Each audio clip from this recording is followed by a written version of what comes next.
This planet is full of animals that can live a lot longer than we can, but most of us are already aware of these creatures. Some tortoises, sharks, and whales can live for centuries, and some ocean organisms can live for thousands or in some cases tens of thousands of years. These animals deserve to be appreciated for their ability to live this long, but in today's video I will be focusing on animals that mostly go under the radar. There are a large number of animals that can live for over 100 years, but very few people know that they are capable of this. In today's video, I will be going through some of the best examples, and for our first animal we can head over to Southeast Asia and Australia.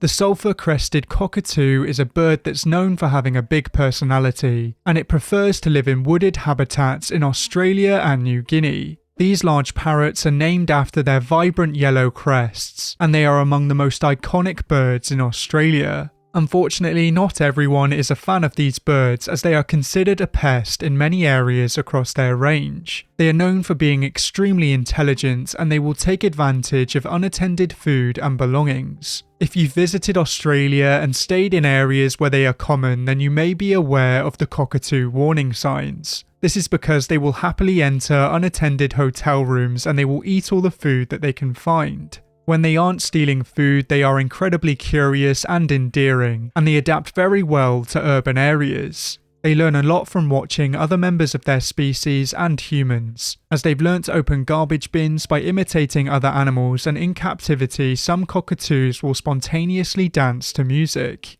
There are 4 recognised subspecies of the sulphur-crested cockatoo, but they are all very similar in size, shape and behaviour. Even though they are native to Australia and New Guinea, they have been introduced into a few areas outside of their native range, including Western Australia, Hawaii and parts of New Zealand. In the wild, these birds feed on the ground, and this makes them very vulnerable to predators. Thankfully, they do have a strategy to avoid predation, as they usually feed in groups and one individual will usually perch on a tree looking for predators. When a predator is spotted, they will let out a very loud alarm call, and this alarm call travels very far.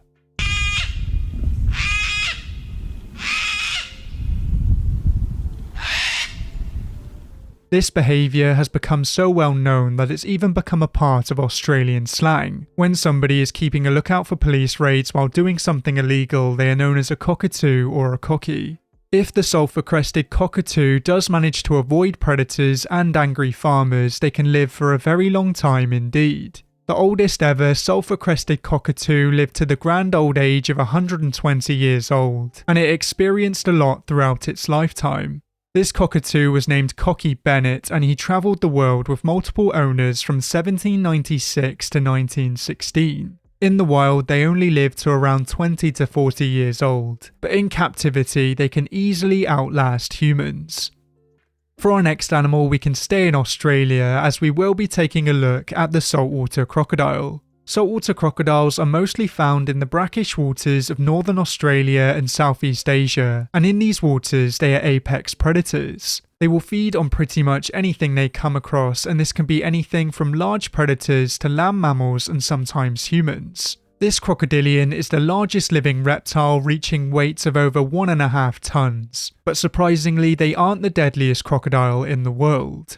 The Nile crocodile is known to kill more humans than any other crocodile, and they have a higher fatality rate than the saltwater crocodile when attacking humans. Because of the large size of their meals and their mostly sluggish lifestyle, the saltwater crocodile can go for extremely long periods without feeding. Not all of this crocodile's meals are substantial, and they will alter the way they dispatch their prey based on their size. Some smaller prey animals are swallowed whole, but larger animals are often drowned.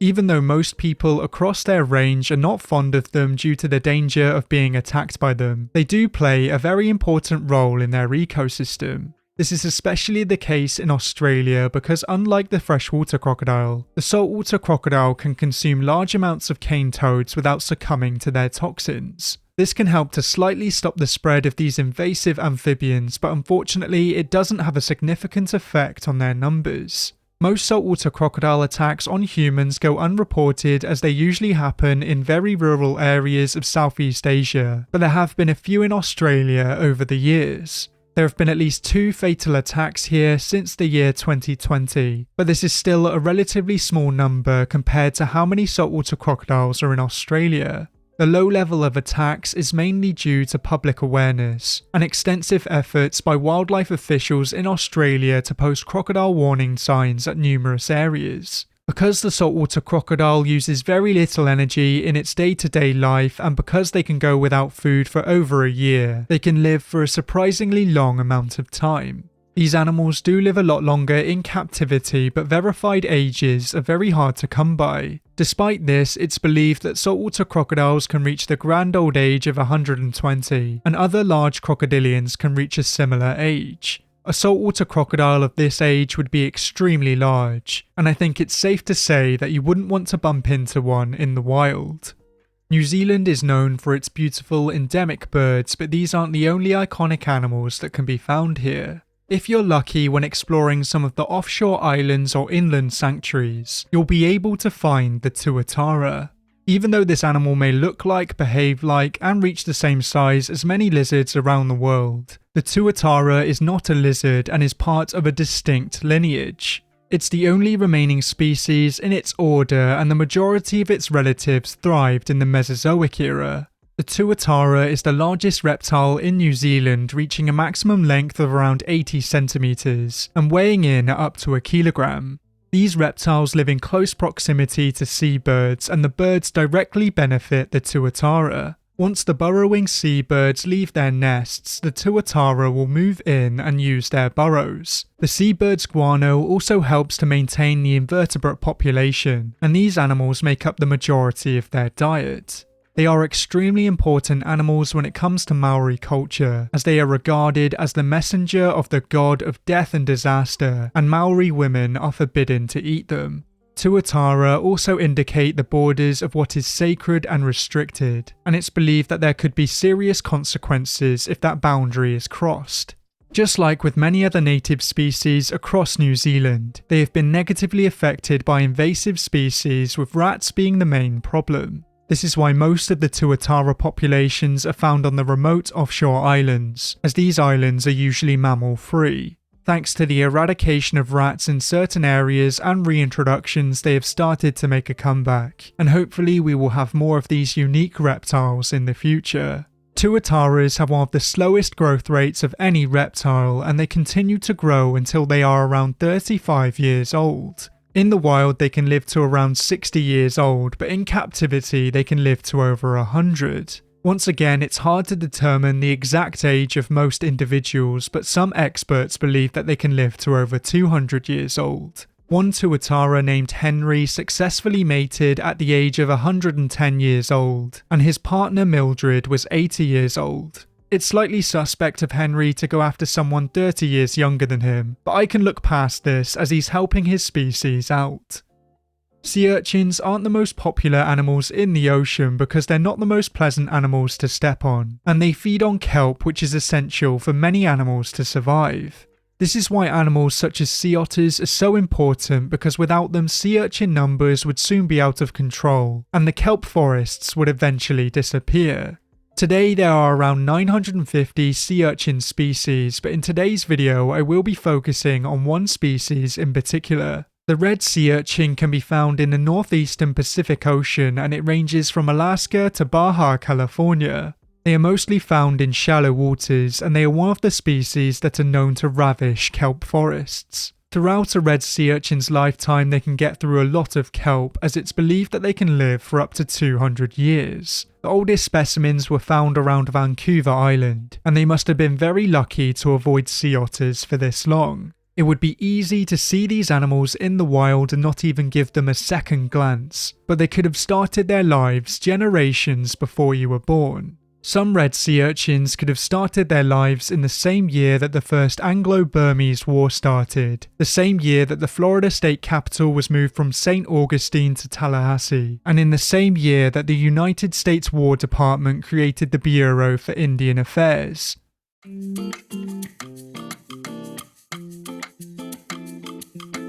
It's hard to imagine all the things that could have happened in one of these creatures' lifetimes, and even though they can be destructive, they are extremely interesting animals. The Greenland shark is arguably the spookiest fish in the ocean, and its undead appearance has garnered it the nickname of zombie shark. They are found in the North Atlantic and Arctic Oceans, and they are among the largest sharks in the world. The largest confirmed Greenland shark measured in at 6.4 meters and weighed over a ton, but some experts believe that they can get even larger. Most of this predator's life is a mystery, but they are believed to be apex predators feeding on fish, squid, and surprisingly seals. They are very slow-moving animals, and it's believed that they target seals that are sleeping in the water. This only adds to their nightmarish reputation, and I think it's fair to say that you should watch your back around these sharks. Like many other sleeper sharks, they are known to scavenge on the ocean floor, and they aren't very picky when it comes to what carcasses they feed on. Moose, polar bear, and reindeer carcasses have been found in their stomachs, but thankfully there has never been a verified Greenland shark attack on a human. There was one reported case in Canada in 1859, where a Greenland shark was found with a human leg in its stomach. Based on what we know about the Greenland shark, it's likely that it scavenged the leg, and there haven't been any cases such as this since. In certain areas across its range, it's hunted by humans, and this is despite the fact that its flesh is toxic to mammals. Its meat contains high levels of TMAO, which can cause your body serious harm, but when it's fermented, dried, or repeatedly boiled, eventually it becomes safe to eat. Because the Greenland shark lives in very cold waters, it makes sense that everything in their lives happens very slowly. They have the lowest swim speed and tail beat frequency for their size across all fish species, and this is due to their slow metabolism and extreme longevity. These sharks are born alive, and they have an estimated gestation period of 8 to 18 years. It's believed that they only reach sexual maturity at around 150 years old, and this is enough time for 2 humans to come and go. Female Greenland sharks give birth to around 10 pups at a time, but due to their longevity, it's believed that they can give birth to 200 to 700 pups during their lifetime. They have the longest known lifespan of all vertebrate species, with an estimated maximum age of around 250 to 500 years. It's impossible to comprehend just how much the world has changed during a giant Greenland shark's lifetime, and even though they are spooky, they are magnificent creatures. Some animals are not affected by aging in the same way as most other animals, with one of the best examples being the immortal jellyfish. The immortal jellyfish is a small jellyfish species that can be found in temperate and tropical oceans worldwide, and it's known for being biologically immortal. When these creatures are exposed to environmental stress, physical assault, or they become sick or old, they can revert to the polyp stage, forming a new polyp colony. It does this through the cell development process of transdifferentiation, which alters the differentiated state of cells and transforms them into new types of cells. It's possible for the jellyfish to do this indefinitely, but this is unlikely as they will eventually be picked off by predators or disease. It seems that even for the immortal jellyfish, it's impossible to live forever, but they can outlive any other animal under the right conditions. There are some other honourable mentions such as orcas that can live to a maximum age of 100 years old, and due to the fact that they have no natural predators and they live in groups, they can commonly reach the age of 80 years old. Because breathing for orcas is not automatic, many old dying orcas eventually take their last breath at the surface before eventually sinking down into the depths. This seems like quite a peaceful and poetic way to go, and their nutrients are eventually returned to the sea.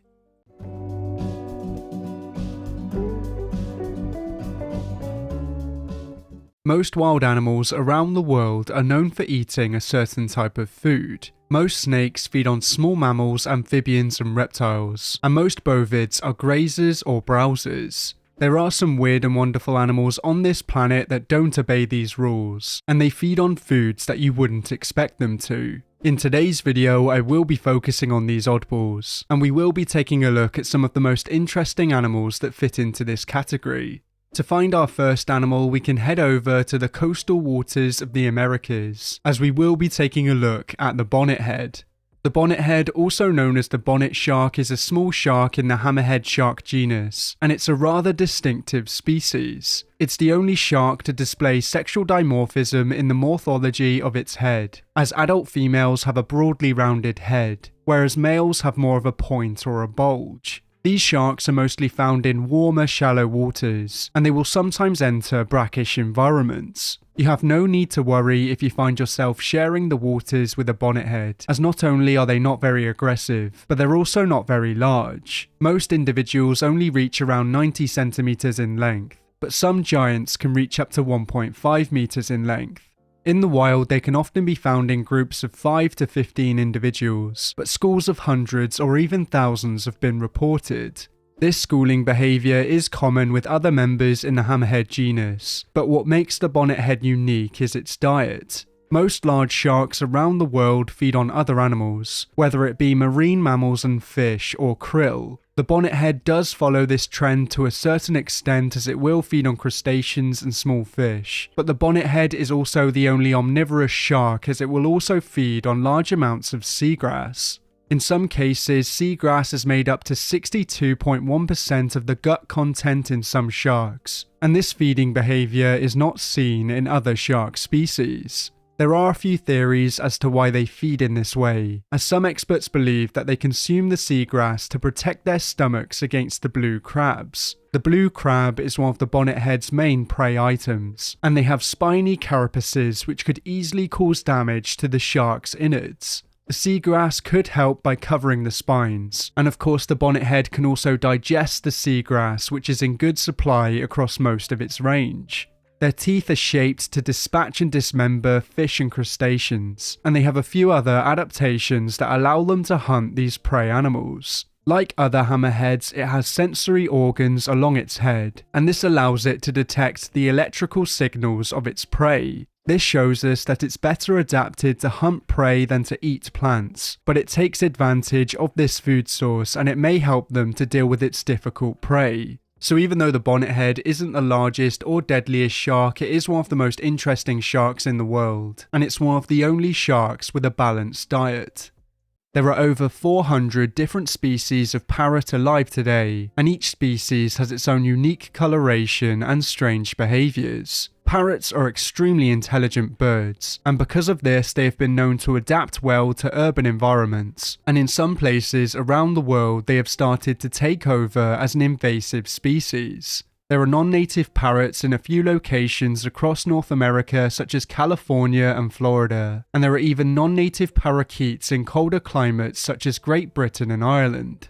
They do tend to be incredibly long-lived birds, with some species such as the pink cockatoo reaching the grand old age of 80, and some individual parrots are claimed to have lived to over 100 years old.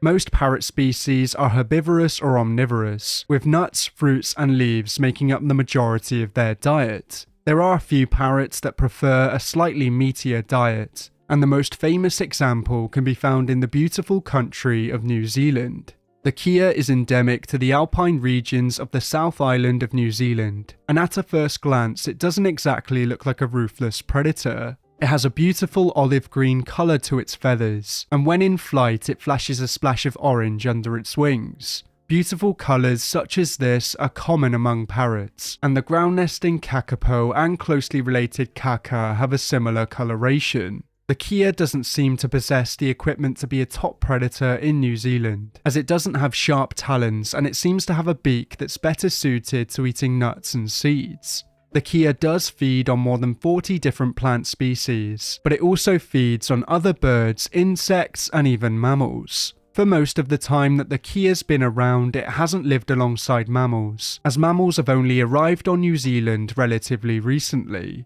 New Zealand does have a few native bat species, but apart from that, all of the mammals in New Zealand have been introduced. Because the kea is such an intelligent bird, it has learnt to live alongside and even prey on mammals, but they do fall victim to them too. Invasive rats and possums will eat their eggs and their chicks, and they have even been killed in large numbers by humans in the past. One of the main reasons behind this large-scale persecution was because of their predatory behaviour, as it's believed that they killed sheep and lambs. The controversy about whether the Kia preys on sheep is complicated, because the Kia will feed on dead sheep, and for a long period there was no evidence of Kias killing live sheep.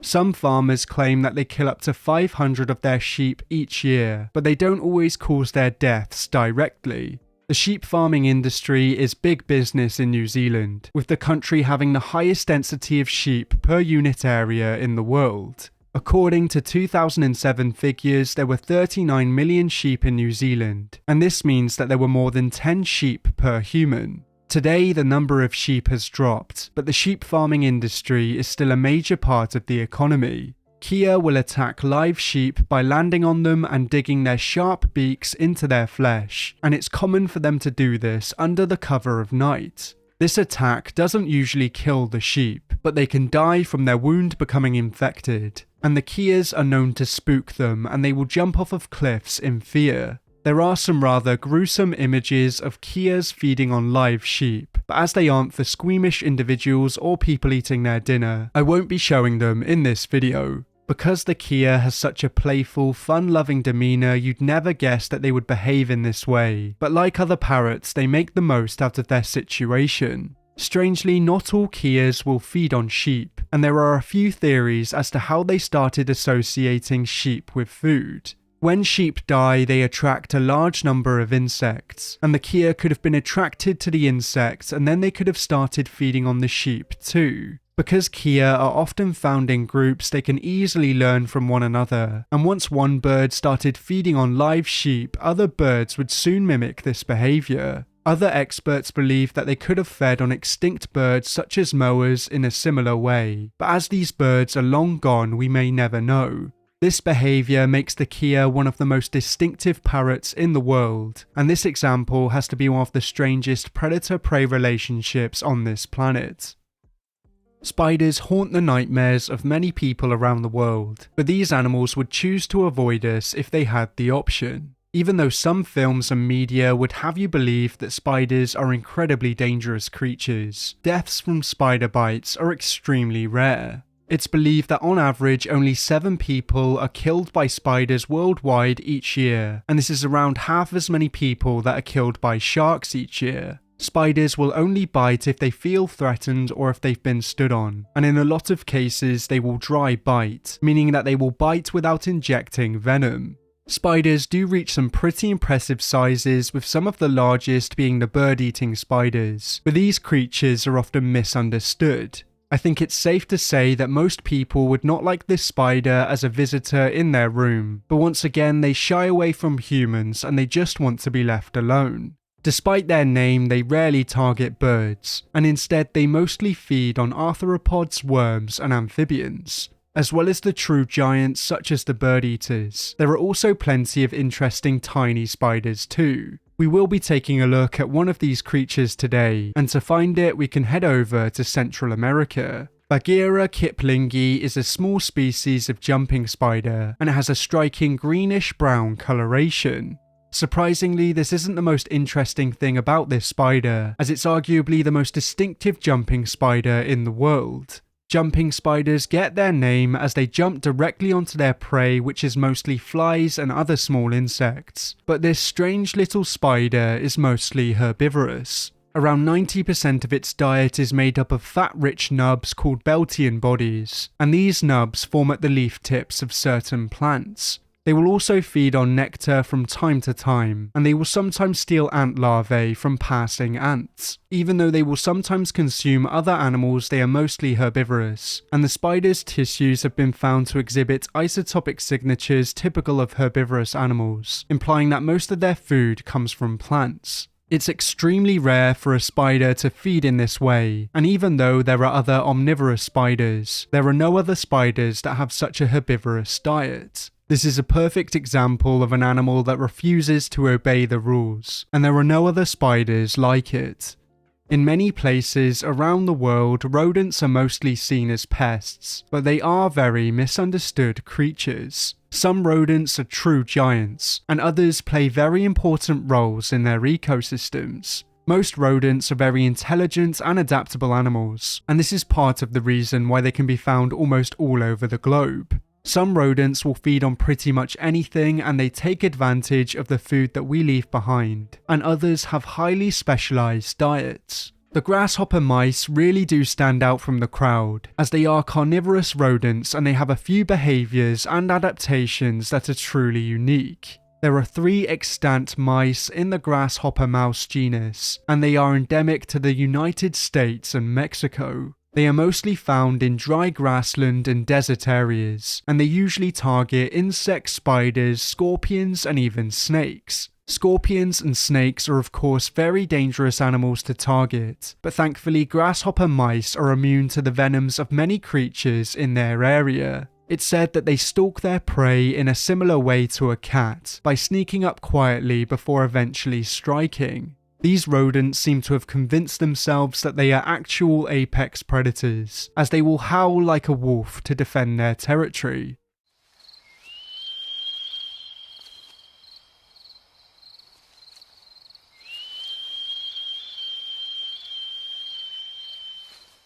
They are not only aggressive when attacking their prey, as they will also attack other creatures when kept in captivity. There have been a few cases where grasshopper mice have been kept in captivity with other species of mice, and they have ended up killing the other species. They will even target bark scorpions, which are the most venomous scorpions in North America, and a sting from one of these creatures can easily floor an adult human. One of the most interesting things about these mice is that they don't look particularly different to other mice species, but they are among the most vicious rodents in the world.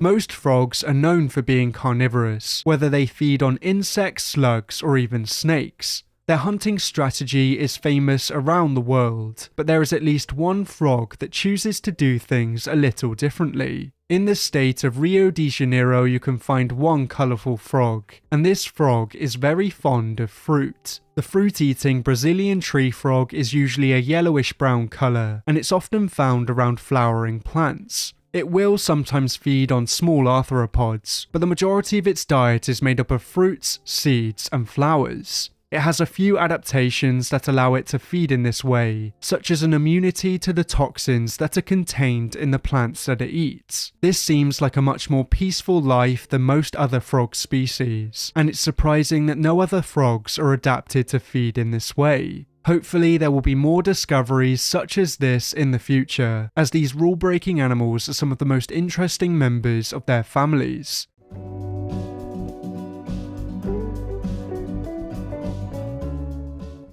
Even though North America and Europe are separated by quite a large ocean, they do share a lot of the same wildlife. Many birds and large herbivores can be found on both continents, and so can many large apex predators. In today's video, I will be focusing on these animals, and I will be trying to figure out if these predators are more aggressive towards humans in North America or Europe. This, of course, is quite a complicated thing to figure out, as there are many factors that lead to animal attacks on humans. Animal attacks on humans are more common in places with human-wildlife conflict, and in areas where the animals are desperate. If a certain animal is a victim of habitat loss or poaching, it's far more likely to attack humans, as it will be struggling for food and it will view humans as a threat. Animal attacks on humans are also more common in areas where people start to feed the predators, as the animals will then start to associate humans with food. In some cases, the predators will see humans directly as a food source, and this usually results in the predator being shot. These factors are part of the reason why it's hard to determine if predators are more aggressive in one area than they are in another, but I'll do my best with the information at hand. The first predator we will be focusing on today is the brown bear, and this bear can be found across Eurasia and North America. The brown bear is one of the largest land predators alive today, and it has quite a few subspecies across its range. Some of the subspecies in Spain and Italy are known for being less aggressive, but Europe was once home to a much more carnivorous bear.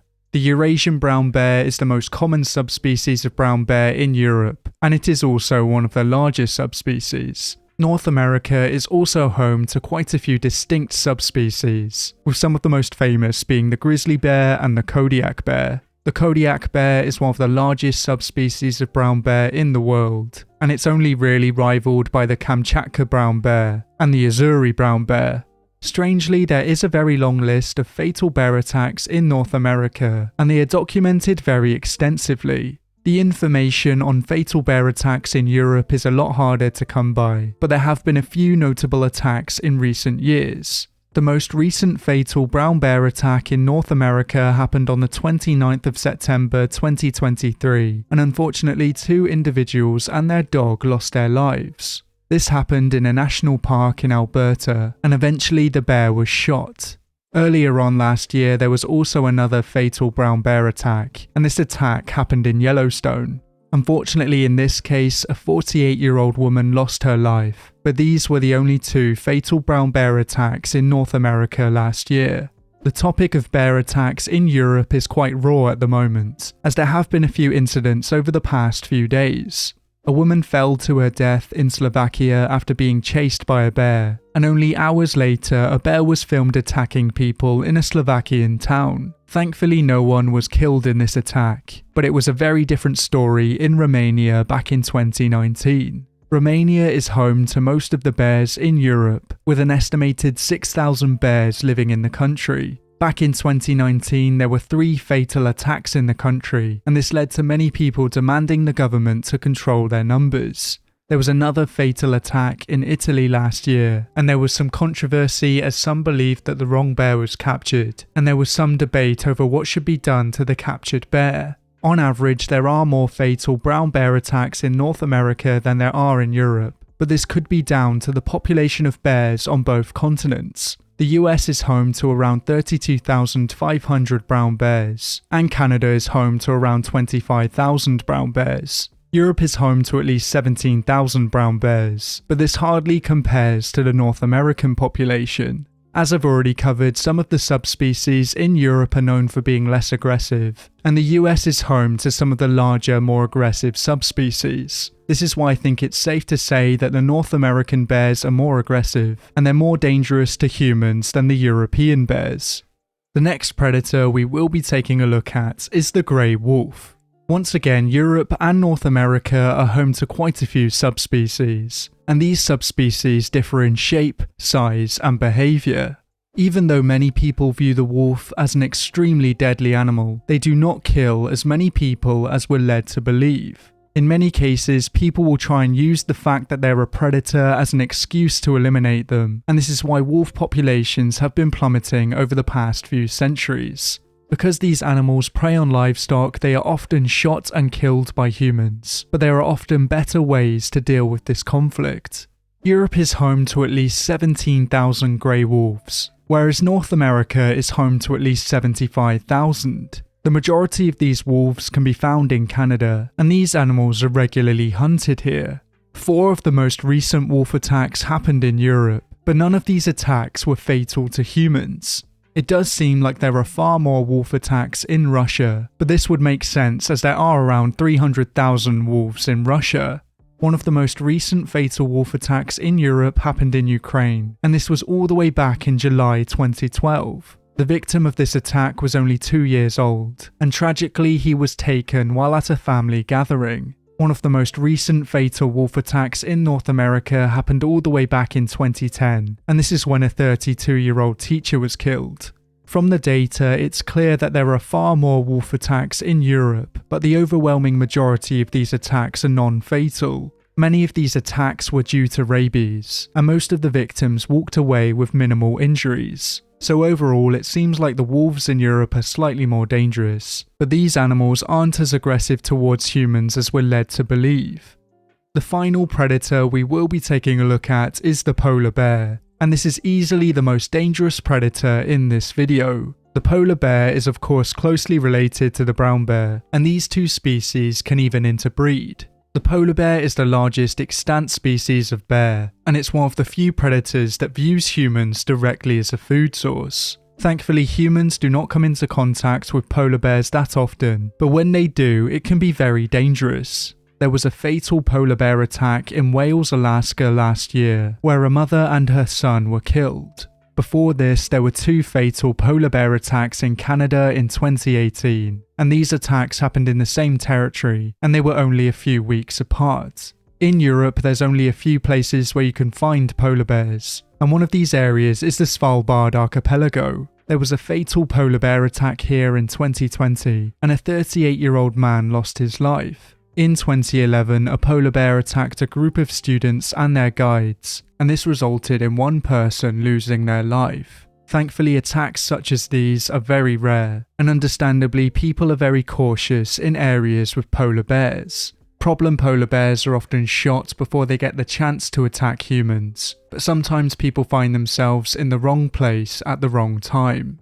This section is very hard to judge, mostly due down to the lack of fatal attacks and the small areas in which these bears visit. As there are slightly more attacks in North America, I think it's fair to say that they have the more dangerous polar bears, but you'll have to let me know what you think in the comments down below.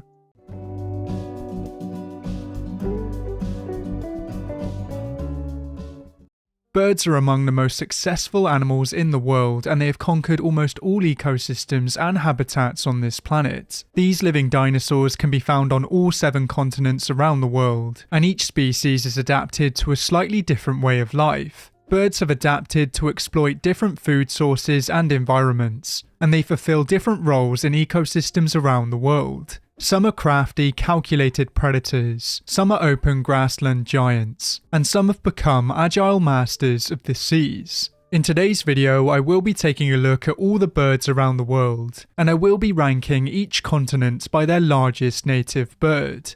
The birds will be ranked based on their maximum recorded weight, and I won't be including any birds that have been introduced. I'll be excluding domesticated birds and captive specimens, as these birds are often bred to be heavy and they are far removed from their wild counterparts. Without further ado, we can take a look at our first bird, and to find it we can head over to North America. North America is home to many large birds, including powerful predators, scavengers, and water birds. There are 2 species of pelican in North America, and each of these birds hunt fish in a different way. Brown pelicans will sometimes dive into the ocean to catch their prey, whereas American white pelicans usually work together and scoop up fish from directly beneath them. Other semi-aquatic predators come in the form of herons and anhingas, with the largest heron in North America being the great blue heron. In the skies you can find some of the most iconic eagles such as the bald eagle and the golden eagle, but North America's largest eagle is the harpy eagle, which can be found in Central and South America. This eagle is one of the largest eagles in the world, and they are known to pluck arboreal animals from the treetops. Even though eagles and hawks usually steal the limelight, North America's vultures are some of the most impressive of their kind. The California condor is one of the largest and most iconic birds in the region, but this giant of the skies almost completely disappeared. It was declared extinct in the wild in 1987 due to poaching, lead poisoning, and agricultural chemicals, but thanks to monumental conservation efforts, they have made a comeback today. If you want to find the largest native bird in North America, you don't need to look in the remote mountains or dense forests, as you can easily find them along calm lakes and rivers. The trumpeter swan is the largest native North American swan, and it's closely related to the whooper swan of Eurasia. Unfortunately, just like the California condor, this bird seemed close to extinction in 1933, as only 70 wild trumpeter swans were known to exist. It was feared that this beautiful bird was going to disappear for good, but eventually a Pacific population numbering a few thousand birds was discovered in Alaska. Thanks to reintroductions and protections, their numbers have rebounded, and by 2010 they had a population of around 46,000 birds. The trumpeter swan does look very similar to the tundra swan, which also has a black bill, but the trumpeter swan is much larger. In the wild, they feed almost exclusively on aquatic plants, but they will also feed on aquatic invertebrates from time to time. Their eggs are targeted by opportunistic omnivores such as raccoons and ravens, and adult swans are sometimes targeted by predators such as bears, wolves, and cougars. This swan is quite a substantial meal for any predator, as they are the heaviest living bird native to North America. They have a maximum wingspan of around 3.1 meters and a maximum recorded weight of 17.2 kilograms. This size means that they are one of the world's largest species of waterfowl, and surprisingly they slot in at number 6 instead of 7. In Europe, you can find a variety of giant birds, but as the continent is close to Africa and is joined to Asia, it shares many species with these continents. Because the European explorers were obsessed with introducing species into places where they don't belong, you'll find a large number of non-native birds in Europe, and many European birds dotted in random places around the globe. In the warmer southern parts of Europe, you can find colourful birds such as flamingos, and even though these animals are very tall, they aren't the heaviest birds on the continent. They sometimes share their waters with the largest pelican in the world, the Dalmatian pelican, and this bird can have a wingspan of over 3.5 metres. Along the coasts of Europe, you can find beautiful cliff-nesting auks, but these shores were once home to a much larger species. The great auk went extinct in the mid-19th century due to overhunting and egg collection, but during their time they were the largest of their kind. They stood at around 85 centimeters tall and they resembled modern-day penguins. Even though these giant birds are no longer with us, there are plenty of other European giants that can still be found on the continent. The white-tailed eagle is the largest eagle in Europe, and they get to this size by mostly feeding on fish. Inland you can find the Eurasian eagle owl, which is the largest owl in Europe and the second largest owl in the world. And these giants mostly feed on small mammals, but they can take down prey as large as herons and foxes. The second largest bird in Europe is the hefty great bustard, and this bird is believed to be one of the heaviest flying animals in the world. Many believe that the great bustard is the largest bird in Europe, but there is another bird with a greater maximum recorded weight. The mute swan is native to Eurasia, but it's been introduced into quite a few countries around the world. Today it can be found in North America, and sometimes it can be spotted next to the previously featured trumpeter swan. The mute swan is generally smaller than the trumpeter swan on average, but thanks to one giant specimen in Poland, it does have a greater maximum recorded weight. The mute swan has a max wingspan of around 2.4 meters, and the largest ever mute swan weighed in at 23 kilograms. This individual was so large that it was believed that it could no longer fly, and its record-breaking size means that Europe slots in at number 5. South America is considered by many to be the most biodiverse continent in the world, so it makes sense that there is a wide variety of bird families that can be found here. It's most well known for its tropical rainforest species such as toucans and macaws, but these birds are just some of the beautiful species that can be found here. Because the climate and environment vary so greatly across the continent, there are many landscapes and scenes that seem like they belong in another part of the world. Along the south coasts you can find many penguin species, and in the Andes Mountains you can find a few flamingo species.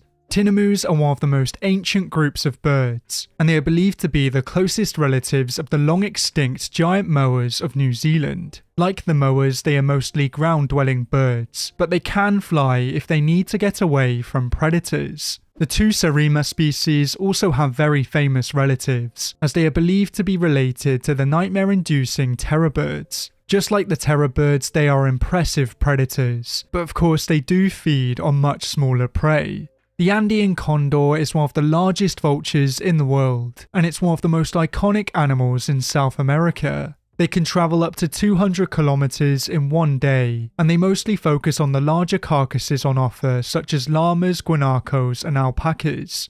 The largest bird in South America is not a scavenger or a predator, as instead it's a large peaceful plant eater. The greater rhea resembles ostriches in many ways, but it is smaller and lives a very different life to its African cousins. There are two species of rhea alive today, but the greater rhea is larger, and it's found over a much larger area. These giants are omnivorous and mostly feed on broad-leaved foliage and insects. Even though they are colossal, they still need to look out for predators, as they are targeted by cougars, jaguars, and even maned wolves. These predators will have to work for their meal, as the greater rhea has a wingspan of around 1.5 meters and a maximum weight of around 40 kilograms. This size means that they claim the title of the largest bird in the Americas, but they are still only fit for number 4.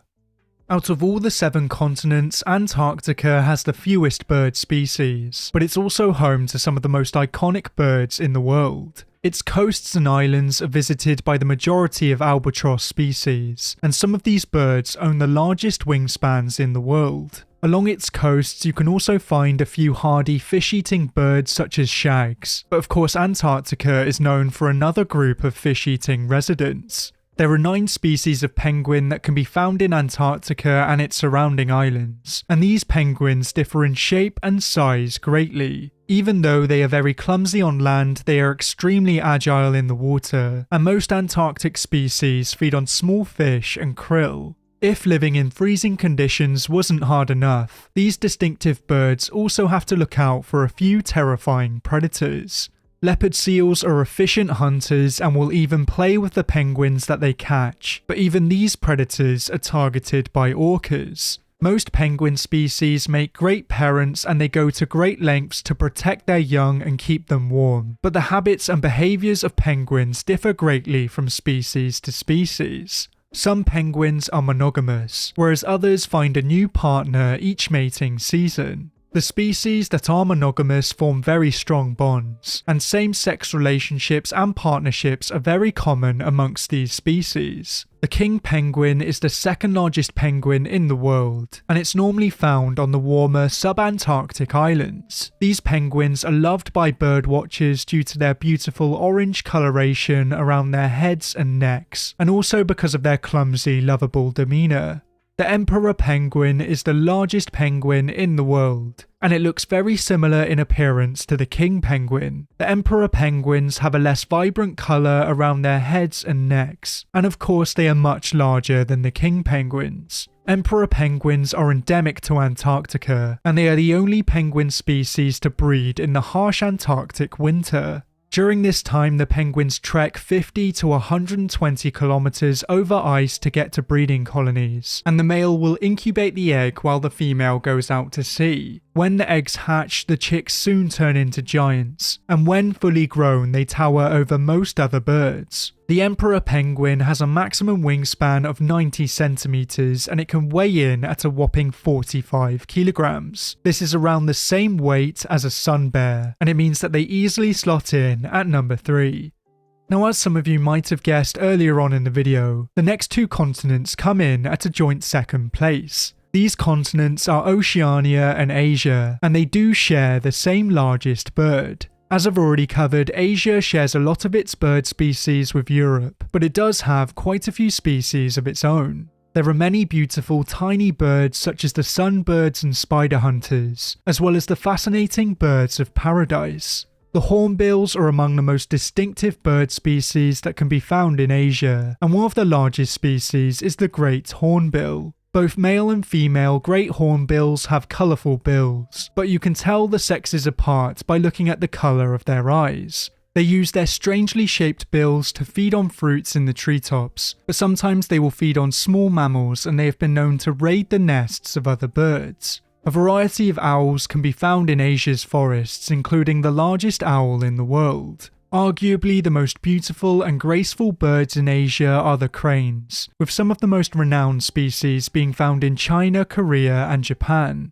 As well as sharing many species with Europe, Asia also shares a lot of species with Oceania, and they share the 3rd largest bird in the world. Because Oceania is made up of lots of small island nations, it's home to thousands of seabirds and coastal nesting birds. Because many of these islands were separated from the rest of the world for millions of years, they have many species that can't be found anywhere else in the world. This is especially the case with New Zealand, as at one point in time its islands were completely dominated by birds. As I've already covered, the giant moas were once found here, and so was the largest eagle that has ever lived. Even in the modern day, birds completely dominate its landscapes, but invasive species have had a massive negative effect on the native birds, and they have even led to some extinctions.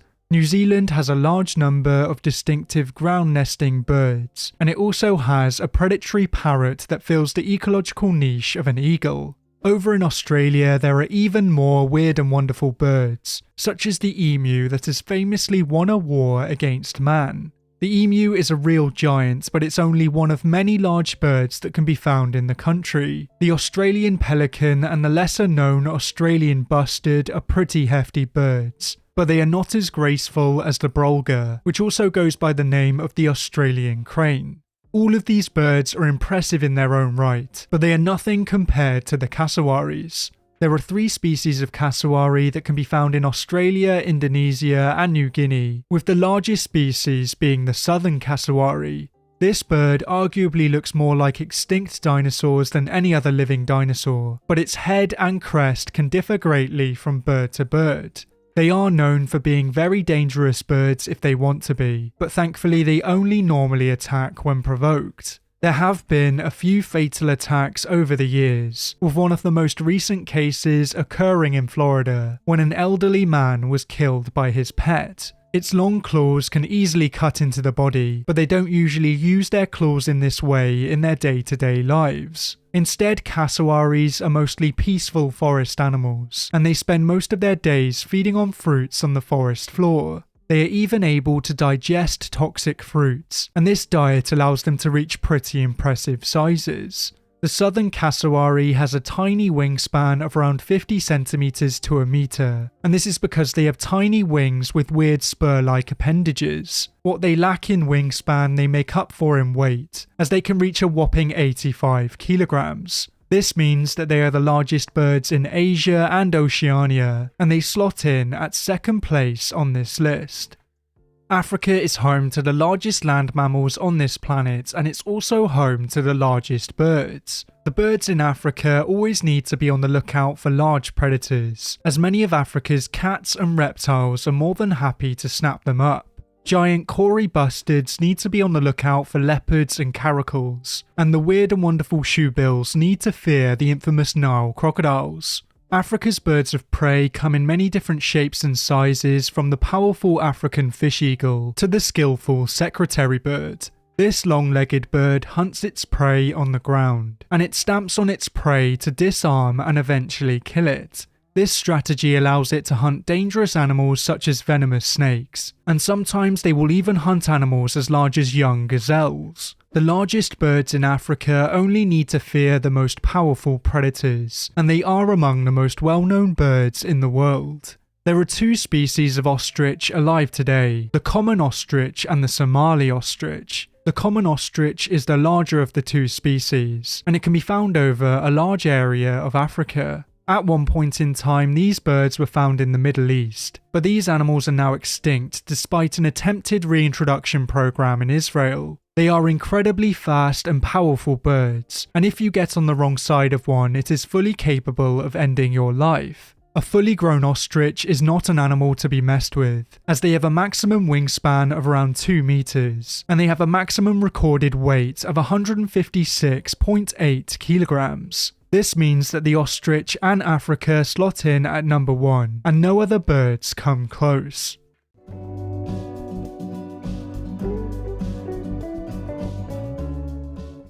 All around the world, you'll find animals exactly where you expect them to be. Most fish are found underwater, most desert animals are found in the desert, and forest animals are found in the forest. Most animals are perfectly adapted to their natural habitat, and they would struggle to live in a different ecosystem. This is why certain animals are only found in certain biomes, and it's easy to guess what animals are found in a certain habitat. In today's video, I will be focusing on animals that stand out, as I will be taking a look at certain species that look like they're in the wrong place. Certain animals inhabit environments that you wouldn't expect them to, and some animals are the only ones of their kind to inhabit the environment that they do.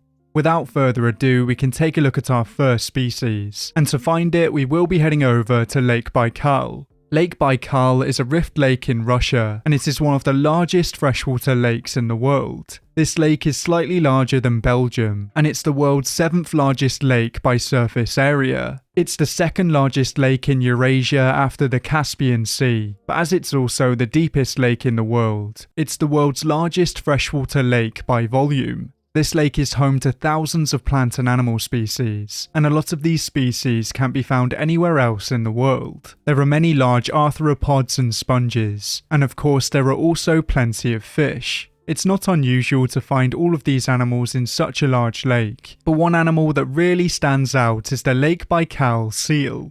This seal also goes by the name of Nerpa, and it's in the same genus as the Caspian seal and the ringed seal. The Nerpa is one of the smallest true seals in the world, and it's the world's only exclusively freshwater pinniped. They are endemic to Lake Baikal, and they have an estimated population of around 80,000 to 100,000 animals. These animals max out at around 1.65 meters long, and they can weigh up to 130 kilograms. Most individuals are a lot smaller than this, but they are still pretty big for a lake animal. It's still a bit of a mystery as to how these animals got to Lake Baikal, as some believe that they swam upriver, whereas others believe that Lake Baikal was once connected to the ocean.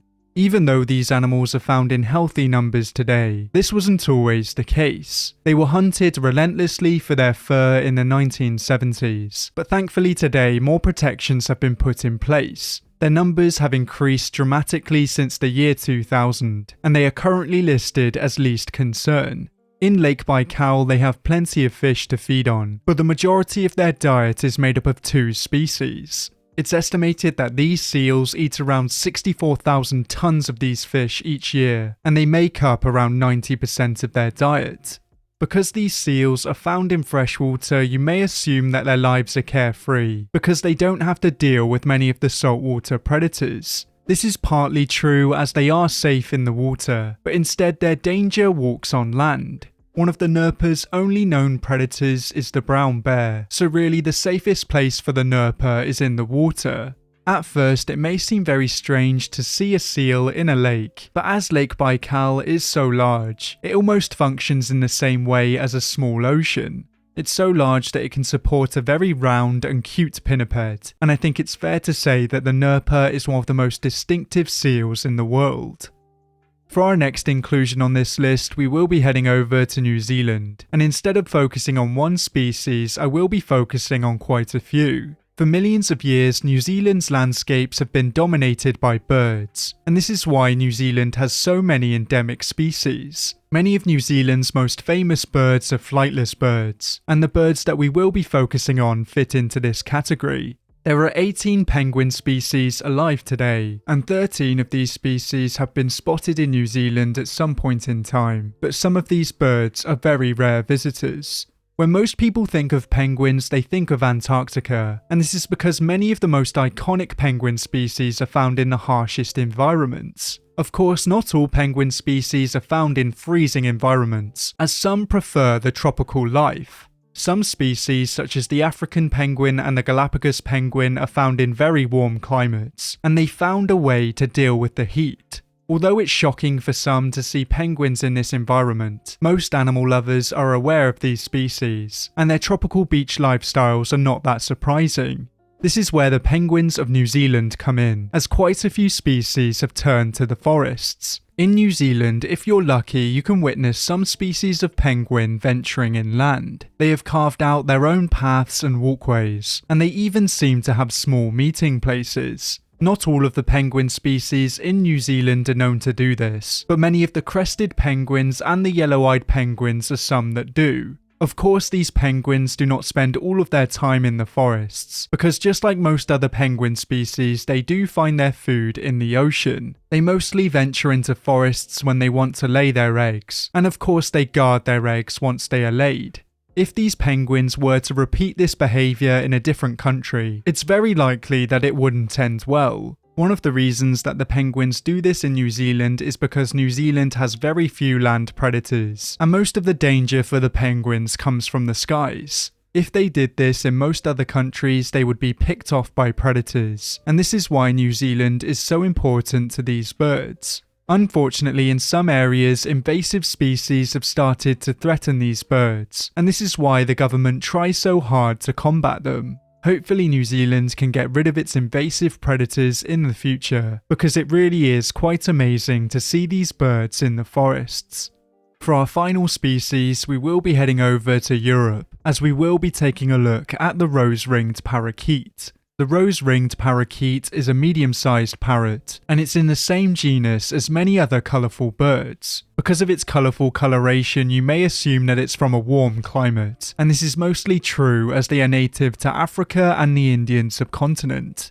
In the wild, they mostly feed on fruits, nuts, berries, seeds, and vegetables, and in some areas across their range they are viewed as a pest. If you were to see this bird in its natural habitat, it wouldn't really stand out, but it would stand out if you saw it in Europe. These birds have a very healthy population in Europe, and they can be found in 10 different countries. The Netherlands and the UK have the largest populations, and it really is strange to see these birds so far north. It's believed that many of these animals were escaped pets, or that many of them escaped from zoos. Unlike many other tropical birds that would not survive in Europe, the rose-ringed parakeet thrived. They multiplied at an astonishing rate, and now it looks like they're in Europe for good. It really looks like these birds are on course for world domination, as there are also introduced populations in Japan and New Zealand. This bird's superpower is its adaptability, and even though it may look out of place in colder climates, it's able to survive and multiply. Their numbers have got so large in some areas that they threaten native species, such as in Europe where they threaten native bats. They compete with the bats both for nesting sites and space, and they will attack and kill the bats if they meet them. This is why some people believe that their numbers should be controlled in Europe, but as their population is so large, this is going to be a very hard thing to do.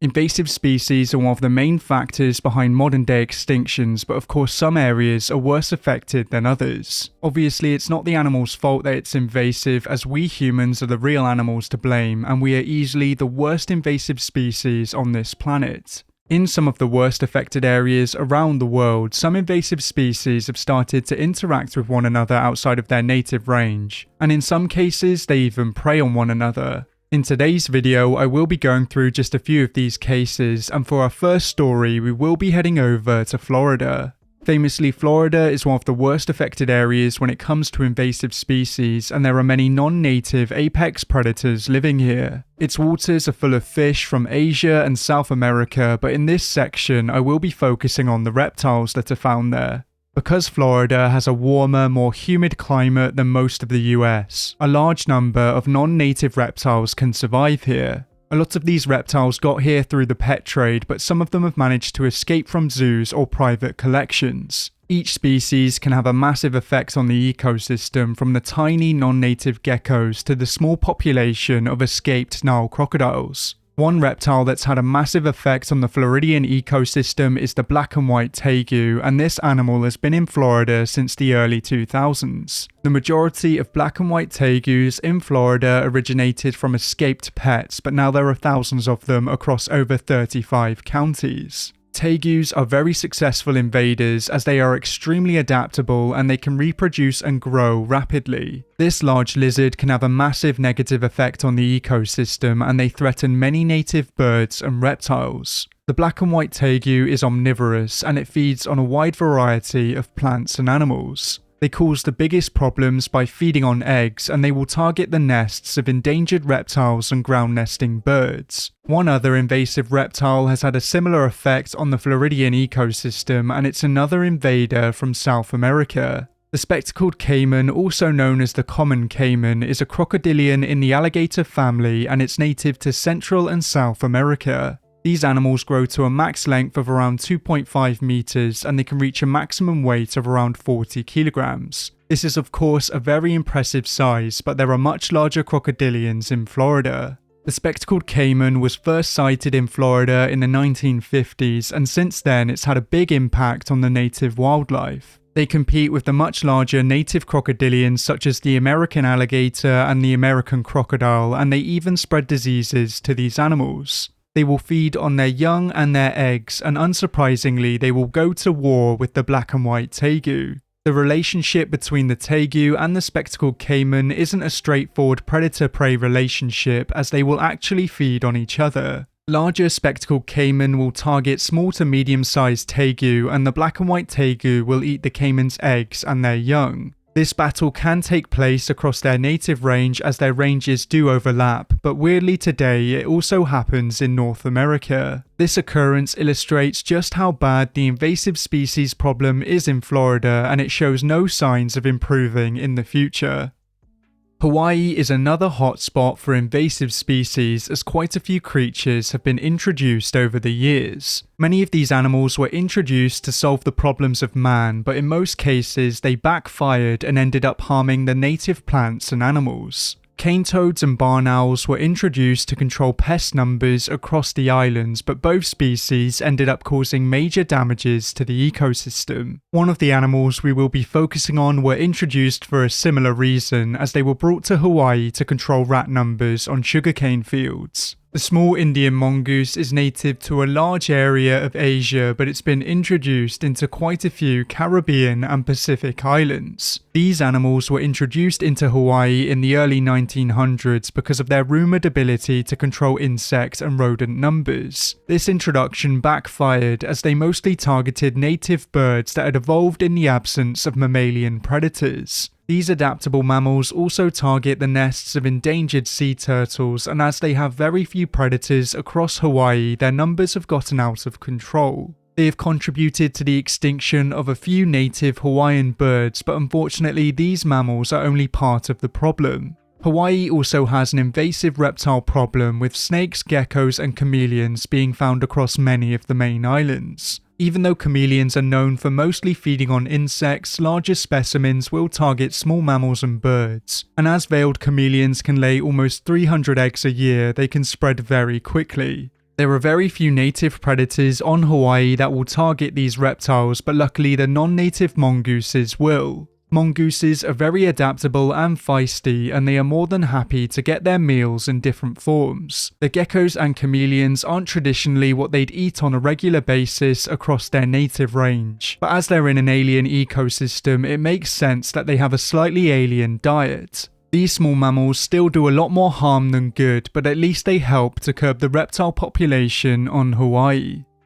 As I've covered in a recent video, Europeans introduced quite a few non-native species into New Zealand. Many of these animals have had a lasting effect on the ecosystem, and it's likely that New Zealand's freshwaters will never be the same. The brown trout and the rainbow trout are often listed as some of the worst invasive species, as they have been introduced into many countries around the world. In most cases, they aren't viewed as a negative species to have around, as they are a popular food and sport fish, but as they are predatory, they can have a big impact on native fish, amphibian and crustacean numbers. Since their introduction in the 1800s, they have outcompeted the native freshwater fish species, and they are found across almost all of the country. Even though the introduction of trout into New Zealand has had a massive negative effect on the ecosystem, they are very good at controlling a few other invaders. There are a few different species of rat and mouse that have invaded these shores over the years, and these animals are bad news for the native birds. The native birds have evolved over millions of years without any land mammals on the islands, so they were ill-equipped to deal with the rodents when they arrived. Rodents have had the biggest impact on ground nesting birds, as they are more than happy to feed on their chicks and their eggs. Because of the lack of predators and competition in New Zealand, the trout are known to grow abnormally large, and this added size means that they are more than capable of targeting the non-native rodents. Mice and rats regularly enter the freshwaters of New Zealand to get to new feeding grounds or to find a mate, and this can be extremely perilous. This is where many young rodents meet their demise, and a large trout can eat a surprisingly large amount of rodents. Even though this strange predator-prey relationship is a slight help, it still has a minimal effect on rodent numbers, but hopefully the situation will improve in the future. Japan has a beautifully vibrant ecosystem, but strangely there are a lot of American animals that can be found here. Quite a few American animals have been introduced here over the years, and the reasons behind these introductions vary greatly. Some were introduced for sport fishing, some were introduced because they are popular pets, and some were introduced for their fur. American bullfrogs were introduced into Japan to be farmed for food in 1918, and today they can be found in all prefectures and many islands. Japan has a large number of native amphibians, but few of them are as large and dominant as the American bullfrog. They are known for their aggression and their voracious appetites, and they easily bully smaller amphibians. Thankfully, there is one very famous amphibian in Japan that will happily target these invaders, but they are relatively rare. The Japanese giant salamander is one of the largest amphibians in the world, and it will happily feed on fish, insects, crustaceans, and of course other amphibians. These giant animals do their best to control American bullfrog numbers, but they also get some help from another invader. The American mink was first introduced into Japan for their fur in the 1920s, but by the 1960s they had become established in the wild. Mink are very adaptable mammals, and they feed on a wide variety of creatures. They have been introduced into quite a few countries around the world, and they usually have a massive impact on the native fish and birds. Mink often feed on animals many times their own weight, so they can target most small to medium-sized animals in Japan. This means that they are more than happy to target the American bullfrogs in Japan, and they will also target a few of the invasive American fish too. The situation is so out of hand that predator-prey relationships that occur in North America also occur in Japan, and this isn't the only example. Europe has also been invaded by a large number of American animals, and some of these animals interact with one another on a regular basis. The signal crayfish is one of the most well-known invasive species across Europe, and they have been extremely successful. These crustaceans were introduced into Europe for commercial purposes in the 1960s, and this was after the native crayfish populations were destroyed by plague. The signal crayfish was a carrier of the plague, so it made the situation even worse and allowed them to easily take over. One other American invader has made Europe its new home, but this invader is slightly more endearing. The raccoon is the largest member of its family, and it's native to North and Central America. They are known for their adaptability, intelligence, and their fondness of urban areas, and today there are millions of raccoons across Europe. The vast majority of these animals are found in Germany, and this is where they were introduced in both 1934 and 1945. In Germany, they are known as wash bears, and this is because they appear to wash their food in water. Raccoons have extremely sensitive hands, and they often search for food in the water by thrashing them around. This is a very effective way to catch animals such as the signal crayfish, and this is exactly what they do in Germany. This predator-prey relationship is now common in both North America and Europe, and the raccoons in Europe are making the most out of a very strange situation.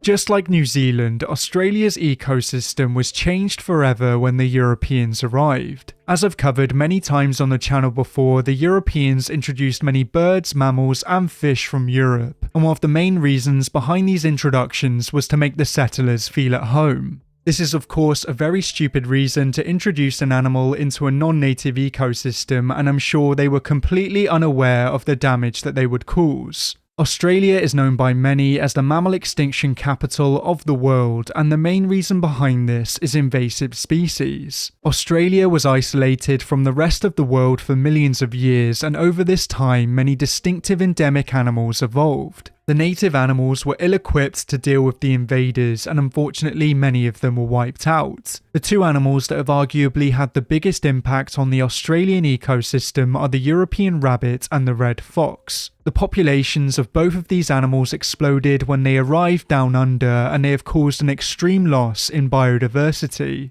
As these invaders have a predator-prey relationship in Europe, they also have a predator-prey relationship in Australia, and one of the only benefits of having red foxes in Australia is that they prey on the invasive rabbits. Conservationists in Australia are doing their best to help the affected endangered species, and hopefully they will be able to bounce back in the future.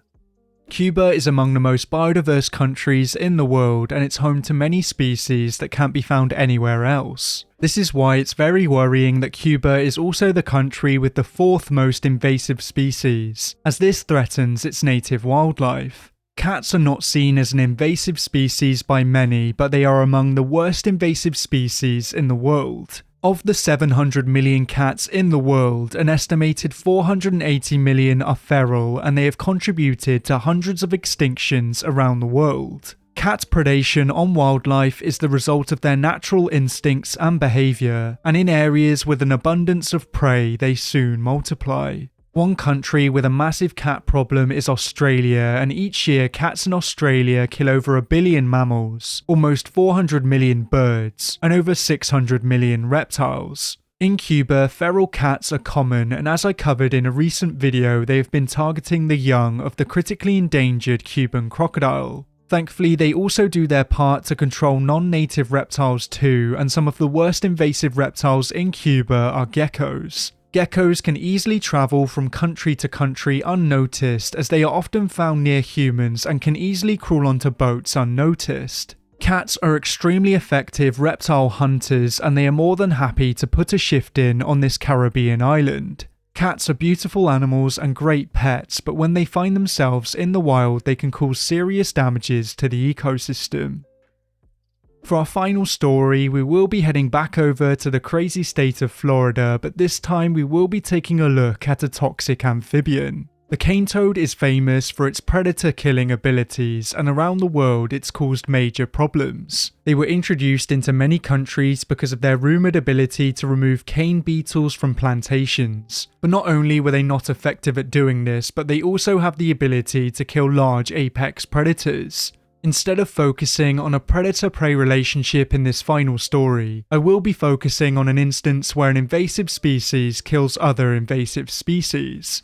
Famously, Florida has a problem with invasive snakes, with some of the largest species being the Burmese python, the African rock python, and the common boa. Some of these snakes can fall victim to the cane toad's poison, but some species are immune to its toxins. Predators that have evolved with the cane toads have had time to adapt to their toxins, but when they're plopped into a new ecosystem, there's little to no chance for the native species. Thankfully, there are quite a few animals that are naturally resistant to toxins, and snakes that feed on other toxic toads are usually immune to the cane toad's toxins. Unfortunately, many predators in Florida are not immune, and this includes many of the invasive predators. It's not all doom and gloom, as some intelligent animals are winning the war against these infamous amphibians, and one of these animals is the racali. The racali is a semi-aquatic mammal native to Australia, and it's known for its intelligence and its adaptability. When the cane toads were first introduced into Australia, many racali were lost to cane toads, but since then they have learnt to adapt. They are often witnessed turning cane toads onto their backs and eating the non-toxic parts of the amphibians. The freshwater crocodiles in Australia have also started to change their behaviour to avoid these animals, and this gives hope to all the other areas where cane toads are invasive. Florida will never likely return to the state it was in before humans started introducing non-native animals, but at least there's hope that the native animals can adapt and survive.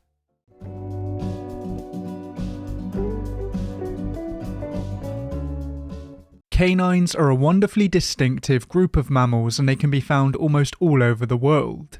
Most canines are omnivorous and extremely hardy, and some have even found their way into our cities and into our homes. Different canines are adapted to different habitats, and each species plays a slightly different role in its ecosystem.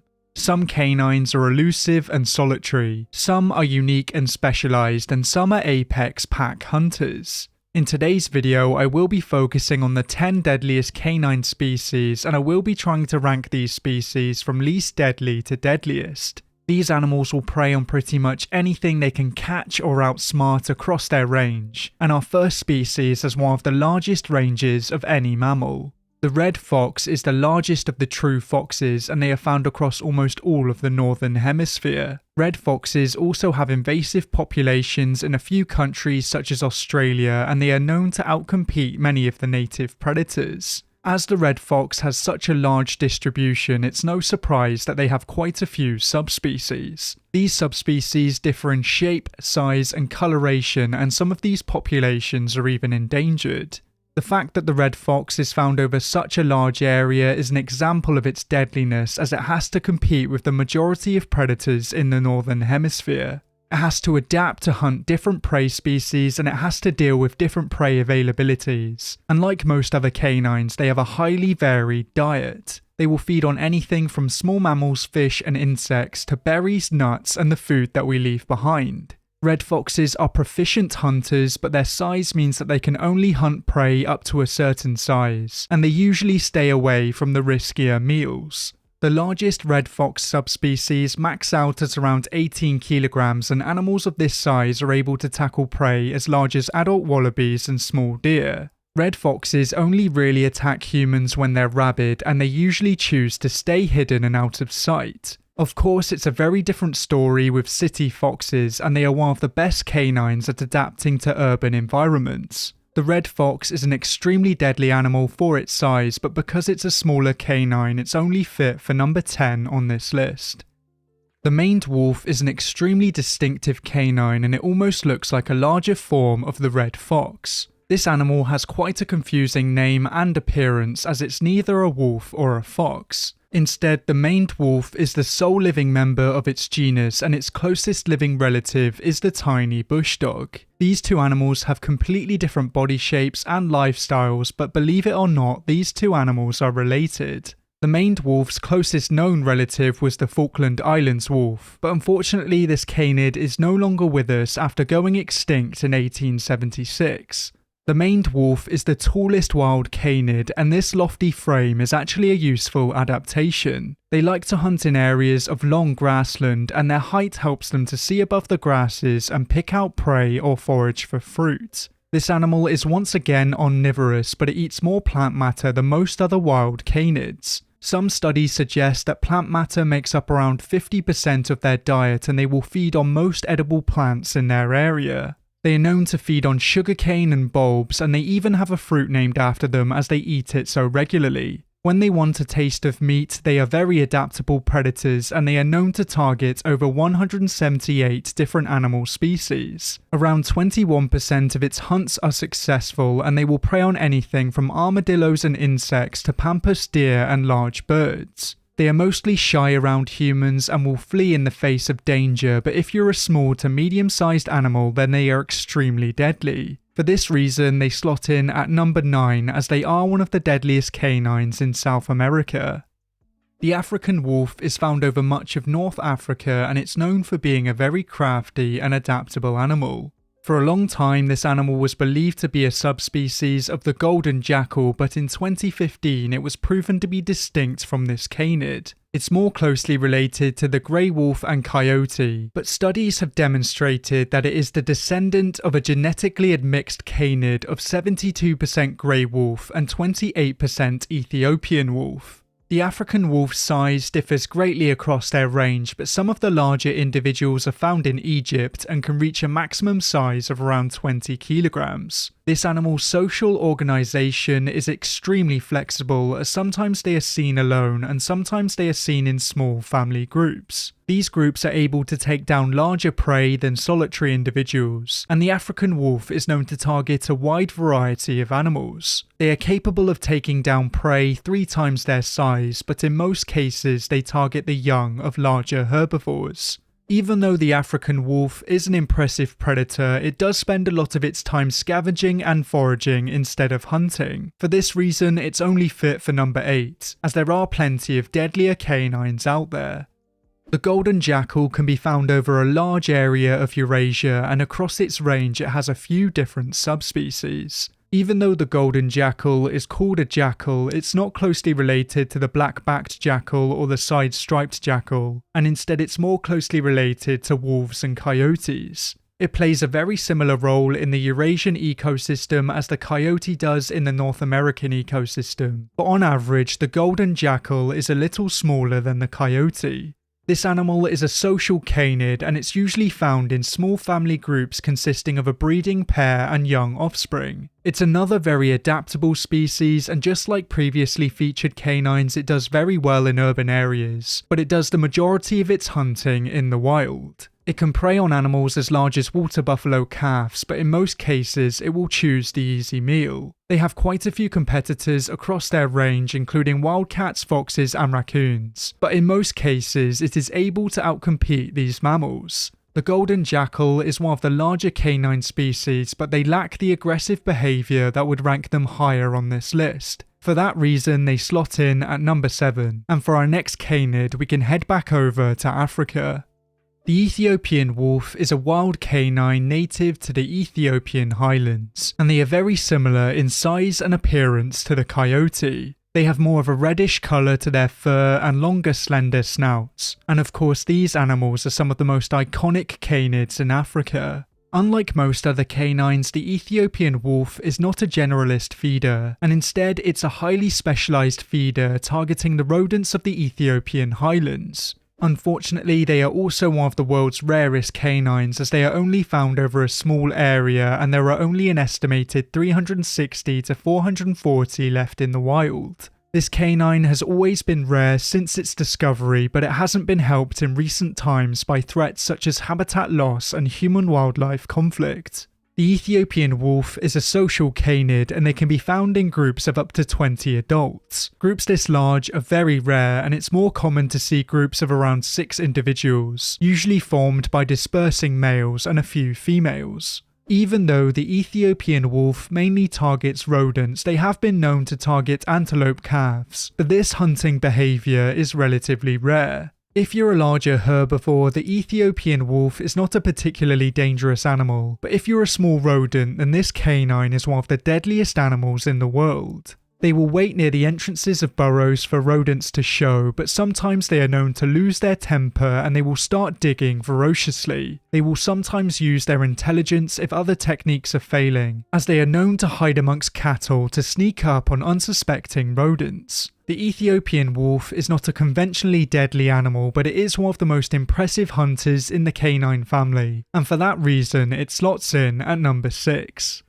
The coyote is a canine native to North America, but I'm sure most of you knew that already. This animal is one of the most well-known canines in the world, and it's garnered quite a bad reputation. Like the red fox, the coyote does very well in urban environments, and this has led to many people viewing them as a pest. The coyote shouldn't be hated for its adaptability, and in most cases they are better at controlling pests than being pests. One of the reasons that coyotes are attracted to urban areas is because they are great rodent hunters, and our wasteful eating habits attract these small mammals. They are great at controlling rodent numbers around farms, so as long as you protect your livestock well, then they are a positive species to have around, and they're really no pest at all. Coyotes are close relatives of the grey wolf, and these animals will even interbreed where their ranges overlap. They are a lot smaller than their closest relatives though, as they max out at around 34 kilograms. Coyotes of this size are quite rare, but there are quite a few subspecies across North America, and some of these subspecies are larger than others.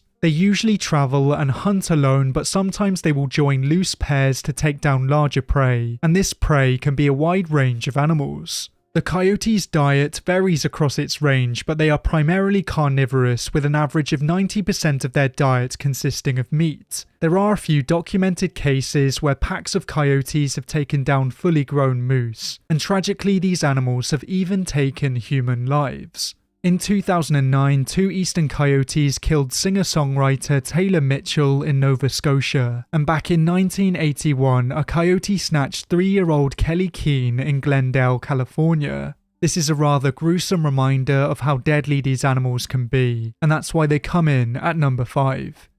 The dhole is a distinctive canid that roams across South and Southeast Asia, and it's the only member of its genus. They are closely related to species in the genus Canis, but their closest living relative is believed to be the African wild dog. Dholes aren't the largest canines, maxing out at around 21 kilograms, but they seem to be unaware of this size and target animals far larger than themselves. They are highly social animals, being found in large clans consisting of up to 40 animals, but usually these groups number around 12 individuals. Hunting in packs allows them to target larger prey, and like many other canids, their superpower is their stamina. They can chase prey for many hours, and each dhole will take it in turn to lead the chase, while the others rest, running at a steadier pace. Dhole will target prey weighing as much as 175 kilograms, and this means that when they make a kill, there's a lot of food to go around. They are found in some of the most competitive ecosystems in the world, and to be able to survive in these ecosystems, they need to be extremely hardy. Their natural enemies come in the form of leopards and tigers, and sometimes these animals will even predate on them. Dhole do have safety in numbers in most cases, and they have been known to steal the kills of larger predators and even chase them out of areas. Pound for pound, the dhole is one of the deadliest canines in the world, but due to their smaller stature, they slot in at number 4. The dingo is a wild canine that can be found over large areas of Australia, but we aren't quite sure how to classify it. Some believe that the dingo should be classified as the same species as the domesticated dog. Some believe that it should be a subspecies of the domesticated dog. Some believe that it should be its own species. And some believe that it's a subspecies of wolf. The reason behind this confusion is the dingo's history, as this animal hasn't been in Australia for long. The earliest known dingo remains date back to around 3,500 years ago, and it's believed that they have been in Australia for at least 5,000 years. Its closest living relative is the New Guinea singing dog, and it's believed that dingoes were introduced into Australia from Southeast Asia by humans. They soon took over Australia and became one of the top predators in the country, and humans even used to hunt alongside them. In Australia, dingoes are known to prey on at least 177 different species, with the majority of their diet consisting of mammals. Since their introduction, they have had a major impact on the ecosystem, and they have been blamed for the extinction of quite a few native animals. They will prey on pretty much anything they come across, and they will even venture into the water in search of food. Dingoes are usually shy around humans, but there have been a few cases where they have attacked and killed people, and one dingo attack hotspot is Gari. In 2001, a 9-year-old was attacked and killed by 2 dingoes here, and in 2012, a young dingo was killed by rangers on Gari after continued aggressive and dangerous behaviour towards people. In recent years, there have been similar cases such as this, and it's important to keep your distance from wild dingoes. The dingo's power and adaptability allows it to be one of the deadliest predators in Australia, and for this reason they slot in at number 3. The African wild dog is the largest canine native to Africa, and it's the only member of its genus. They have a scattered distribution across sub-Saharan Africa, and unfortunately they are becoming increasingly rare. The African hunting dog is listed as endangered, and there are only an estimated 6,600 individuals left in the wild. They are threatened by habitat fragmentation and human-wildlife conflict, and this really is a shame as they are one of the most distinctive predators in Africa and the world. These canines max out at around 40 kilograms, and they get to this size by primarily feeding on meat. They have a hyper-carnivorous diet, and they specialize in feeding on medium to large-sized antelopes. Once again, their superpower is their stamina, and it helps that they hunt and live in groups of up to 30 individuals. They are known to form extremely tight bonds, and these bonds are stronger than those of lions and hyenas. The average African wild dog hunt covers over 2 kilometers, and over this distance the prey animal is slowly worn down. They have one of the highest success rates of any mammal, as around 80% of their hunts are successful. They are known to take down prey as large as the African buffalo, but successful hunts on animals this large are extremely rare. African hunting dogs have many natural enemies across Africa, and one of their main competitors is the African lion. Lions are one of the main sources of African wild dog mortality, and a decrease in lion populations in certain areas can result in an increase of wild hunting dogs. African wild dog attacks on humans are extremely rare, but there was one tragic case in Pittsburgh Zoo in 2012. A 2-year-old boy fell into the African wild dog enclosure, and unfortunately he lost his life to these canines. But of course this tragedy wasn't their fault. To be able to survive in the same ecosystem as lions and hyenas, you have to be extremely hardy, and I think it's fair to say that the African wild dog is one of the deadliest animals in the world. The grey wolf is the world's largest canid, and it's easily the deadliest canine in the world. This animal has quite a few subspecies around the world, and many of these subspecies are confused for separate species. If you're wondering why there haven't been many wolves on this list so far, it's because most wolves around the world are considered to be a subspecies of grey wolf, so really they all fall into this category. Grey wolves can reach a maximum size of around 80 kilograms, and an animal of this size is capable of taking down surprisingly large prey. Famously, wolves live and hunt in large packs, and this allows them to be one of the deadliest predators in the world. They primarily target ungulates, and they have been known to take down animals as large as adult moose and bison. Across their range, they have to compete with many apex predators such as bears and cougars, but these animals must respect the grey wolf. Despite their fearsome reputation, grey wolves rarely kill humans, as between 2002 and 2020 there were only 26 fatal attacks throughout the world. People use their reputation as an excuse to kill them or eradicate them from an area, but these animals are essential predators. Wolves play a very important role in ecosystems around the world, and without their presence, prey numbers would multiply out of control. This has already happened in quite a few areas across Europe and North America where wolves have been eradicated, and deer numbers have multiplied at an astonishing rate. These impressive predators are needed to keep balance in their native ecosystems, and they are easily the deadliest wild canines in the world.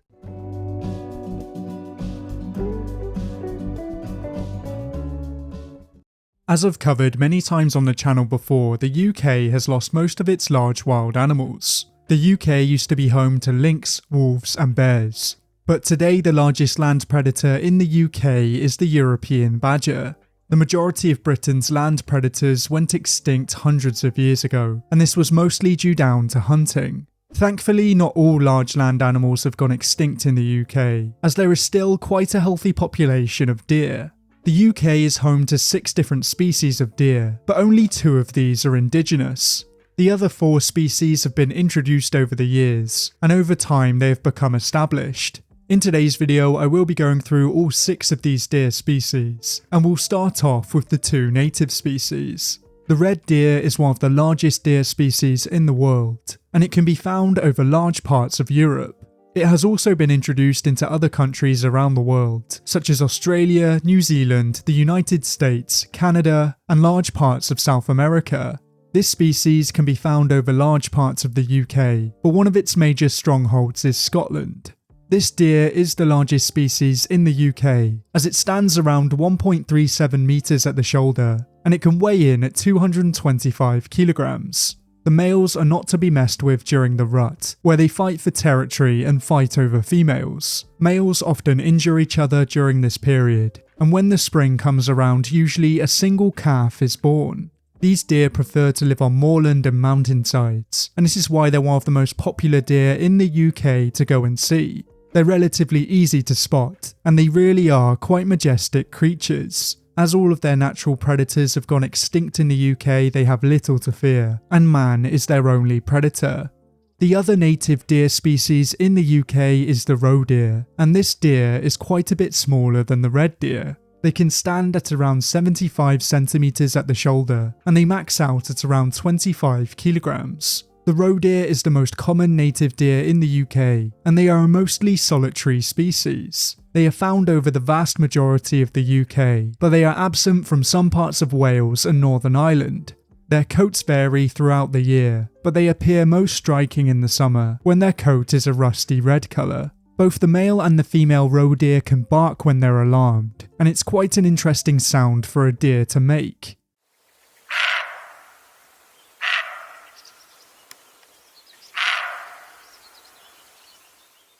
Other deer species can make similar sounds, so if you're out on a walk and you hear a bark, it's not necessarily a dog.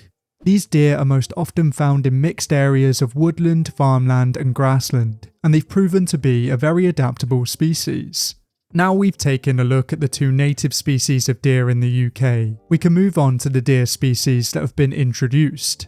The fallow deer is a very beautiful species of deer, and it's historically native to Turkey and the Italian and Balkan peninsulas. It is a relatively large deer and can stand up to 1.2 meters at the shoulder, and they max out at around 95 kilograms. This species can be found over large parts of the UK, but the majority of them are found in England. This deer is known for its iconic spotted coat, yet their coat changes with the seasons. These deer were first brought to Britain from the Western Mediterranean during the Roman period, and they were mostly kept in enclosures and in deer parks. These deer went extinct in Britain following the collapse of the Roman Empire, but eventually they were reintroduced in the 11th century from the Eastern Mediterranean.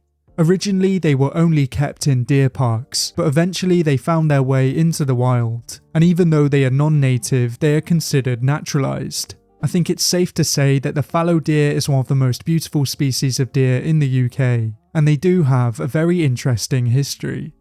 The next introduced deer we will be taking a look at is the Sika deer. The Sika deer is also known as the Japanese deer, and it does originate from Japan and other parts of East Asia. Today it can be found over large parts of the UK, but it seems to have a stronghold in Northern Ireland and Scotland. Just like the fallow deer, the Sika deer is known for having a spotted coat, but it is a little bit smaller than the fallow deer. They stand around 95 centimeters at the shoulder, and they can weigh up to 70 kilograms. These deer were introduced into Britain from Asia in 1860, and at first they were kept in deer parks. Eventually, some of these deer escaped and multiplied in the wild, and as there are no large predators in the UK, I'm sure that they enjoyed their new home. In some areas such as Scotland, they can cause problems, as they have been known to hybridize with red deer. These hybrids are found in areas where the ranges of Sika deer and red deer overlap, and the UK is one of the few places where these hybrids naturally occur. Strangely, these deer aren't the only deer in the UK that originate from Asia, as our final two species can be found in China and Korea. The Chinese muntjac is arguably the most interesting species of deer in the UK, and this is mostly due down to its size and appearance. The muntjac is the smallest species of deer in the UK, and it is also quite stocky. It measures around 55 centimeters at the shoulder, and it can weigh up to 18 kilograms. Not only is the muntjac not native to the UK, but since 2019 they have also been classified as an invasive species. These deer were first introduced into the UK from China in the 20th century, and they were kept in Woburn Park in Bedfordshire. Some were deliberately released from Woburn, and some individuals escaped. Today they are now widespread and they are increasing in number, but they're mostly limited to England. As these deer are so small, they're very elusive, and just like the roe deer, they are able to bark. The muntjac is a mostly solitary species, and only really causes damage by feeding on crops and breaking into allotments. As this species is so small, they are considered to be the cutest deer in the UK, and I was personally shocked when I spotted one recently. The final species of deer we will be taking a look at is possibly the strangest, and it's known as the water deer. The water deer has two subspecies, the Chinese water deer and the Korean water deer. The Chinese water deer is the subspecies that's found in the UK, and they're only found in central and eastern England. These deer were first kept at London Zoo in 1873, but some escaped from Whipsnade Zoo in 1929. Their numbers increased through introductions at deer parks, and today the British population is thought to account for around 10% of the world's total. As you might be able to guess from their name, they prefer wetland habitats, but they can also be found in open woodlands. They are sometimes referred to as the vampire deer, and this is all because of their large canine teeth. These teeth can measure up to 8 centimeters long, and they're used as weapons when the males fight. The Chinese water deer is another relatively small species, as they measure up to 65 centimeters at the shoulder, and they can weigh up to 18 kilograms. They have quite a thick fur that gives them a teddy bear-like appearance, and this is part of the reason why they are so loved. You could argue that the reindeer should be on this list, as the UK is home to a few wild reindeer. These reindeer can be found in Scotland, and there are around 150 individuals. This is Britain's only free-ranging herd of reindeer, but as they are tame, I wouldn't class them as truly wild. This is why I haven't included them on the list, but the UK is technically home to reindeer too. Let me know which of these deer species is your favourite down in the comments below, and I'd be interested to find out if anyone had seen all of these species in the UK.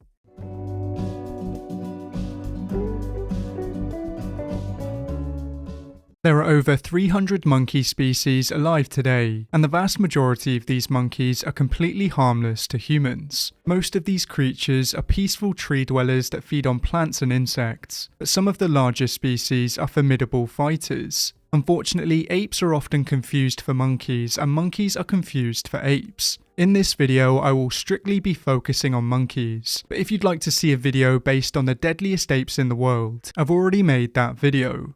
In today's video, we'll be taking a look at some of the deadliest monkeys in the world, and to find our first species, we'll be heading over to Asia. The rhesus macaque is a species of old world monkey, and it's one of the most infamous primates in Asia. They can be found over a large area of South and Southeast Asia, and they are extremely adaptable, being found in different habitats and climates. The rhesus macaque isn't exactly the largest monkey in the world, weighing in at a maximum 12 kilograms, but they are relatively aggressive for their size. These primates have a complicated relationship with humans, because in some places around the world we coexist with them, but in others they are seen as enemy number one. One of the reasons why the rhesus macaque is so well known is because it can be found in many famous cities, and in these tourist destinations they have proven to be very brave. These monkeys will happily steal food and possessions from tourists, but the real danger comes when they steal crops from farmers. The most violent conflicts arise where natural land has been converted into agricultural land, and the macaques have started to feed on the crops. Of course, the monkeys have no idea that they are doing anything wrong, as they have foraged there their entire lives, but over the course of a year this can result in big losses for the farmers. Some farmers will choose to attack the macaques, but in most cases the macaques have safety in numbers. Some rhesus macaque groups can number 200, and groups of this size can lead to them taking more risks and becoming more brazen. The rhesus macaques that can be found in big cities are the ones that have little to no fear of humans, and this has led to some brutal attacks over the years. Back in 2018, a rhesus macaque kidnapped a baby in India, and in November of last year, a 10-year-old boy was fatally attacked by one of these primates. As some of you may already know, the rhesus macaque can be found outside of Asia, and it has a home in the invasive species capital of the world. Florida is home to a small population of rhesus macaques, and they can be found in the Silver Springs State Park. This population numbers around 400 to 500 individuals, and they can risk the lives of humans in a completely different way. Many of the macaques in the Silver Springs State Park suffer from herpes B, and this disease can spread to humans. If left untreated, nearly 80% of cases result in fatalities, but thankfully deaths from herpes B in the area are extremely rare. In the wild, in their native range, these primates aren't known for being the deadliest animals, as they mostly eat plant matter and they are preyed upon by predators such as cats and birds of prey. On their own, they aren't very dangerous animals at all, but if you factor in their aggressiveness in cities and their strength in numbers, they are one of the deadliest monkeys in the world. For this reason, they slot in at number 5, and you should keep your snacks close if you're in their territory. The drill is a lesser known old world monkey, and this is mostly because it's extremely rare. They are currently listed as endangered, as there are only an estimated 3,000 to 8,000 left in the wild. These distinctive primates are only found over a small area of Nigeria, Cameroon and Bioko Island, and they typically inhabit rainforest habitats. The main reasons behind their decline is habitat destruction and poaching for bushmeat, and this is a real shame as they are one of the most iconic animals in their region. In the wild, they are usually found in groups of 20 to 30 individuals, and they display extreme sexual dimorphism. Males are much larger and more muscular than the females, and they can max out at around 20 kilograms. The males possess some abnormally large canine teeth that look like they could cause some serious damage, but surprisingly these teeth don't get much use at all. The drill spends most of its day foraging on the forest floor, and the majority of their diet is made up of plant matter and insects. Their teeth are sometimes used to intimidate and attack other rival males, and in some rare cases they are used to protect their group against predators. Drills are famously quite shy creatures, but if cornered or attacked, they can use their impressive teeth and muscle to fight their way out of danger. As well as humans and dogs, drills are also predated on by leopards and snakes, so they are used to dealing with some of the most lethal predators in Africa's rainforests. If this wasn't enough, they are also targeted by their fellow primates, the chimpanzees, and if you've ever seen a chimpanzee fight, then you know just how brutal these creatures can be. Animals that are found in brutal, competitive ecosystems are usually more aggressive and hardy, and this is definitely the case for the drill. This muscular primate slots in at number 4, but if you leave them alone then they're no danger at all.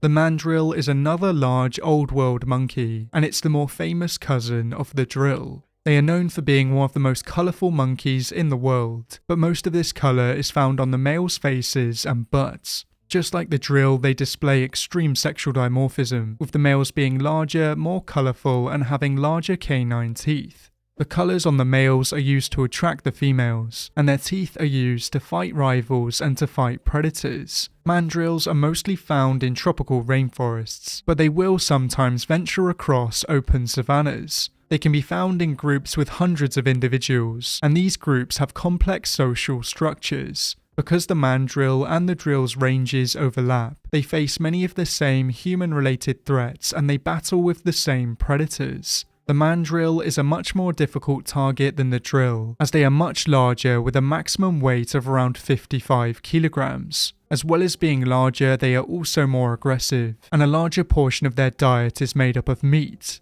They do not hunt as much as their primate relatives, the chimpanzees, but they will sometimes target small forest deer. Despite this, their diet is still mostly made up of plant matter, but they have to share this food source with other larger primates in the area, such as gorillas. Like with many of the other primates in the area, their main predators are leopards, but even the larger mandrills will hesitate to battle this formidable predator. Mandrills are typically not aggressive towards humans, but if cornered or threatened, they will fight back. The vast majority of mandrill aggression towards humans comes from captive specimens, and they have much more reason to fear us than we do to fear them. It's believed that their population has decreased 30% in the past 24 years, and this is mostly because of poaching for the bushmeat industry. Hopefully more can be done to protect these monkeys in the future, as they are one of the most distinctive primates in the world. Their size, power, and teeth mean that they easily slot in at number 3, and they are by far the most colourful monkey on this list. The olive baboon is one of 6 baboon species alive today, and they are one of the larger species. They are the widest ranging baboons in the world, being found over large areas of Central Africa. Unlike the previous 2 monkeys, they can be found in more open areas, and they commonly inhabit savannas and mountain regions. Once again, the males are larger than the females, but the largest males reach a similar size to the largest mandrills with a maximum weight of around 50 kilograms. The olive baboons live in groups numbering 15 to 150 individuals, and each baboon has a social ranking somewhere in the group. Female baboons are the core of the social system in olive baboon groups, and this is quite different to other primate social structures. The dominant males are close to the top of this social structure, but this comes at a cost.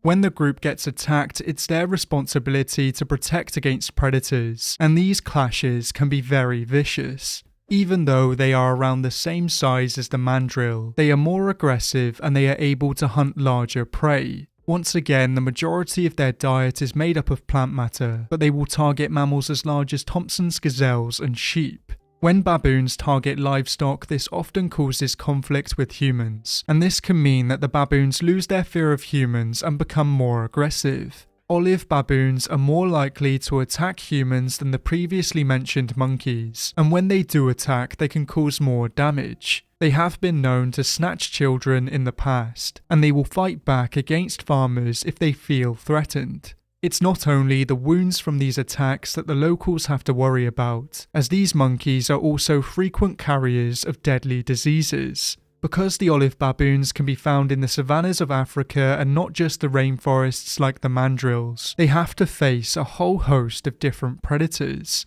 As well as big cats, they face threats in the form of hyenas, wild dogs and crocodiles, but they will fight back against some of these predators. The olive baboon's aggressive behaviour means that they're fit for number 2 on this list, and next up is the deadliest monkey in the world. The Chacma baboon is the largest baboon in the world, and it roams the wilderness of southern Africa.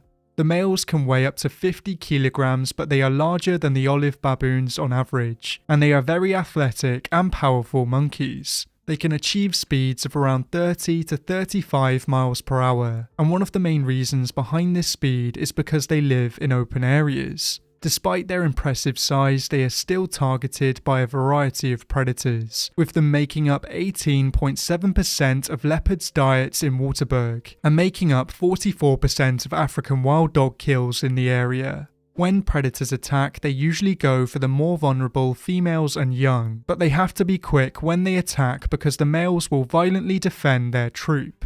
Smart leopards choose to hunt chacma baboons at night, as the males are a lot less likely to be alert to the leopard, and it's harder for the male baboons to find the leopards in the darkness. The bravery from the males is really quite impressive, and when one baboon attacks, many others will follow. They are even known to fight back against spotted hyenas, and this is made even more impressive by the fact that spotted hyenas on average are much larger. Chacma baboons are more likely to attack humans than any of the other previously featured monkeys, and they are known to cause major problems in some towns and cities. In some areas of South Africa, they have been known to terrorize entire apartment buildings, and the locals resort to using paintball guns to fight back. In more serious cases, they have been known to fatally attack children, and in March of last year, a chacma baboon broke a hiker's leg by throwing a boulder at them. Baboons that are found in close proximity to humans are usually more aggressive towards humans, and because a lot of their habitat has been turned into farmland, they are more likely to venture into human-inhabited areas in search of food. These primates really aren't to be messed with, and their aggression is caused by living in such a competitive ecosystem, and because of years of human persecution. The chacma baboon's size, power, and aggression means that they easily come in at the top spot on this list, and they are easily the deadliest monkeys in the world.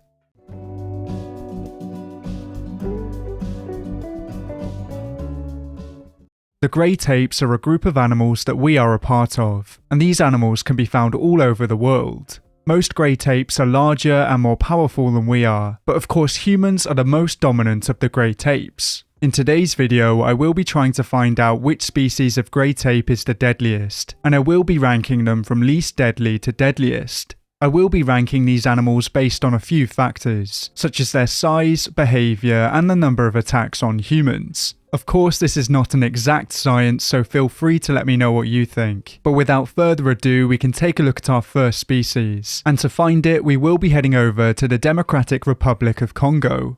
The bonobo is a relatively peaceful primate, and this is why some people refer to them as hippie chimps. It is one of two species in its genus, with the other being the common chimpanzee. It can be very difficult to tell these two species apart, and bonobos weren't even recognised as a separate species until 1929. Bonobos tend to have pinker lips and a darker face, and they are also smaller than chimpanzees on average. Bonobos and chimpanzees are our closest living relatives, but these two animals have very different temperaments and behaviours. Chimpanzees are known for being quite brutal and aggressive, whereas bonobos are the more peaceful species. Bonobo groups are led by females, and they have a very interesting way of keeping the peace. Bonobos will use sex to reinforce bonds within the group, and they'll even use sex to resolve conflicts. This strategy seems to work for the bonobos, but unfortunately a bonobo's life isn't entirely violence-free. If two bonobo groups come together, it can become violent, and there can be fatalities on both sides. Even though these primates mostly feed on plant matter, they will hunt other animals, and these animals usually come in the form of antelope, squirrels, and other rodents. Bonobos are stronger than most humans, but not larger individuals, and there have been a few reported attacks over the years. Thankfully, none of these attacks have proven to be fatal, and that's why the bonobo slots in at number 5. For our next group of primates, we will be heading over to Southeast Asia, as we will be taking a look at the orangutans. There are 3 species of orangutan alive today: the Bornean, the Sumatran, and the Tapanuli. In this video, I will be grouping these 3 animals together, because even though they differ in size, shape, and behaviour, it's hard to say whether one orangutan species is more deadly than another. Orangutans are the heaviest tree-dwelling mammals, and they spend the majority of their lives swinging through the canopies. Their reliance on forests is one of the reasons why all orangutan species are listed as critically endangered, as their habitats are being destroyed at an astonishing rate. Orangutans exhibit extreme sexual dimorphism, with males being a lot larger than females. These males can reach a maximum weight of around 130 kilograms in the wild, and on average orangutans are a lot stronger than humans. Because of their size and power, most predators will leave them alone, but they do have to look out for tigers, pythons, and crocodiles. Clouded leopards will sometimes target their young, but they rarely go after the adults. Just like most of the other great apes, orangutans mostly feed on plant matter, but they will sometimes target other animals. They have been seen targeting slow lorises, and they will sometimes go after small rodents. For the most part, orangutans are very peaceful creatures, and attacks on humans only really occur in captivity. There have been no verified fatal attacks on humans, and this is mostly due down to their peaceful nature. Even though they could easily kill a human, they never do, and this is why the orangutans slot in at number 4. For our next group of primates, we will be heading back over to Central Africa, as we will be taking a look at the gorillas. There are 2 species of gorilla alive today, the eastern gorilla and the western gorilla. Once again, I will be grouping these 2 species together, because even though they have quite a few differences, it's hard to say whether one gorilla species is more deadly than the other. Gorillas are the largest and most powerful of the great apes, and they can grow to weights of 270 kilograms in the wild. They are usually shorter than humans on average, but they are much bulkier, and they have far more dangerous teeth. Even though the gorilla's canines may look like the canines of a predator, around 85% of their diet is made up of leaves and stems. These animals will also feed on insects and mollusks, but they very rarely hunt other mammals. Gorillas live in small groups called troops, and these troops tend to be led by one adult male. The silverback will try and protect the group from danger, and this danger usually comes in the form of leopards. If gorillas were more aggressive, they would easily be one of the deadliest primates in the world. Thankfully, gorillas are quite peaceful animals, and they only really attack if provoked. Males will often fight each other, but it's rare for a gorilla to go after a human. Some of the only gorilla attacks on humans have been in captivity, and one of the most recent attacks was in 2020. This attack occurred at the Madrid Zoo, and it left one zookeeper with open fractures on both arms. Thankfully, cases such as this are extremely rare, and that's why the gorillas slot in at number 3.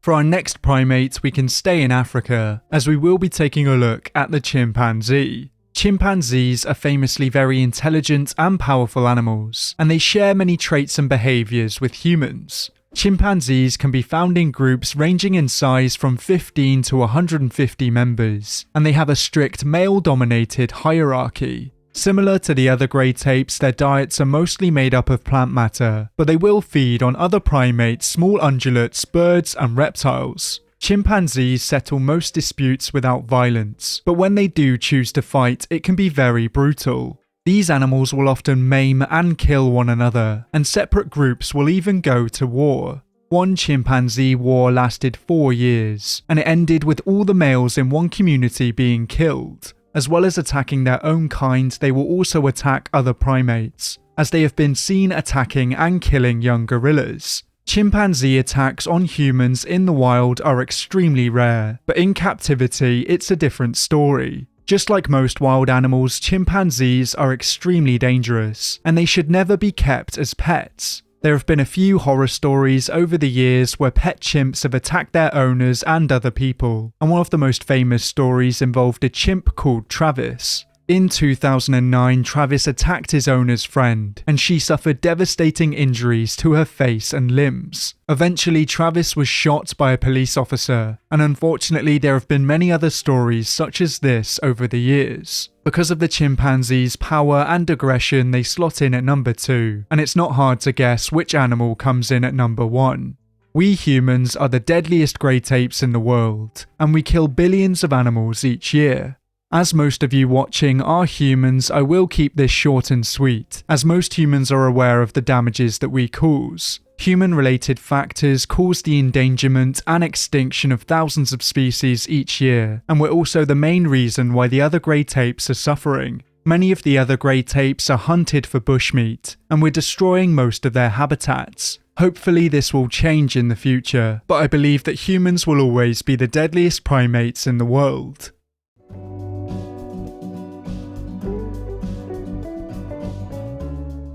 Mustelids are an extremely diverse group of mammals, and they are known for being immensely tenacious and feisty. These animals can come in many different forms, and they each play different roles in their ecosystems and seem to have their own unique set of skills. Some prefer to get their paws wet and hunt for aquatic creatures. Some are expert diggers and try to unearth their prey, and others are impressive land predators. Mustelids are famous for regularly taking down prey much larger than themselves, and some of them seem to never back down from a fight. In today's video, I will be going through some of the deadliest mustelids in the world, and I will be ranking them from least deadly to deadliest. Our first animal is an incredibly impressive aquatic predator, but it's not typically seen as a dangerous animal. The sea otter is the heaviest mustelid in the world, but it's also one of the smallest marine mammals. The word deadly doesn't really come to mind when you think of the sea otter, but these cute animals are the masters of their ecosystem. A sea otter's lung capacity is 2.5 times greater than that of a similar sized mammal, and they own the thickest fur in the animal kingdom, which helps them to keep warm in cold waters. The vast majority of the world's sea otters are found in Alaska, and Alaska's waters can be very treacherous. Orcas and sea lions are the main predators of sea otters, but in recent years, grey wolves in southwestern Alaska have started to hunt these animals too. Thankfully, a large number of sea otters are found in and around kelp forests, and these ecosystems offer protection to many aquatic creatures. Kelp forests are full of life, and without this unique ecosystem, many of the animals that inhabit them would soon disappear. The sea otters not only live in and around these ecosystems, but they also ensure their health, and they do so by feeding on certain hard-shelled creatures. If we take a look at the sea otter's skull, it gives us an idea as to what they feed on. Their skulls are relatively chunky and robust, and they own a set of strong, thick teeth. These teeth are perfect for crushing crustaceans and mollusks, and the sea otters target one hard-shelled creature that can cause serious damage to the kelp forests.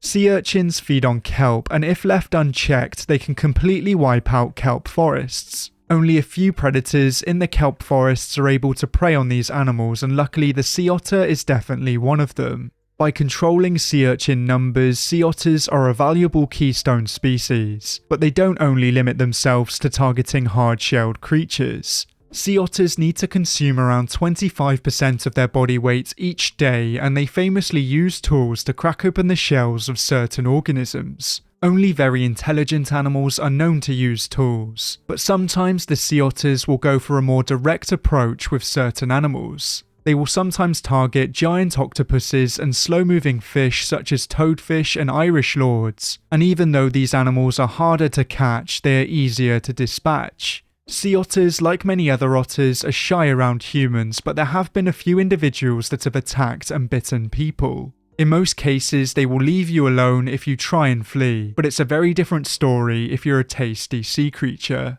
Sea otters may not seem deadly at first, but they are incredible predators in their ecosystem, and their size and power means that they slot in at number 5. The American badger is a feisty little mustelid, and even though it may look very similar to the badgers of Eurasia, they are not closely related. The American badger behaves in a very different way to the badgers of Eurasia, and it seems to always be in a very bad mood. These animals max out at around 15 kilograms, and even though this is relatively small for a North American predator, they put this size to good use. The American badger is a predator, and it mostly targets burrowing animals. The majority of its diet is made up of ground squirrels, gophers, moles, marmots, and prairie dogs, and to get at these prey animals, they will dig down into their burrows. In some cases, American badgers will target more dangerous prey such as rattlesnakes and burrowing owls, and they will even take down animals a similar size to themselves such as skunks. They are great at dealing with changes in prey availability, and they will even store meals for a later date. In 2016, scientists at the University of Utah conducted an experiment where they left 2 deceased calves in the desert. Over the course of several days, 2 American badgers independently buried the animal carcasses, and then they came back for them at a later date. The American badger is an extremely aggressive animal if provoked, but if you leave them alone, in most cases they will leave you alone. This behaviour helps them to convince potential predators that they are not to be messed with, but they do fall victim to larger animals, and cougars are thought to be some of their main predators. Despite the fact that they are very difficult creatures to be around, American badgers are known to work together with other species. The American badger has been seen working with coyotes to hunt small mammals, and researchers have found that the coyote benefits by an increased catch rate of around 33%. The The badgers force the burrowing animals out of their burrows, and the presence of the coyotes keeps them in. This often means that there is no escape for the animals, and it seems as though this partnership is beneficial for both predators. The American badger's aggressive behavior and adaptability allows them to be extremely deadly animals, and they're fit for number 4 on this list. The giant otter is the longest member of the mustelid family, measuring a whopping 1.8 meters in length, and it's the second heaviest otter after the dense sea otter. These animals are found in the freshwaters of South America, and they are one of the top predators in this ecosystem. The giant otter is a social species, and they are usually found in family groups of 3 to 8 individuals. Living and hunting in groups increases their hunting success rates, and it also keeps the younger members in the group safe from predators. Giant otter groups are extremely cohesive and cooperative, and one of the main reasons behind this is their communication. They are extremely noisy, and they have a wide variety of high-pitched vocalizations, and they are believed to be the most vocal of all otters.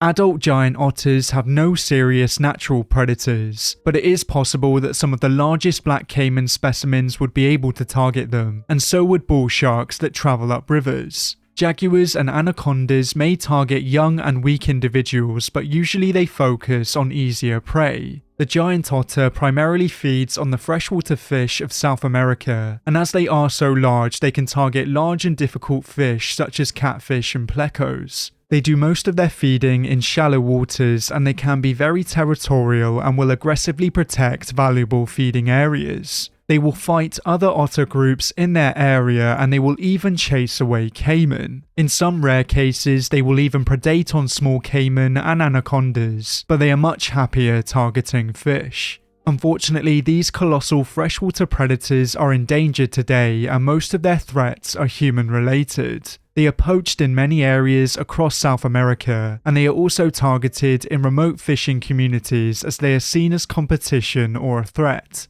It's important that we protect these animals as they are essential to the South American ecosystem, and they are one of the most iconic predators in South America and the world. The giant otter's communication and intelligence gives them the edge over their competition, and for this reason they easily slot in at number 3. The honey badger is the only living species in its genus, and it's famous for its tenacity and its fearlessness. Despite its name, it's not closely related to other badgers, and it has more in common with weasels. There are quite a few mustelids that have a very similar colour scheme and appearance, so this look is not unique to badgers. It's widely distributed across Africa, the Middle East and South Asia, and these areas are home to many dangerous creatures. The honey badger openly struts across the open grasslands of Africa, and not many creatures can do this on a regular basis and survive.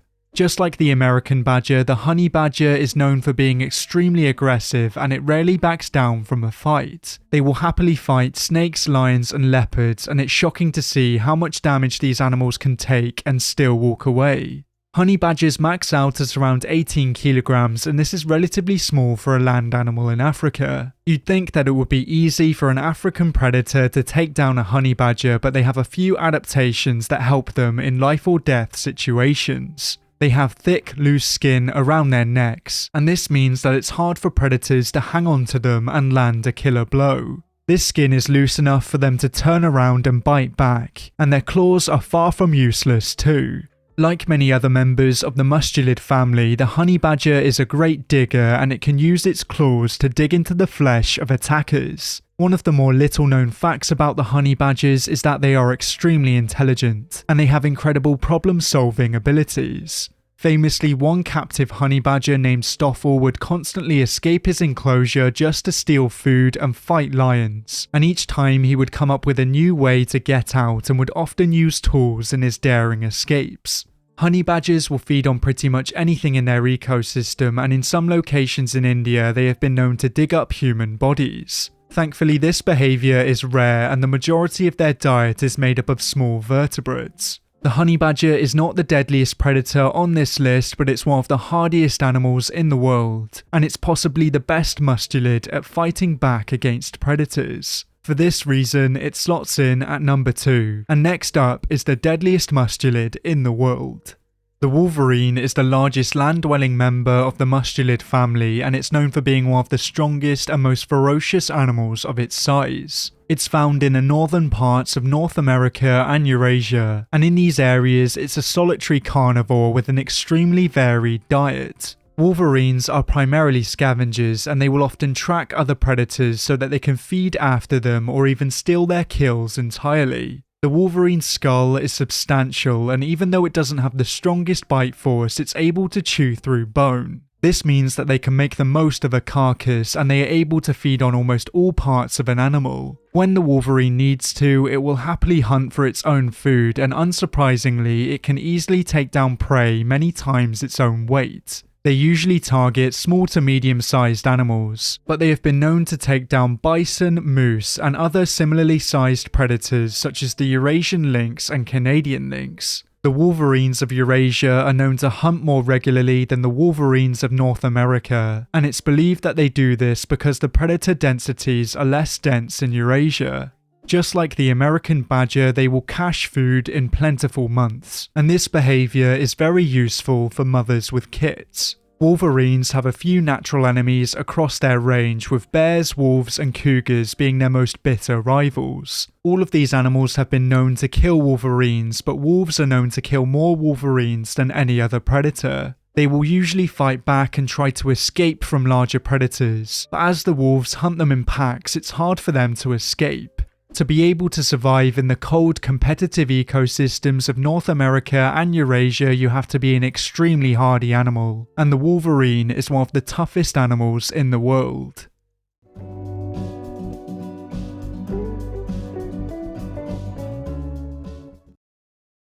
The ecosystems of North and South America are extremely diverse, and they're home to many animals that can't be found naturally anywhere else in the world. Some of these animals play very important roles in their ecosystems, and some of them are just hanging on.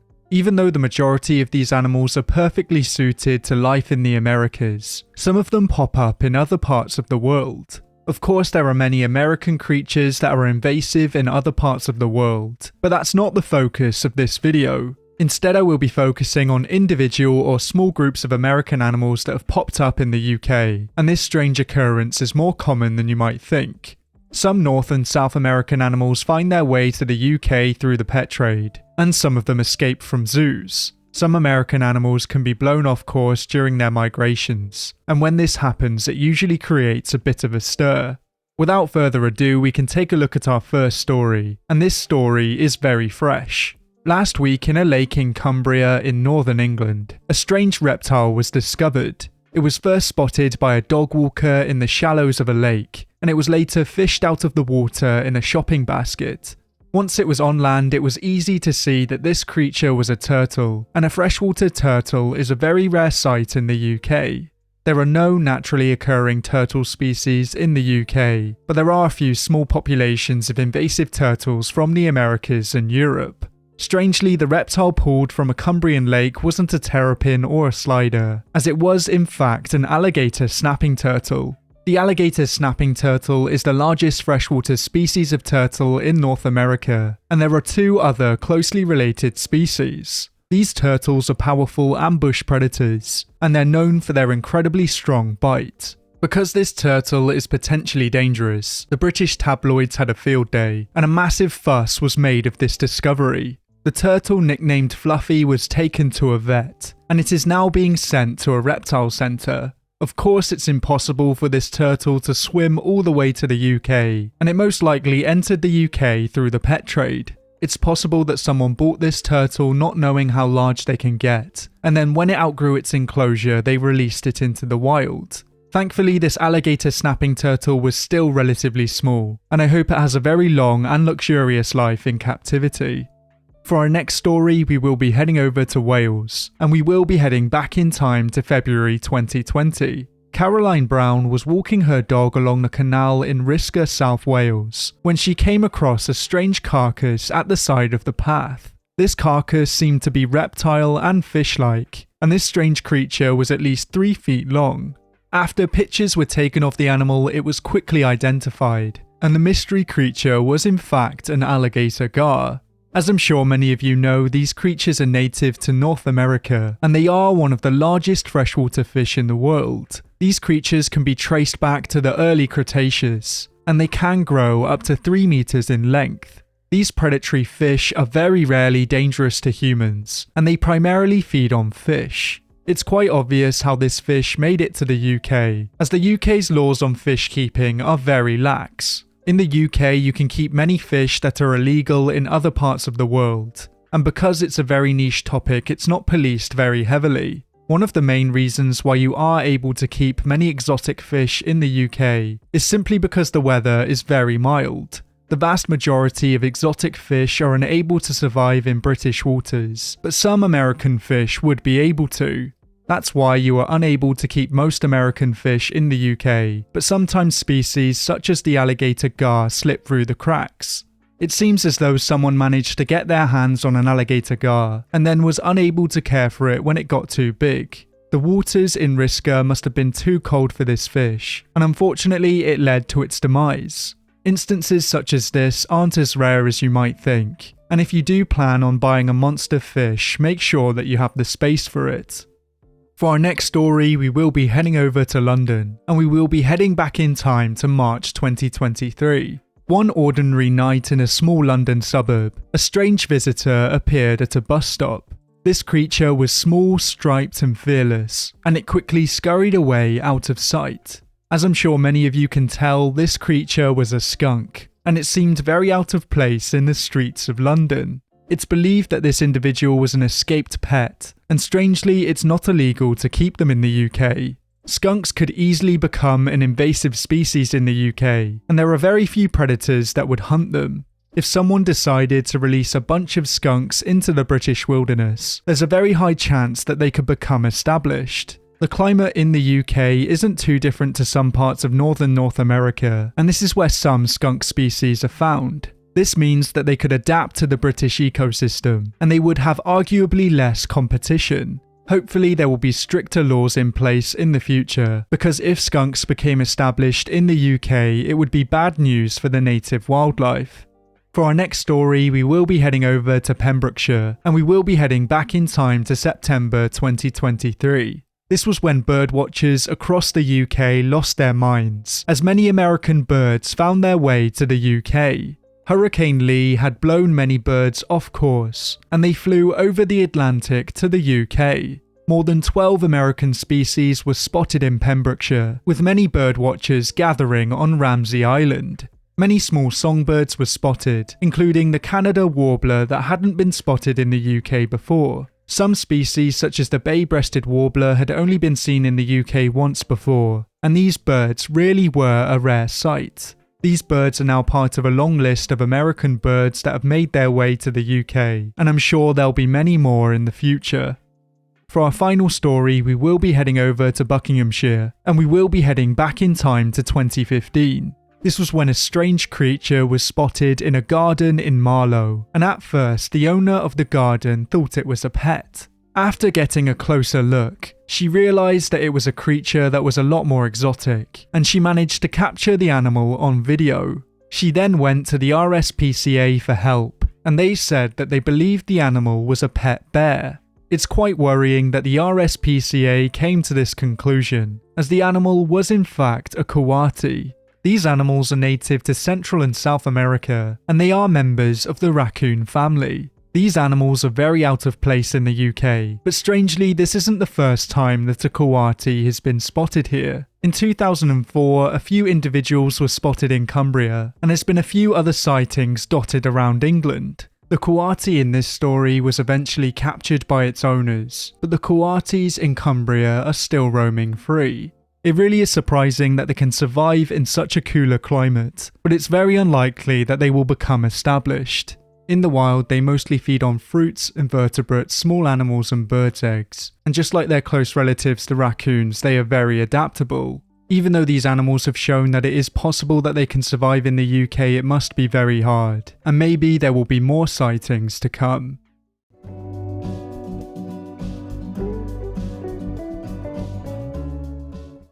Africa is home to some of the deadliest mammals on this planet, but not all of these mammals are predators. Some of Africa's most dangerous animals are herbivores, and some of these herbivores kill far more people than the predators do. In today's video, I will be going through some of Africa's most dangerous herbivores, and I will be ranking them from least deadly to deadliest. To find our first animals, we will be heading to Central and South Africa, as we will be taking a look at the wildebeest. Now there are two species of wildebeest alive today, the black wildebeest and the blue wildebeest. These two species are very closely related to each other, and they live similar lives and they're found in the same ecosystem. Because of this, I will be grouping them together in this video, as they both have similar stories and are as deadly as each other. These mammals spend most of their day feeding on grasses, and they're usually found in small loose herds. They form much larger herds when they choose to migrate, and during the Great Migration there can be as many as 1,000 animals per square kilometre. These herbivores have to deal with the majority of Africa's large predators, and they are common prey for animals such as lions, leopards and crocodiles. Because of this threat of predation, they have to be very fast on their feet, and they also need to be able to defend themselves when they have to. Lions can be killed by wildebeest if they are caught on their horns, but in the vast majority of cases, wildebeest will choose to flee. These creatures are only really a threat when threatened, and attacks on humans are usually provoked attacks. Back in 2004, a man was killed by one of these animals on his farm in northern Indiana, and in 2013, a man and his son were killed by a wildebeest on their farm in South Africa. It seems as though most wildebeest attacks on humans occur in captivity, and in most cases, if you leave them alone, then they will leave you alone. That's why both wildebeest species slot in at number 6, because even though they are fully capable of killing a human, they rarely choose to do so. For our next inclusion on this list, I will once again be grouping two animals together, as we will be taking a look at the white rhinoceros and the black rhinoceros. The ranges of the black and white rhinoceros overlap, and once again they do live very similar lives to each other. They both have very similar body shapes and lifestyles, but the white rhinos are larger on average. The easiest way to tell these two animals apart is by looking at their heads, as white rhinos tend to have larger, bulkier heads, and they have very wide, square-shaped mouths. The black rhinos tend to have a pointed lip, and these animals are a lot rarer. The black rhino is currently listed as critically endangered, and this is mostly due down to poaching. As these animals are so large and powerful, they could easily kill a human, but thankfully for the most part they are gentle giants. Even though the white rhino is larger, the black rhino is known for being more aggressive, but you'll struggle to find examples of rhinos killing humans in the wild. Unfortunately, there was a fatal attack back in 2017, and this was when a Hungarian conservationalist lost his life. He played an important role in trying to reintroduce these animals back into Rwanda, but unfortunately one of these animals got spooked and killed him. Poaching pressures have only made these animals more aggressive towards humans, but thankfully for the most part they are peaceful animals. Because of this, they slot in at number 5, because even though they are more than capable, they rarely kill humans and other predators.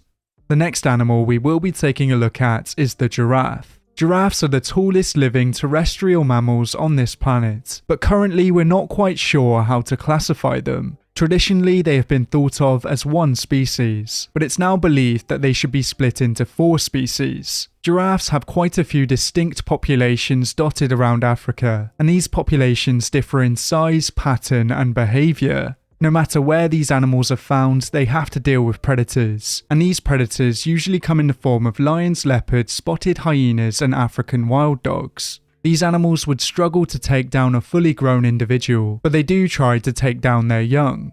Even though giraffes have no obvious defences, they do have quite a mean kick. This kick is more than capable of killing a predator, and their headbutts are pretty dangerous too. These animals are mostly harmless unless provoked, but female giraffes are known to be aggressive when protecting their young, and males can become aggressive during the mating season. Back in 2018, a filmmaker was killed by a giraffe in South Africa, and it appears as though the giraffe headbutted the man while he was filming it. One of the most recent and tragic cases was back in 2023, when a mother and her child were attacked by a giraffe. Thankfully, attacks such as this are very rare, and that's why the giraffe slots in at number 4. The next animal we will be taking a look at is the African buffalo. Unlike the previous animals in this video, the African buffalo is known for being a very deadly creature. It not only has the ability to kill a human, but it also does so on a regular basis, and this is how it's garnered the nicknames of Black Death and Widowmaker. Because the African buffalo lives in a very dangerous and brutal ecosystem, it needs to be able to defend itself. Animals that are found in ecosystems with lots of predators are usually more aggressive, and this aggressive behaviour helps them to survive. African buffaloes are a lot more likely to fight back against predators, and surprisingly, in a lot of cases, they win. African buffaloes will sometimes chase and kill lions, and they're also known to show aggression towards humans too. 49.5% of African buffalo attacks on humans are fatal, and these animals kill more people than lions or leopards. Most attacks occur when the buffaloes feel threatened, and it's estimated that around 100 to 200 people are killed by these animals each year. For that reason, the African buffalo slots in at number 3, and if you see this animal in the wild, it's a good idea to avoid it. For our next inclusion, once again, we will be grouping two animals together, and these animals are the African bush elephant and the African forest elephant. The African bush elephant is the larger of the two species, but both of these animals are threatened with extinction. The African bush elephant is the largest living terrestrial animal, and because of this, it's also one of the most dangerous animals. Elephants are very complex and intelligent animals, and it really is a shame that we treat them so badly. They are capable of feeling many complex emotions, and they're even able to hold grudges. This means that if an elephant comes into contact with a poacher, or if it's a victim of human-wildlife conflict, it can hold a grudge and will most likely be aggressive towards humans if it sees one again. Most African elephant attacks on humans are due to human-wildlife conflict, and if an elephant manages to get hold of you, you stand little chance. It's estimated that elephants kill around 500 people each year, but this number includes both African elephants and Asian elephants. It really is a shame that these animals are forced to fight for resources with humans, but hopefully this situation will improve in the future. The final herbivore we will be taking a look at is the hippopotamus. I'm sure for many of you watching this video, it's not surprising that the hippo comes in at number 1, as famously it's one of the most dangerous large animals on this planet. They are known for being extremely aggressive and territorial, and they are surprisingly fast for their size. These animals are known for being more aggressive in the water than they are on land, and they will often chase and attack boats. Back in May 2023, there was one very tragic incident where a hippo capsized a boat in Malawi. 14 people managed to swim to safety, but 23 people went missing, and there have been a few other similar cases such as this over the years. These animals demand respect and they need to be given a wide berth, and if you find yourself in the water with one, it's game over. It's estimated that hippos kill around 400 to 500 people each year, and this is why they slot in at number 1 as Africa's deadliest herbivore.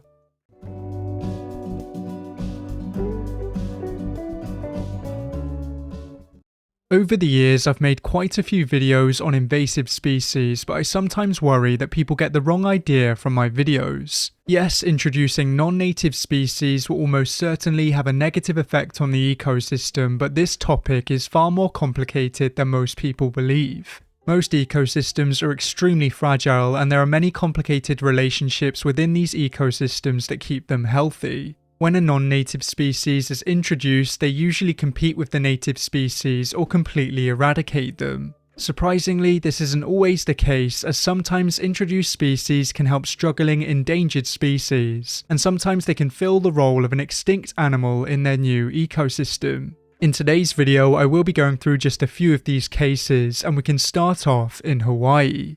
Hawaii is a uniquely beautiful island state, but it's also a hub for invasive species. Over the years, many non-native species have been intentionally and unintentionally introduced, and some of these species have failed and some have been successful.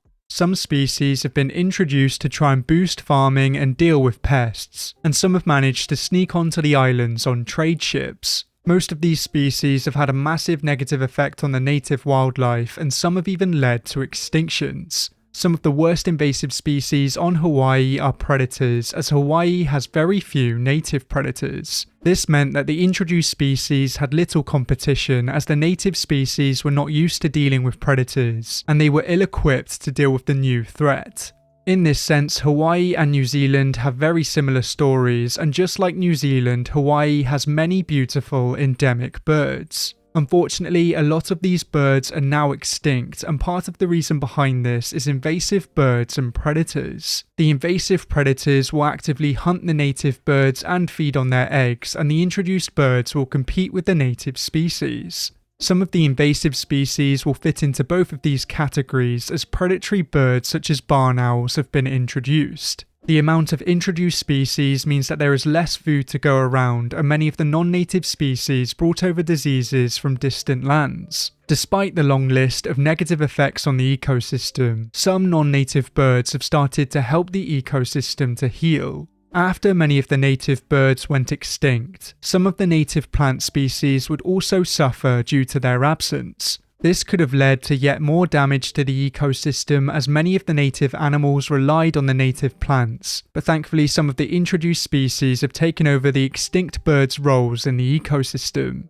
Most native forest plants in Hawaii depend on birds for seed dispersal, and some rely on small birds for pollination. The introduced birds have taken over this role after the extinction of the native birds, and so far this has limited the damage. You could argue that without the introduction of the non-native birds, the native birds would not have gone extinct, but this isn't exactly true. Most animal extinctions are due to multiple factors, and the Hawaiian birds mostly went extinct due to invasive species, loss of habitat, and poaching. This story just illustrates how complicated relationships between plants and animals can be, and even though the non-native birds shouldn't be in Hawaii, at least they are helping in one way.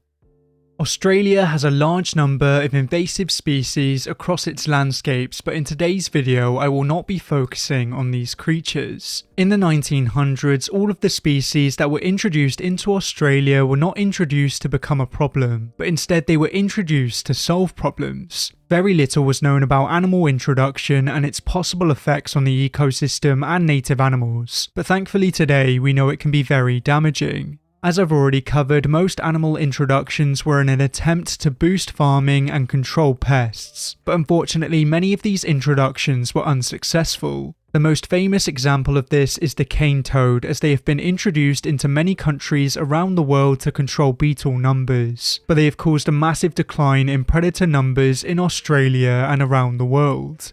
Fortunately, not all of these introductions have been a failure, as some of them have been very successful. The Australian dung beetle project was conceived and led by Dr. George Bornemissza, and it intended to introduce dung beetles into Australia. In the 1950s, when Dr. Bornemissza visited Australia, he noted that the farmland was covered in a large number of cowpats, and this wasn't common in Europe.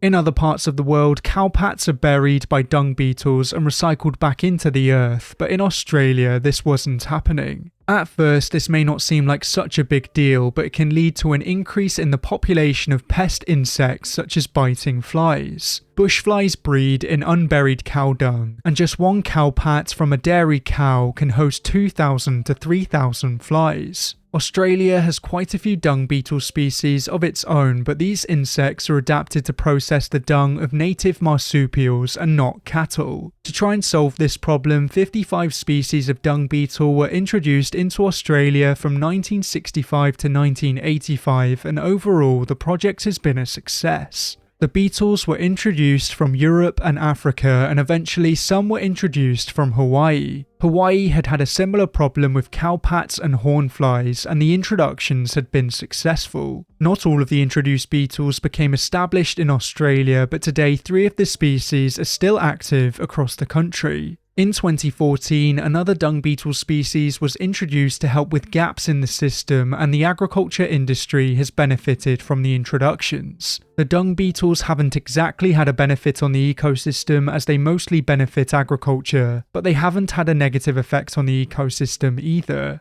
Because they feed on dung that most of the native beetles can't process, they aren't competing with them, and by reducing the fly populations, they are limiting the damage on the livestock. This is one of the few introduced species success stories, but it's still extremely risky to introduce a non-native animal in the first place.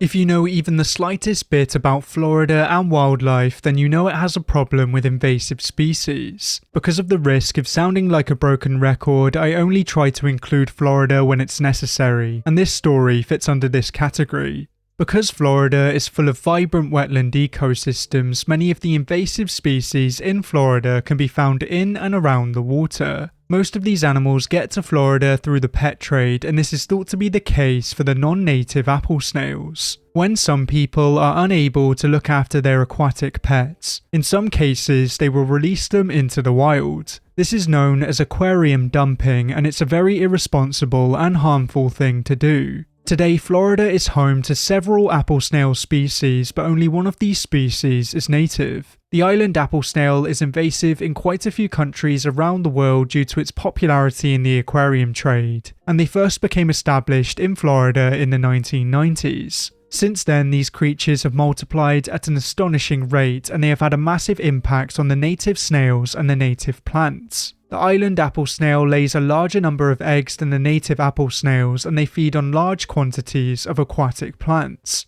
Many native aquatic species rely on these plants for food and as shelter from predators, and by reducing the density of aquatic plants they have a negative effect on the ecosystem, and they are also known to spread diseases and parasites. Even though the apple snails are very bad news for the ecosystem, they have helped one native bird. The snail kite is an extremely specialized bird of prey, and it feeds almost exclusively on apple snails. This species has a large distribution across North and South America, and across most of its range it will feed on invasive apple snails. In Florida, they were one of the first species to be put on the US Fish and Wildlife Service's endangered species list, and they had a population of less than 800 individuals in 2007. Since then, their numbers have been steadily growing, and as of 2022, there are thought to be around 3,000 snail kites in the Everglades. The reason behind this rebound is the increase in the invasive apple snail populations and also the work of conservationists. Even though the snail kite has benefited from this invasion, many other animals have suffered, and hopefully these birds will be able to control their numbers in the future.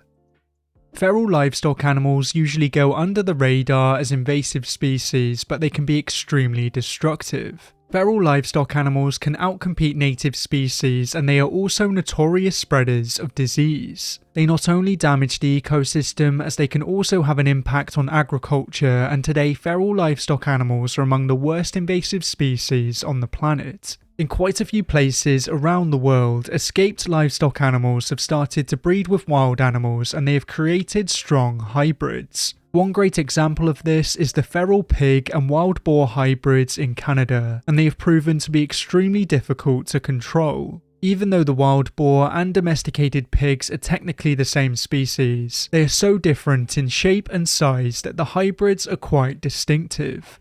Feral donkeys are an issue in some places such as Australia, and they were first brought to the country in 1866. They were introduced to be used as pack and haulage animals, but today they are feral, and there are an estimated 5 million individuals across Australia. They cause damage to native plants and also contribute to soil erosion, which can massively affect the landscape. This case is possibly the most interesting and complex of all the cases so far, because even though feral livestock animals can have a massive negative effect on the ecosystem, they can benefit certain ecosystems where animals have gone extinct.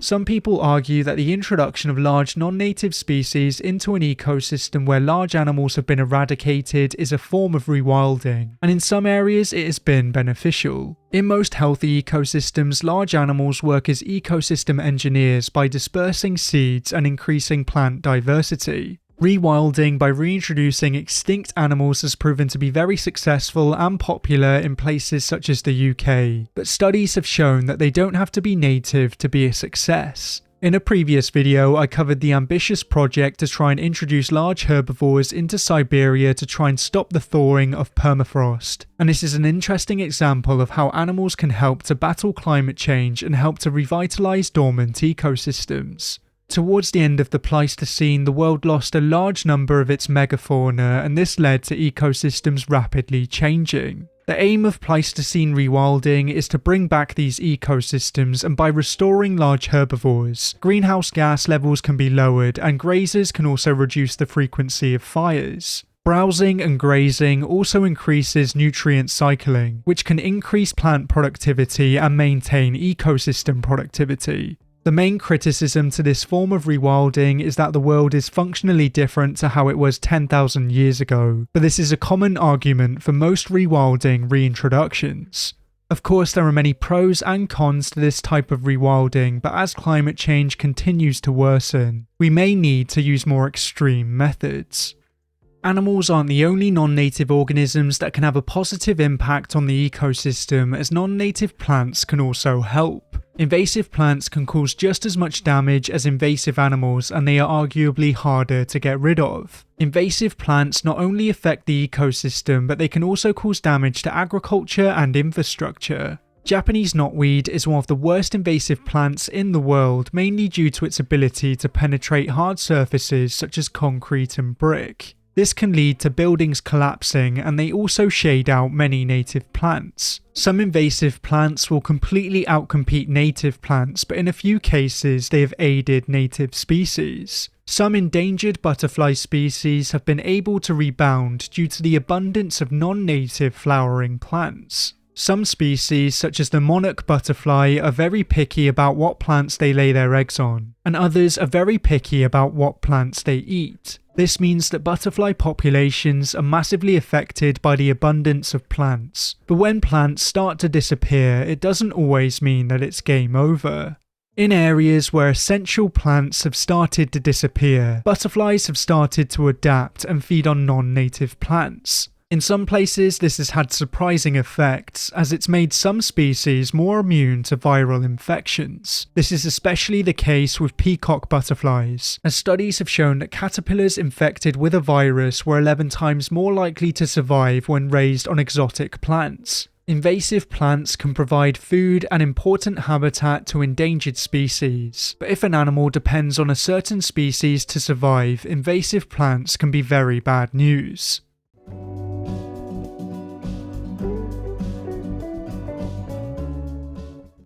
Earth's freshwater ecosystems are arguably its most vibrant ecosystems, and some of its waters are full of weird and wonderful creatures. In today's video, I'll be focusing on some of the largest creatures that can be found in the world's freshwaters, as I'll be ranking each of the 7 continents in the world by their largest freshwater fish. I'll only be including strictly freshwater fish, as some giant fish only spend a small part of their lives in freshwater, and if I include brackish and anadromous fish in this video, then it opens the door to more marine species such as bull sharks.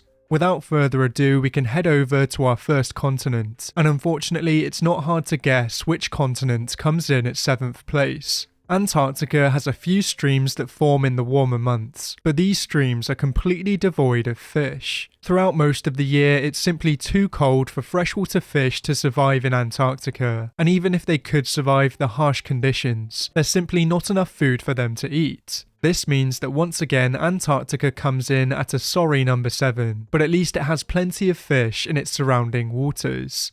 Oceania has a large number of endemic mammal species, and it's a similar story in its rivers and lakes. On many of the smaller islands that make up Oceania, you can find many small, beautiful species, and a large number of these fish can be found in the aquarium trade. Most of the famous rainbow fish are found on the larger land masses such as Australia and New Guinea, and some of the colourful gudgeons are also found in these waters. Australia's freshwaters are some of the most dangerous in the world, and this is especially the case in the north. In many of the rivers in the Northern Territory, you can find apex predators such as saltwater crocodiles and bull sharks, but there's also a lesser known shark that's really quite distinctive. The spear-toothed shark is a species of river shark that's found in northern Australia and southern New Guinea, and even though it does spend time in coastal marine waters, it prefers to live in turbid tropical rivers. It's quite a lot smaller than the fearsome bull shark, and thankfully it mostly focuses on other fish and crustaceans. Further inland you can find one of the most ancient and primitive fishes in the world, and there's one very interesting way to spot them.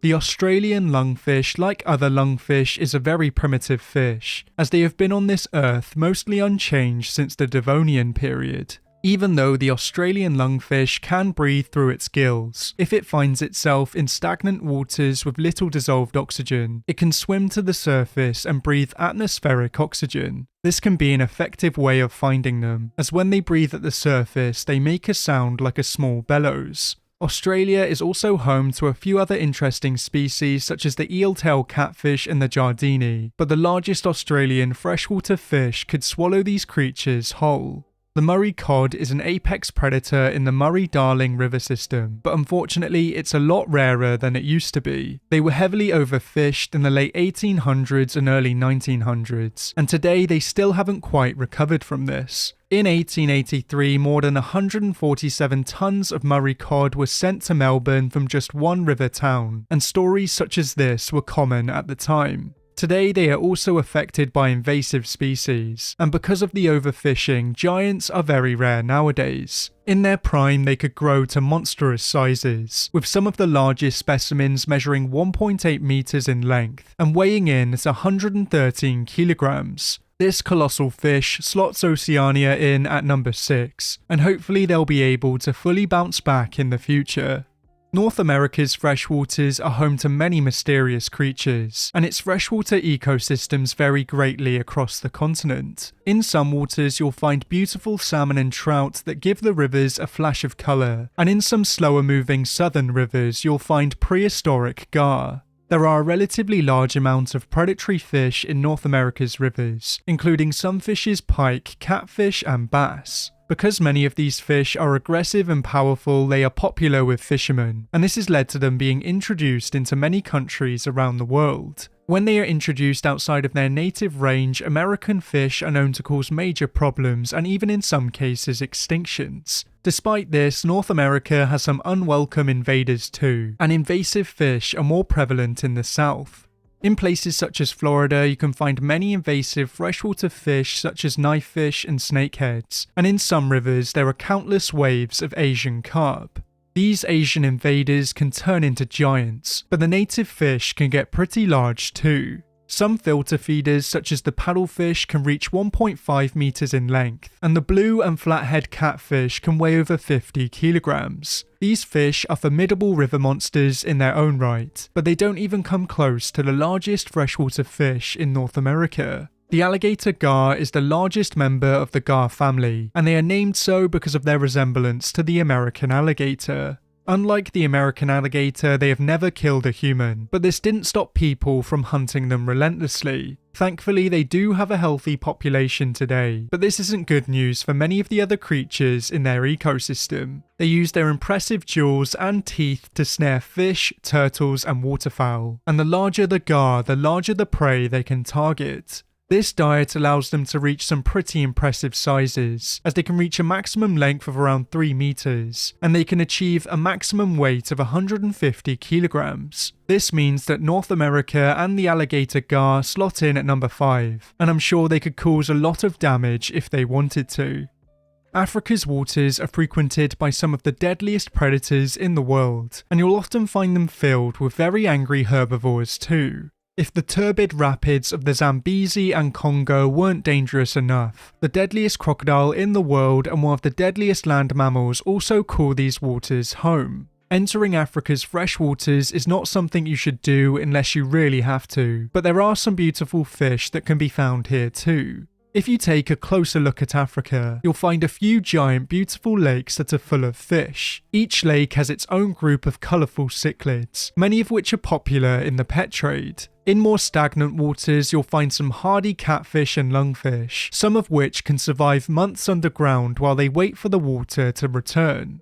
Africa is also full of oddballs such as the insect-eating butterfly fish and the snake-like reedfish, and in more turbulent waters you can find some buck-toothed characters. The Mabu puffer and the spotted Congo puffer are some of Africa's most well-known freshwater puffers, with the Mabu puffer being the largest freshwater pufferfish in the world. These distinctive fish are known for their big personalities, and their strange teeth allow them to crush crustaceans and mollusks. A bite from one of these guys could easily sever a finger, but there's another African fish that could do a lot worse. The Goliath tigerfish looks like a fish straight out of your nightmares, but thankfully they rarely, if ever, attack humans. They almost exclusively feed on other fish, and because the adults can reach a whopping 1.5 meters in length, the only natural predators of the adults are Nile crocodiles. Even though they are Goliath in name, they are not the largest freshwater fish in Africa, as that title goes to the Nile perch. The Nile perch is a giant ambush predator, and it's in the same genus as the smaller barramundi. They will feed on pretty much anything that they can fit into their mouths, and this became a problem when they were introduced into Lake Victoria in the 1950s.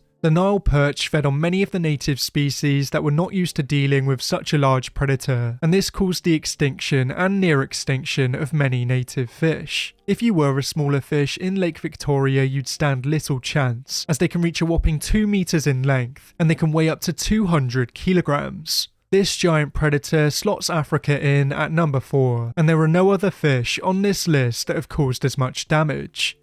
Europe is home to a few freshwater fish that can also be found in North America, such as the northern pike and the brown and rainbow trout. The rainbow trout was actually introduced into Europe from the US in the late 19th century, and the brown trout went the other way around the same time. Europe's waters are home to many carp-like fish, but there are also some daintier riverine species such as the European grayling. There are far less predatory fish in Europe compared to other continents, but the predators it does have are formidable. The European perch is known to grow much larger than its American counterpart, the yellow perch, and the zander is a keen-eyed predator that's very effective in murky waters. These two predators still have to watch their scaly backs, because if they aren't careful, a much larger predator will happily scoop them up.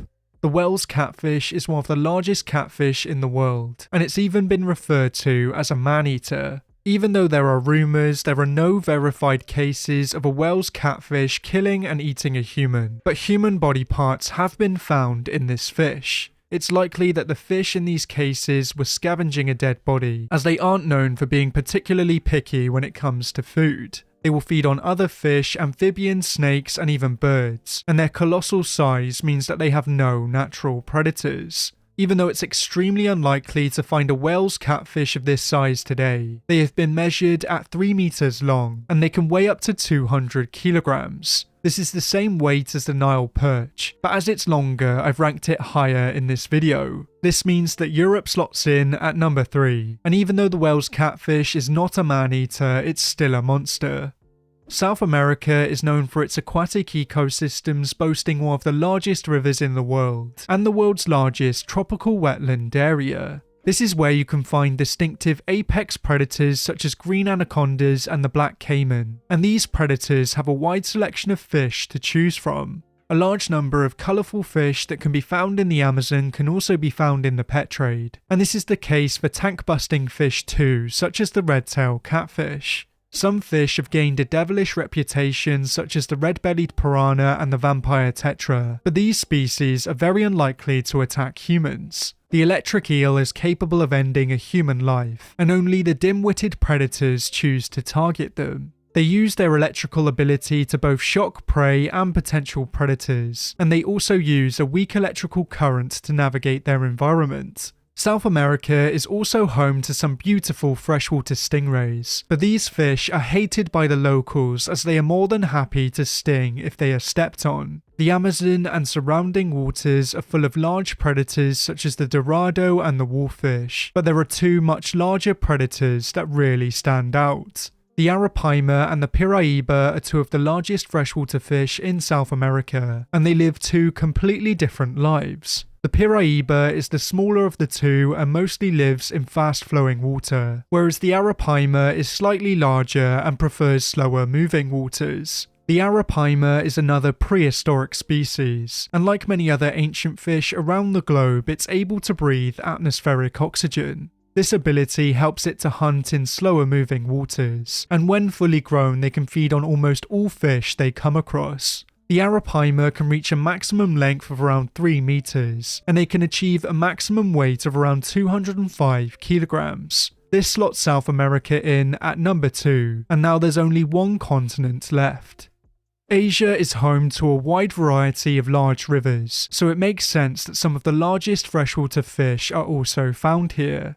Today, Asia's giant freshwater fish is suffering, mostly due to overfishing, pollution, and the building of dams. Some of Asia's most famous fish are the betta species, as these tiny characters have found their way into the homes of millions of people around the globe. There are countless groups of gourami in Asia, including the largest gourami in the world. Asia's rivers are home to 3 fish that are among the largest on this planet, with 2 of them being the Siamese giant carp and the Mekong giant catfish. Both of these species are critically endangered due to the previously mentioned factors, and as they are so large, it's much easier to catch them in nets.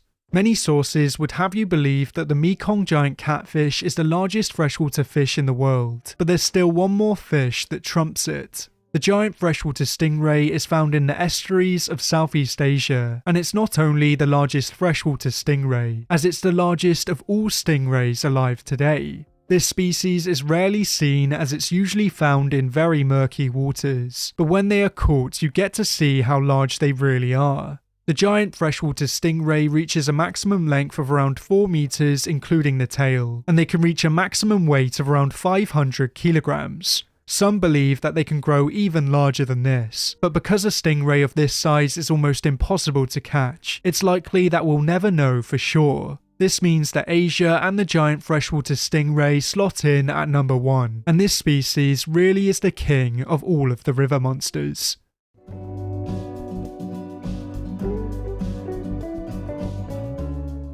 Cats are among the most agile and dominant predators on this planet, and they can be found in a wide range of ecosystems around the world. Most continents are home to at least one cat species, but some parts of the world have larger and more deadly cats than others. In today's video, I will be taking a look at all the 7 continents around the world, and I will be ranking them by their largest cat. The first continent on the list will not be a surprise to many, as Antarctica has no native cat species. Antarctica is too harsh for most animals to survive, and the only native mammals that can be found here are marine mammals. In the past, domesticated cats were brought over on research vessels and fishing boats, but it's unclear if there are any there today. It's illegal to bring cats into Antarctica, so it seems as though it will remain catless for many years to come. For this reason, Antarctica slots in at number 7, and next up we will be heading somewhere a little warmer. There are 14 countries in Oceania today, and most of these countries are small island nations. None of these islands have any native cat species, but famously today, Australia and New Zealand are home to millions of feral cats. Feral cats cause massive problems across Oceania, and this is mostly by predating on and competing with native species. They have played their part in the extinction of many species across the region, and as they have little competition in Australia, they have grown very large. Australia is home to the largest feral cats in Oceania, and their larger size means that they can target larger prey. They target many of the native marsupials, and they also target endangered frogs and penguins. Feral cats in Australia can reach a maximum weight of around 15 kilograms, but cats of this size are very rare. They are so large that they are thought to have started some big cat rumours in Australia, as people believe that they are escaped zoo animals. Even though they are not native, they are the largest cats in Oceania, and this continent slots in at number 6. Europe is home to many beautiful and amazing animals, but of course at one point in time it was home to many more. Most of Europe's megafauna has disappeared in the past few thousand years, and at one point in time it was home to lions. Even though many large predators have come and gone, there are still some impressive felines in Europe. The European wildcat can be found in quite a few locations across Europe, and it looks very similar in size and shape to domesticated cats. They do tend to be a little larger than domesticated cats on average, but the domesticated cat is one of the main threats to the European wildcat. The domesticated cat is not a physical threat to the European wildcat, as it is larger and more aggressive, but instead the domesticated cat is a threat to the species because of interbreeding. Domesticated cats will often breed with the European wildcat, and this can threaten the species as a whole. Hybridization is a significant threat to the wildcat's distinctiveness, and eventually we could end up with wild-looking feral cats and no pure wildcats. This species is an extremely impressive hunter, but they are not even close to the largest cat in Europe. Europe has two native lynx species, and these two cats are the Iberian lynx and the Eurasian lynx. The Iberian lynx is the smaller of the two, and it's endemic to the Iberian Peninsula. It's the main predator of the European rabbit, but it will also target large birds and deer. The European rabbit is one of the worst invasive species in the world, but it's struggling in its native range. The decrease in rabbit numbers has led to a decrease in the Iberian lynx's numbers, but thankfully in recent years they have started to bounce back. The Eurasian lynx has a large distribution across Eurasia, and it's the largest of the 4 lynx species alive today. These cats once had a much larger range across Europe, but due to a decrease in their prey and human-wildlife conflict, they only have a scattered distribution today. The Eurasian lynx is extremely stealthy and elusive, and they do most of their hunting at night. One of the main reasons that they are targeted by humans is because they can take down surprisingly large prey, and in some cases they will target livestock. They can take down prey as large as reindeer and young moose, but there are non-lethal ways to keep them away from livestock. Well-trained livestock guardian dogs do a great job at stopping lynx attacking livestock, and this method is a lot better for the ecosystem. There are some large cats that live on the fringes of Europe, and there was once a tiger that roamed this area too. Despite this, the largest wildcat in Europe appears to be the Eurasian lynx, and they can reach some pretty impressive sizes. The Eurasian lynx maxes out at around 35 kilograms, and to put that into perspective, that's around twice the size of a large Canadian lynx. This means that Europe slots in at number 5, and hopefully the Eurasian lynx will be able to bounce back in Europe in the future. North America's landscape is extremely diverse, and there are many different unique ecosystems dotted around the continent. Because North America and South America are connected, they do share a lot of their cat species. Some of these cat species reach a larger size in North America, and some reach a larger size in South America. There are a few interesting medium-sized cats in North America, including the bobcat and the Canadian lynx, as well as the northern tiger cat, ocelot, jaguarundi, and the margay. The bobcats and Canadian lynx live a very similar life to the lynxes of Eurasia, as they are ambush hunters and feed on a wide range of creatures. The other medium-sized cats are more specialized, and they tend to be found in very different environments. The medium-sized cats of Central America prefer to live in forested areas, and they spend a lot of their time hunting in the trees. The margay is arguably the best of these cats at hunting arboreal animals, and it's garnered the nickname of tree ocelot because of its ability to hunt in the trees. A large part of their diet is made up of primates, but as they aren't the largest cats, they are limited when it comes to which primates they target. The ocelot is one of the larger medium-sized cats in North America, and they can be found as far north as Texas. The diet of these stealthy hunters depends on where they are found, but they will target anything from armadillos and monkeys to anteaters and iguanas. These predators are pretty muscular for their size, but there is a much deadlier cat in North America. The cougar is a cat that has many names, and it has a massive distribution across North and South America. Because this animal is found over such a large area, it has a few subspecies, and these subspecies can differ in shape, size, and colour. They can be found in a wide variety of habitats and ecosystems, but they are usually near the top of the food chain. They have adapted to hunt a wide variety of creatures, but thankfully humans rarely make the list. Cougars are extremely dangerous predators, but they don't kill as many people as you might think. Since the turn of the century, there have only been 6 fatal cougar attacks in North America, and in most cases, they choose to target more familiar prey. As I've covered on the channel before, there have been some heroic stories where people have fought back against cougars, and even though they can easily take down a human, they rarely do so. On average, the cougars in North America do tend to be larger than the South American cougars, but it does depend on the area. The largest verified cougar weighed in at a whopping 105 kilograms, and a cat of this size is not to be messed with. As I'm sure many of you already know, jaguars can also be found in North America. Most of them are found in the rainforests of Central America, and even though these cats are very large, they aren't as large as the jaguars in South America, and they aren't as large as the cougars in North America. This means that the cougar is the largest cat in North America, and North America slots in at number 4.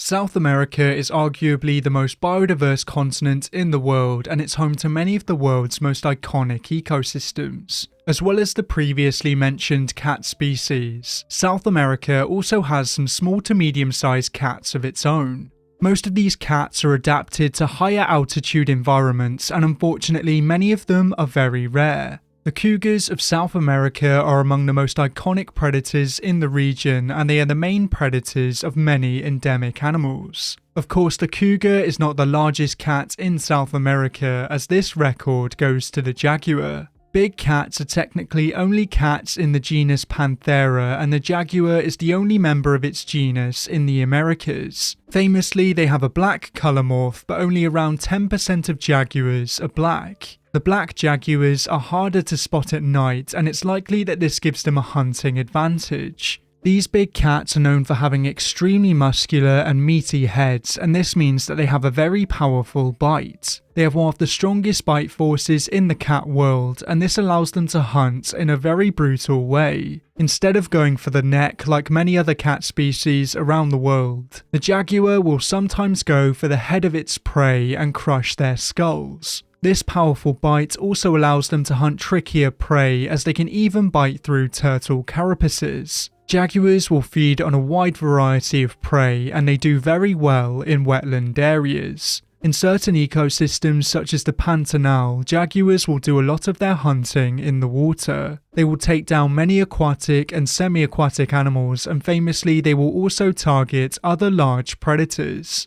Because of their role in the South American ecosystem, they are recognized as a keystone species, and surprisingly they are another cat that rarely attacks humans. Experts have cited them as the least likely of all big cats to kill and eat humans, and the majority of attacks come from when it has been cornered or wounded. Earlier on this year, a group of tourists managed to scare away an aggressive jaguar, and they were extremely lucky to walk away. The largest jaguars in the world are found in the Pantanal, and they can reach a maximum weight of around 149 kilograms. This dwarfs the largest jaguars and cougars in North America, and it means that South America slots in at number 3. Africa is home to some of the largest animals on this planet, so it's fitting that it has some very impressive cats. Even though most people only think of the larger cats in Africa, there are plenty of distinctive smaller cats that go under the radar. Some of these cats can look very similar to domesticated cats such as the African wildcat and the black-footed cat, and others are very specialised such as the sand cats. The sand cat can be found in sandy, stony deserts, and they are usually very far away from water sources. They spend most of their day sheltering in their dens, but at night they come out to hunt. Most of their diet is made up of rodents and hares, but they will also feed on birds, venomous snakes, and lizards. As they live in such dry environments, they have to get most of their moisture from their prey, and their coats help them to perfectly blend into their environment. Africa's medium-sized cats need to be crafty to avoid larger predators, but they are still pretty powerful for their size. Servals and caracals are expert bird hunters, and the latter is known for its impressive jumping abilities. These two cats mostly focus on smaller prey, but the caracal is known for targeting small to medium-sized ungulates. Even though the cheetah isn't technically a big cat, it is one of the larger cats on this planet. They have a relatively large frame, but they are very slender, and this is of course because they are built for speed. Cheetahs can target even the fastest ungulates, but their breakneck speed comes at a price. Larger, bulkier predators will often bully cheetahs, and around 10% of all cheetah kills are stolen. The cheetah has sacrificed almost everything for speed, and it is the fastest cat in the world by far.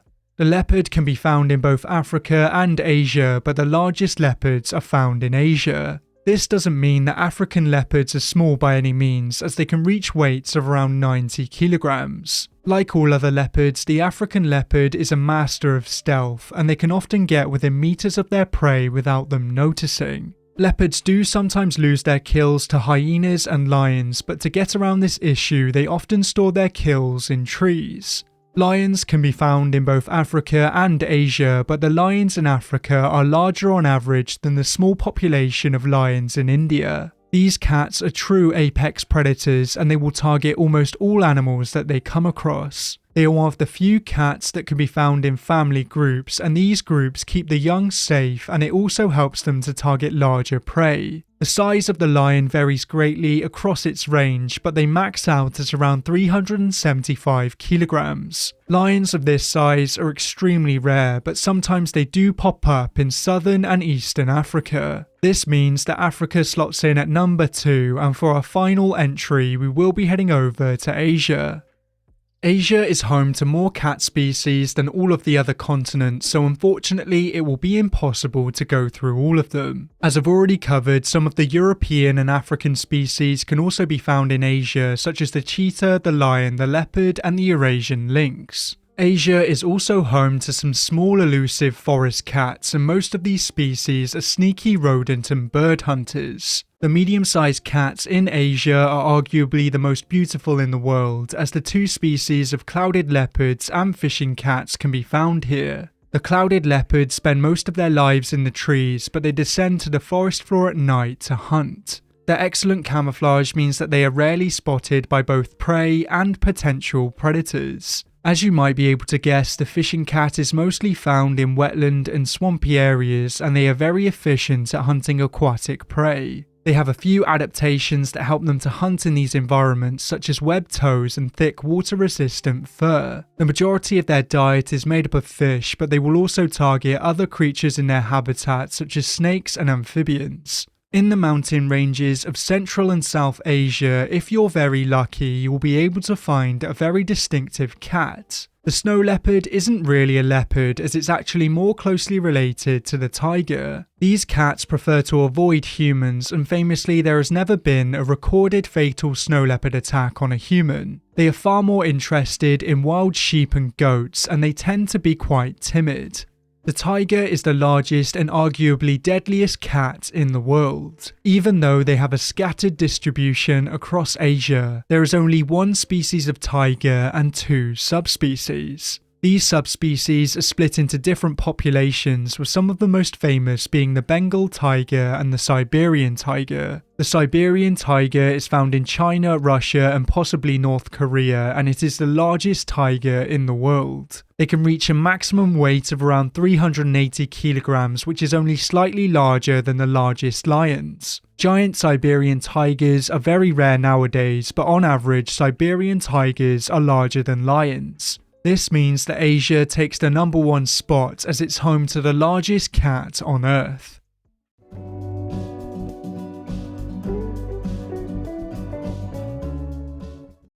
Africa's ecosystem is extremely competitive and diverse, and it's home to some of the largest and most powerful land animals on this planet. Because Africa's ecosystem is so competitive, it's home to some of the toughest animals in the world. These animals have to battle every day just to stay alive, and if they were introduced into other ecosystems around the world, they could take over.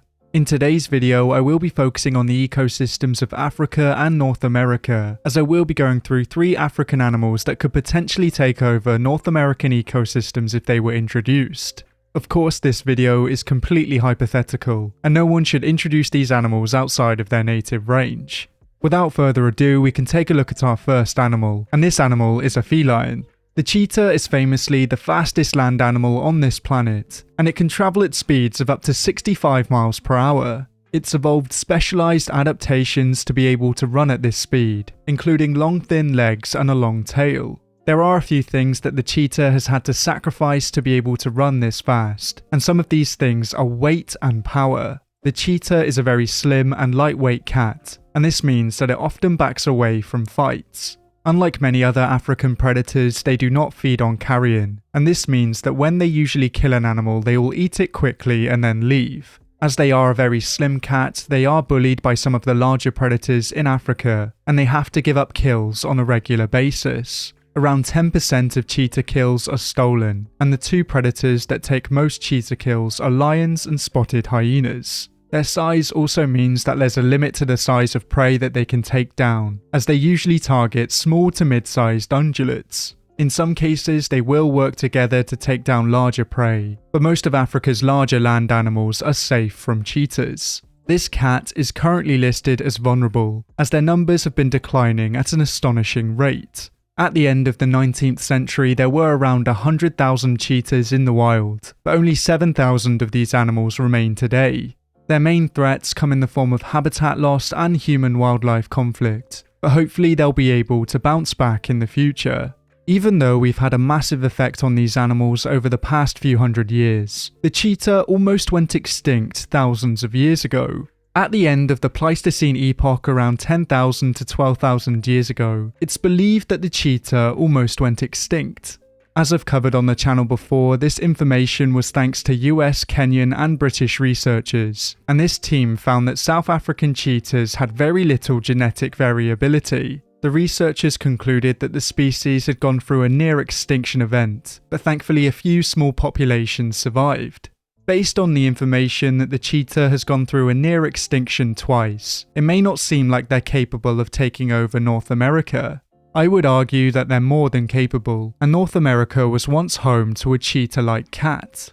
The American cheetahs were an extinct genus of cats, and these animals were very similar in shape and size to the cheetahs. These animals were built for speed, and they could easily outrun the majority of America's land animals. Some experts believe that this animal is the reason why pronghorns can run so fast, because at one point in time they probably had to outrun the American cheetahs. This shows us that the cheetah would have a place in the North American ecosystem, and it would have a lot less competition than it would in Africa. It would do well in some of the larger, warmer states, and especially in states with large deer populations. It would face competition from bears, wolves, coyotes and cougars, but it's used to dealing with a lot worse in Africa. I believe it could take over certain states such as Texas, and this is partly due down to it having 5.3 million white-tailed deer. You'll have to let me know what you think in the comments down below, but personally I think the cheetah would do very well in the southern US and Mexico. For our next African animal we will be heading south, as we will be taking a look at the Cape cobra. The Cape cobra is a highly venomous species of cobra, and it can be found over a wide variety of biomes across southern Africa. Unlike some species of snake that are sluggish and slow-moving, the Cape cobra is extremely active and gets most of its hunting done during the day. They feed on a wide variety of animals and they're not afraid to go up into the trees to get them, as they'll often raid bird nests for their eggs. A study from 2004 to 2006 showed exactly what these animals feed on, with around 31% of their diet being made up of rodents, 20% being made up of snakes, 11% lizards, 11% birds, 16% carrion, and 11% their own kind.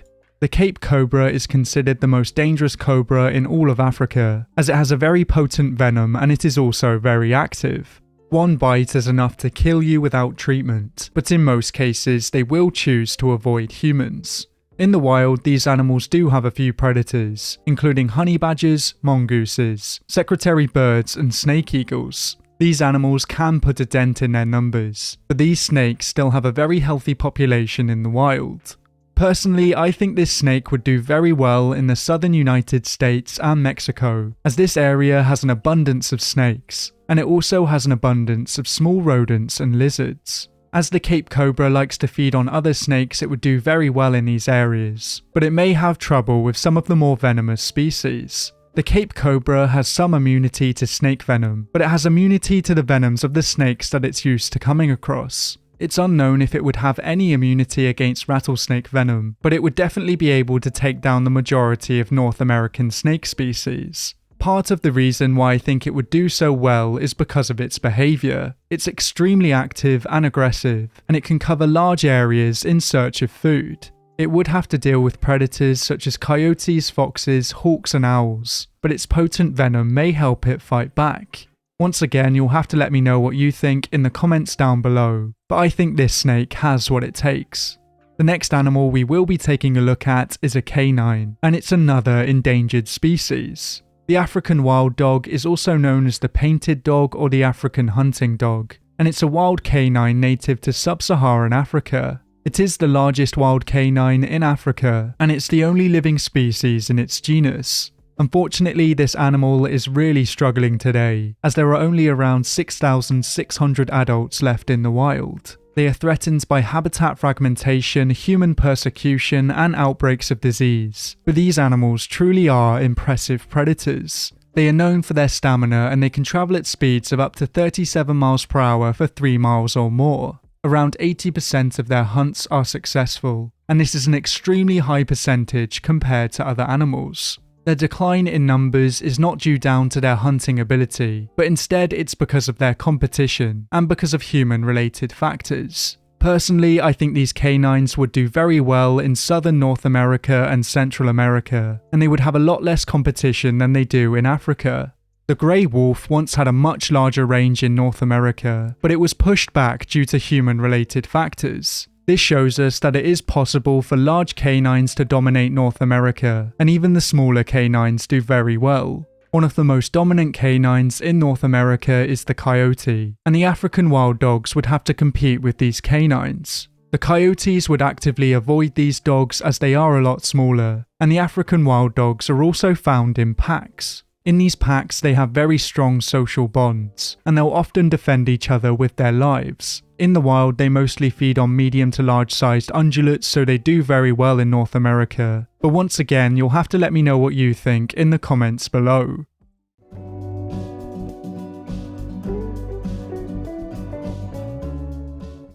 There are 5 species of big cat alive today, and these cats are all members of the genus Panthera. They can be found in quite a few habitats around the world, but wherever they are found, they are usually near the top of the food chain. Each of these cats is adapted to a slightly different way of life, as some are very at home in the water, some prefer dry grasslands, and some like cold, frigid environments. Each of these cats is fully capable of killing a human, but some are more dangerous to humans than others. In today's video, I will be judging how deadly each big cat species is, and how likely they are to attack humans. I will be going from least deadly to deadliest, and that's why for our first species we will be heading over to Asia. The snow leopard is native to the mountain ranges of Central and South Asia, and it's perfectly adapted to this environment. They blend in almost perfectly with their environment, and they are one of the hardest big cats to spot in the wild.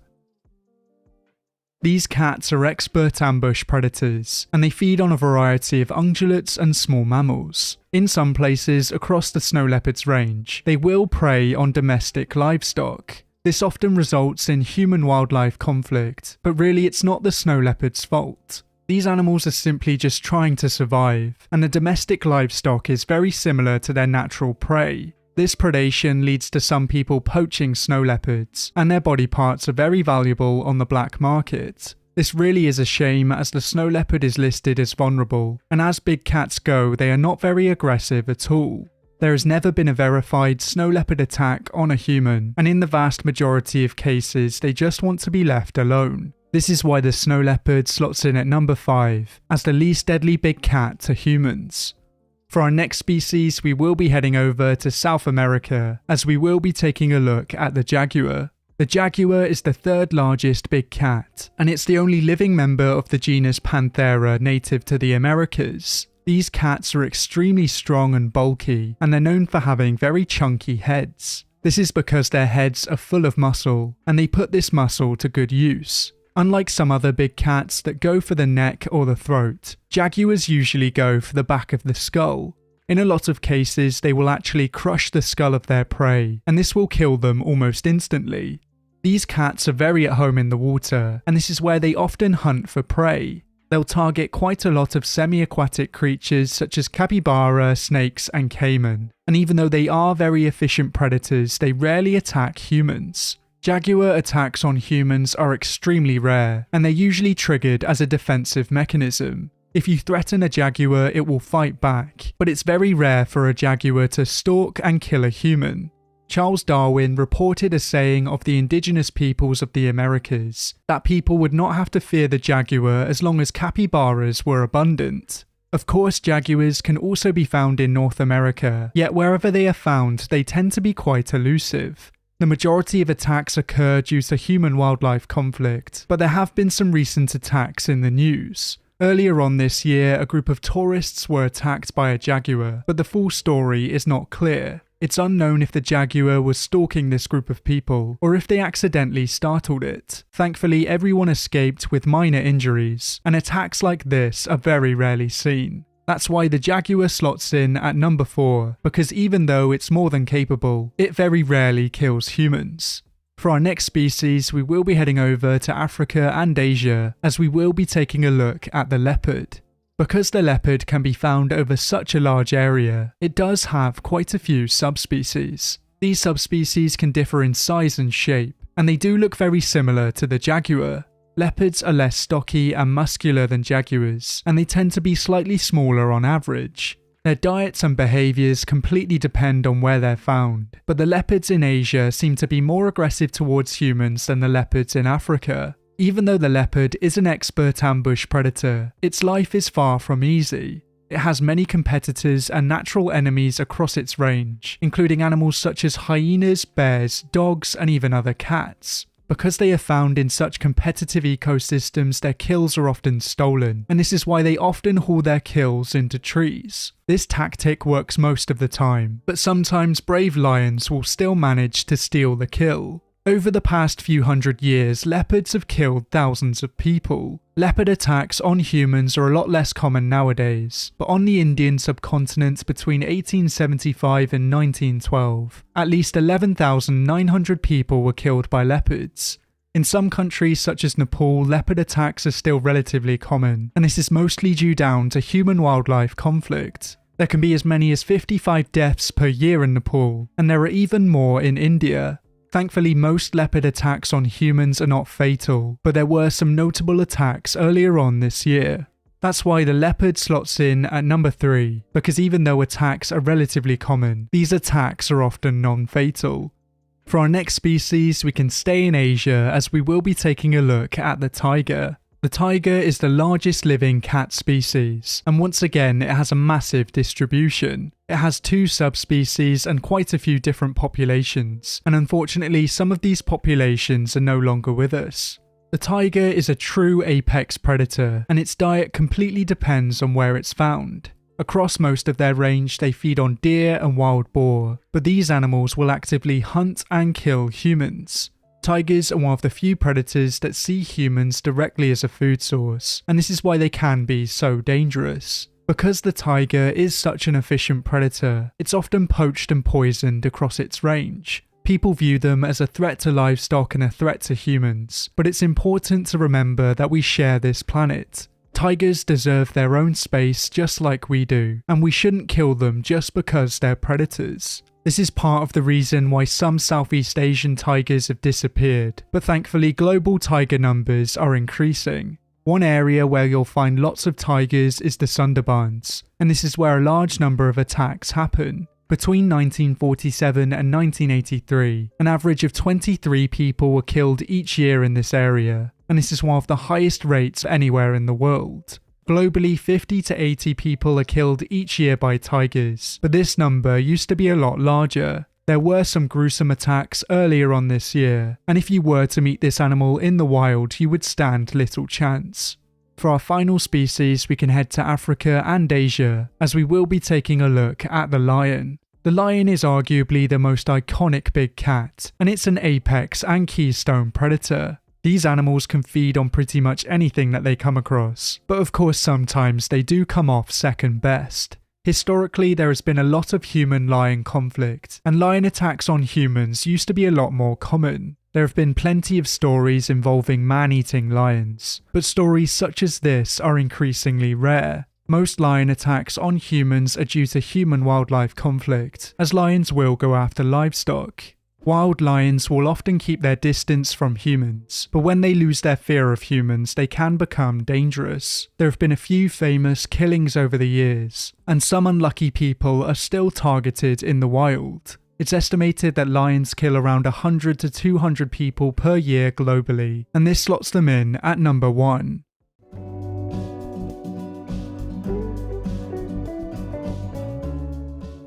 There are many places around the world where it's not hard to run into a deadly animal. These animals deserve to be admired and respected, but if you run into one in the wrong situation, it could be the last thing that you ever do. Thanks to many nature documentaries and other such media, most of us are aware of the deadliest animals on this planet. We know what they look like and where to find them, and some of us even know what to do if we encounter one. Most dangerous animals quite rightly deserve their deadly reputation, but other animals are not as deadly as you might think. Thanks to news articles, TV shows and movies, some animals are believed to be far more deadly than they actually are.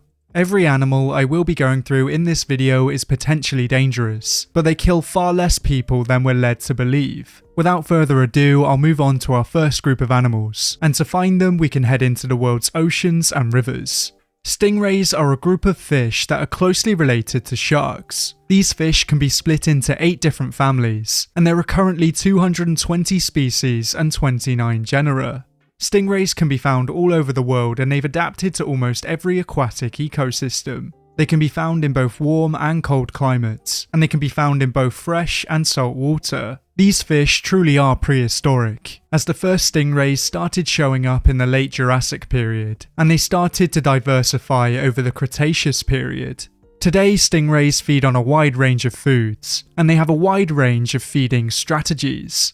Some go after hard-shelled mollusks and crustaceans, whereas others primarily feed on plankton. As I'm sure many of you know, stingrays do not feed on humans. This means that they don't actively seek out and go after humans, and most human-stingray interactions are on accident, or they occur when a human is bothering a stingray.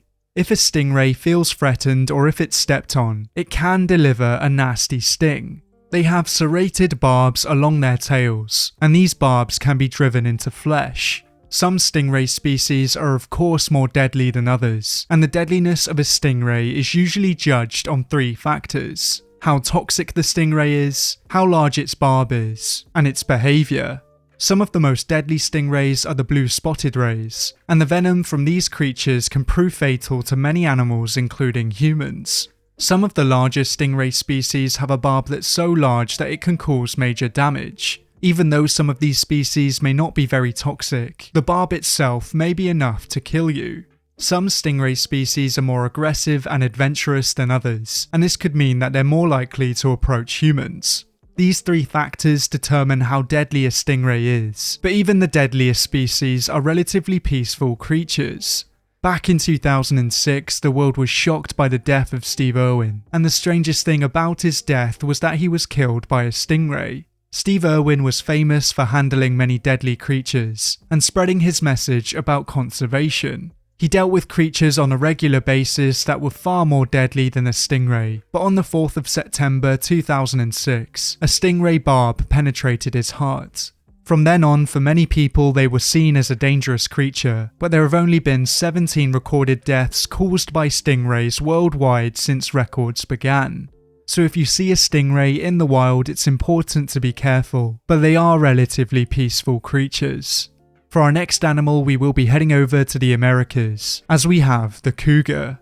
This big cat goes by many names, as it's also known as the puma, the mountain lion, or the panther. Its name changes depending on where it's found, and really it can be found in quite a few places. They can be found in Western North America through Central America and large parts of South America.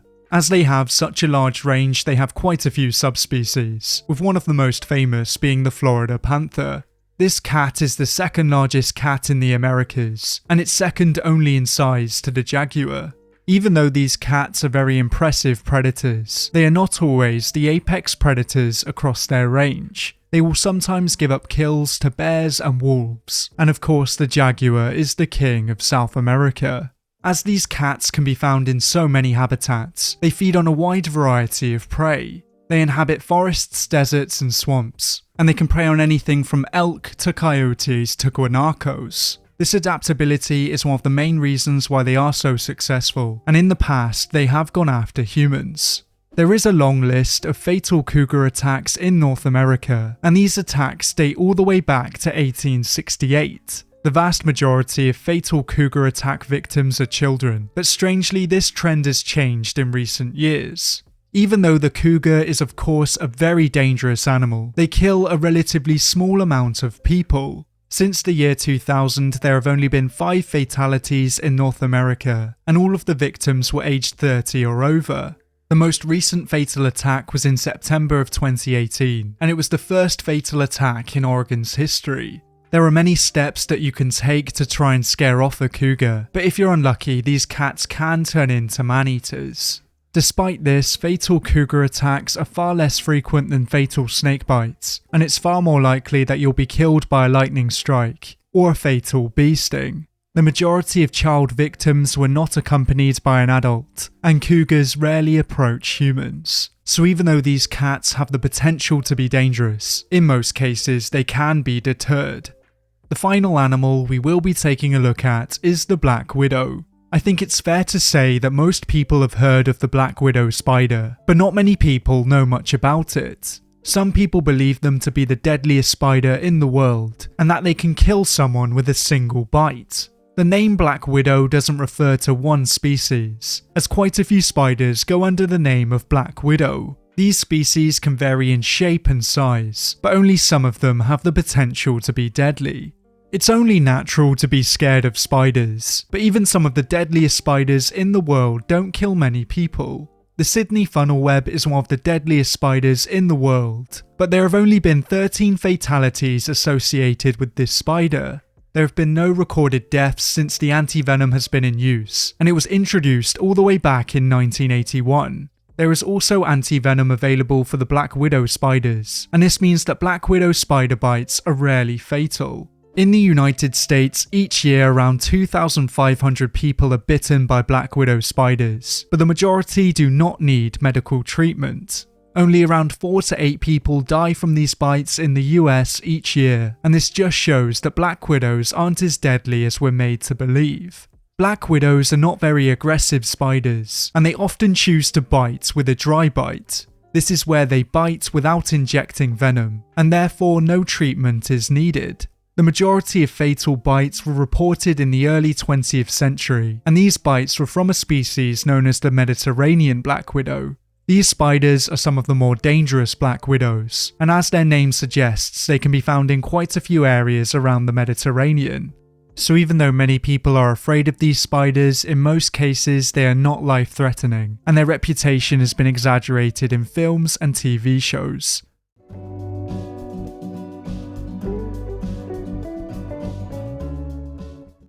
Out of all the dinosaurs that still walk this earth, the birds of prey are arguably the most impressive. They use stealth and speed to catch their prey off guard, and these abilities allow them to be the true masters of the skies. Arguably the most famous predatory birds are the eagles, and there are around 68 species of eagle. The majority of them are found in Eurasia and Africa, but there are 2 species in North America, 9 in Central and South America, and 3 in Australia.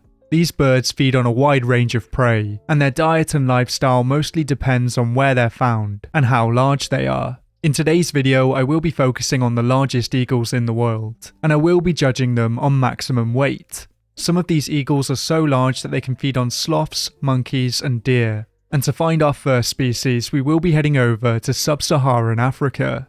The martial eagle is the only member of its genus, but it is in the same subfamily as other famous eagles, such as the golden eagle, the black and chestnut eagle, the long-crested eagle, the black eagle, and the tawny eagle. This species is an opportunistic predator, and it feeds on a wide variety of mammals, birds, and reptiles. It inhabits the wooded areas that break up savannas, and it usually stoops on its prey from a high soar. This bird is a very popular species with wildlife enthusiasts, mostly due down to its striking coloration. Unfortunately, as well as being a very beautiful bird, it is also a very rare bird, as it's currently listed as endangered. It's faced massive declines over the past few centuries, and this is mostly due down to poaching.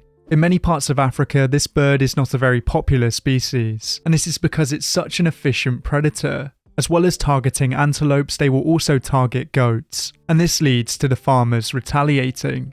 It's a shame that these birds are so rare today, as they are majestic creatures, and they are the largest eagle in Africa.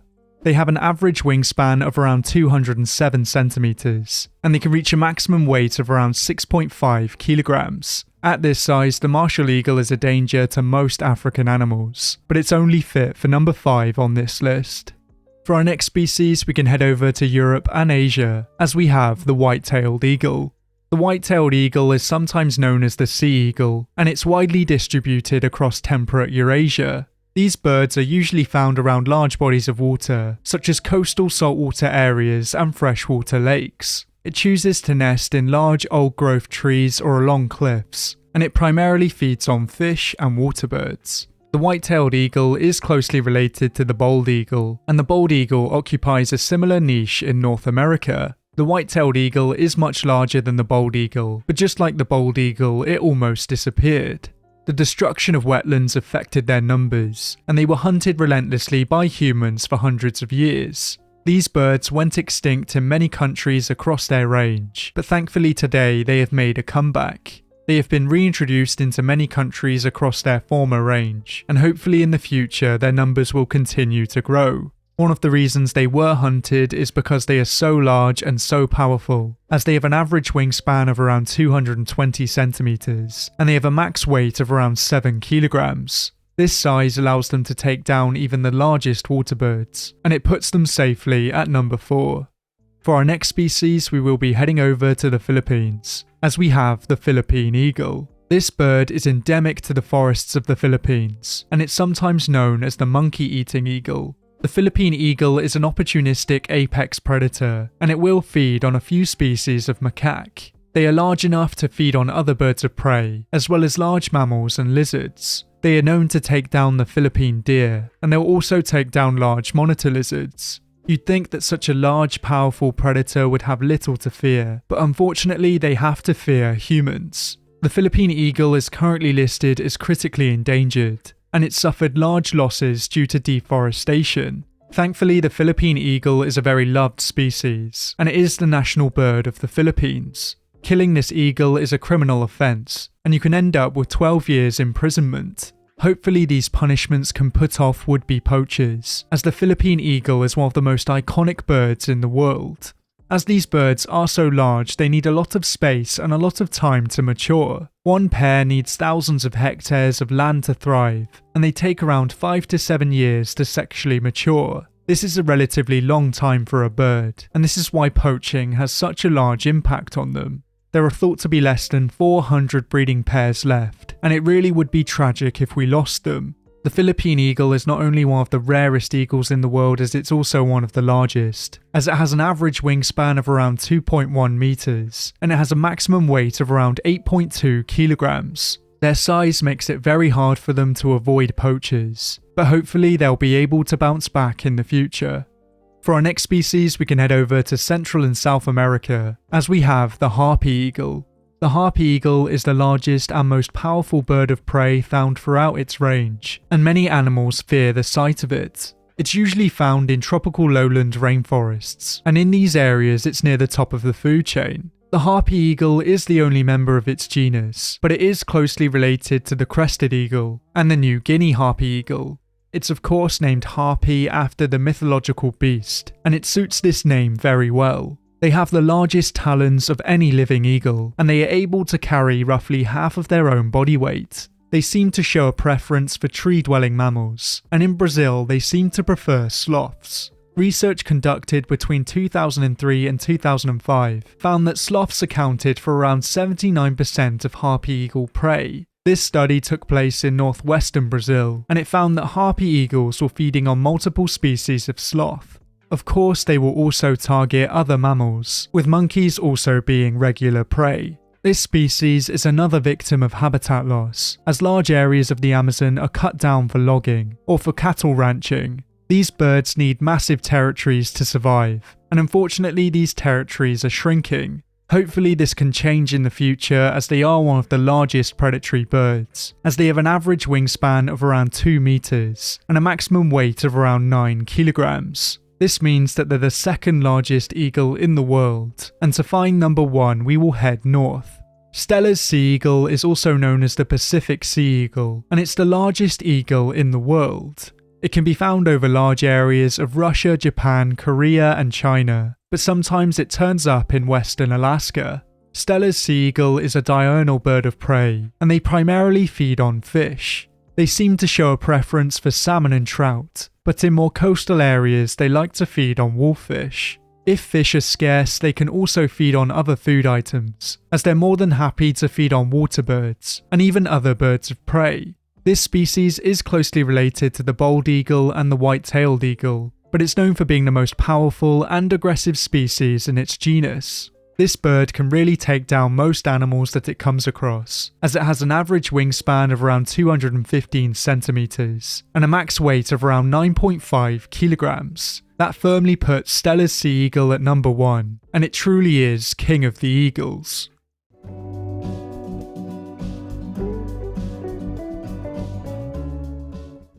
The USA is one of the deadliest countries in the world when it comes to wildlife, as it's home to many creatures that can seriously injure or even kill you. Of course, some states are more dangerous than others, and in today's video I will be going through some of the deadliest. I will be judging the states on the number of fatal animal attacks from 1999 to 2019, and there are 5 states that stand out. The number of fatal animal attacks varies greatly from state to state, and this is due to a wide variety of factors. Some states have a much larger population than others, and some have a relatively small population of deadly animals. In the US, since the year 1970, the most dangerous wild animals have been brown bears, sharks, snakes, black bears, and alligators. These animals only tell half of the story, as a large number of Americans are killed by pets and livestock, and many are taken by insects. If a state has the deadly combination of a large population of humans and a large population of dangerous animals, it's more than likely that they'll be on this list. Without further ado, we can take a look at our first state, and that state is Tennessee. Tennessee has more caves than any other state, and it's home to the country's largest underground lake. Tennessee is home to quite a few dangerous animals, and some of these animals are venomous. You can find potentially dangerous spiders such as the black widows and the brown recluse, and it's also home to some venomous snakes such as the copperhead, the cottonmouth, the timber rattlesnake, and the pygmy rattlesnake. The venom from these animals may not kill you directly, but you can die if you go into anaphylactic shock. Tennessee is also home to some large predators, with some of the most iconic predators being black bears and cougars. These animals are of course very dangerous, but fatal attacks on humans are relatively rare. In Tennessee, you'll also have to look out for large herbivores, as these animals can turn deadly in certain circumstances. Deer and wild boar can kill people if they're startled, and they can also kill people in traffic collisions. As well as this, many people in Tennessee are killed by pets and livestock, and from 1999 to 2019, 170 people lost their lives due to animal attacks in Tennessee. This puts Tennessee at number 5, and we won't have to travel far for our next state. North Carolina borders Tennessee, and because of this, it shares a lot of its wildlife. North Carolina has a larger human population than Tennessee, but the two states are a similar size. This means that the people in North Carolina are more likely to come into contact with wild animals, and North Carolina has a few more dangerous species than Tennessee. North Carolina is home to a healthy population of alligators, and these animals can be very dangerous, especially to young children. Although there have been a few confirmed sightings, alligators are very rare in Tennessee, so you're very unlikely to be attacked by one there. The people of North Carolina not only have to be wary of alligators, but they also have to be wary of ocean creatures. Unlike Tennessee, North Carolina has coastal regions, and this means that there have been some shark attacks over the years. Since 1935, there have been at least 70 unprovoked shark attacks off the coast of North Carolina, and this is a relatively large number compared to other coastal states. As well as this, it's also home to a few venomous snakes that can't be found in Tennessee, and this means that it's had a few more fatal animal attacks. From the years 1999 to 2019, 180 people lost their lives due to animal attacks in North Carolina, and this means that North Carolina is the 4th deadliest state. For our next state, we will be heading south, as we will be travelling to Florida. I'm sure that before many of you even clicked on this video, you knew that Florida was going to end up on this list. Florida has garnered the reputation of being a very crazy state, and its ecosystem is quite crazy too. As Florida has a humid tropical climate, it's home to quite a few animals that can't be found in any of the other states. Louisiana and Florida have the largest alligator populations, and Florida is also home to the American crocodile. Since 1948, there have been around 450 alligator attacks in Florida, and around 30 of these attacks have been fatal. Florida is also surrounded by a very vibrant marine ecosystem, and in this ecosystem you'll find many dangerous predators. Florida had the most unprovoked shark attacks in the US in 2023, and Florida made up 16 of the total 36 cases in the US. Florida is home to potentially dangerous mammals such as the Florida panther, but this cat is extremely rare. As I've covered many times on the channel before, Florida is one of the worst affected areas when it comes to invasive species, and some of these species can be very dangerous. There are a large number of invasive snakes, and the world's deadliest crocodile has also been spotted in the Everglades. All of these factors lead to Florida being a relatively deadly state, and a lot of people in Florida live in close proximity to wild areas. From 1999 to 2019, 247 people were killed by animals in Florida, and this means that Florida is the third deadliest state. For our next state, we will be heading west, as we will be travelling to California. California has the largest human population of all the 50 states, and as of 2023 there are around 40 million people living here. This makes up around 12% of the national population, and there are more people in California than there are in Canada. California's large human population is one of the main reasons why it has so many fatal animal attacks, as its wildlife isn't as dangerous as some other states. A large number of people killed by animals in California are killed by dogs and livestock, but of course there are some dangerous wild animals out there. California is home to black bears and cougars, and it's also home to a large number of venomous desert animals. These animals can kill you in certain circumstances, and of course California is another coastal state. As California has such a large population, all these animal attacks add up, and from 1999 to 2019, 299 people were killed by animals in California. This slots them in at number 2, and to find the deadliest state in the US, we will be heading east. Texas has a very large human population, but it's still a relatively wild state. It's home to many wild open areas, and it's also home to a lot of livestock. There are around 12 million cattle in Texas, and these animals kill around 20 people each year in the US. This means that cattle kill more people than bears and sharks combined, and it's one of the reasons why Texas is so high up on this list. Texas is home to a large number of venomous snakes, with many of these snakes being rattlesnakes. As well as this, Texas is also home to large predators, such as alligators, mountain lions, and bears. Texas is the largest of the lower 48 states, and it also has the largest deer population. It's home to around 5.5 million deer, and sometimes these deer can kill people. Some hunters are killed directly by deer, but deer can also cause fatalities on the road. Deer vehicle collisions lead to around 200 human deaths each year in the US, and this is part of the reason why Texas is such a deadly state. From 1999 to 2019, 520 people were killed by animals in Texas, and this means that Texas is the deadliest state when it comes to wildlife in the USA.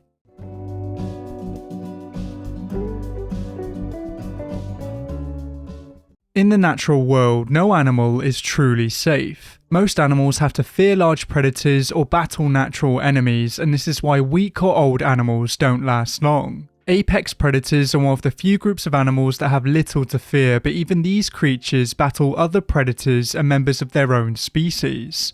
Apart from humans, orcas are possibly the most dominant animals on this planet. They have no natural predators, and because they're social animals and live in groups, their young and sick are rarely targeted by other predators. Orcas prey on pretty much anything they wish to, and this means that they are the sole predator of many species around the world. In today's video, we will be taking a look at 4 different groups of animals that are only really targeted by orcas, and we will start off with some marine mammals.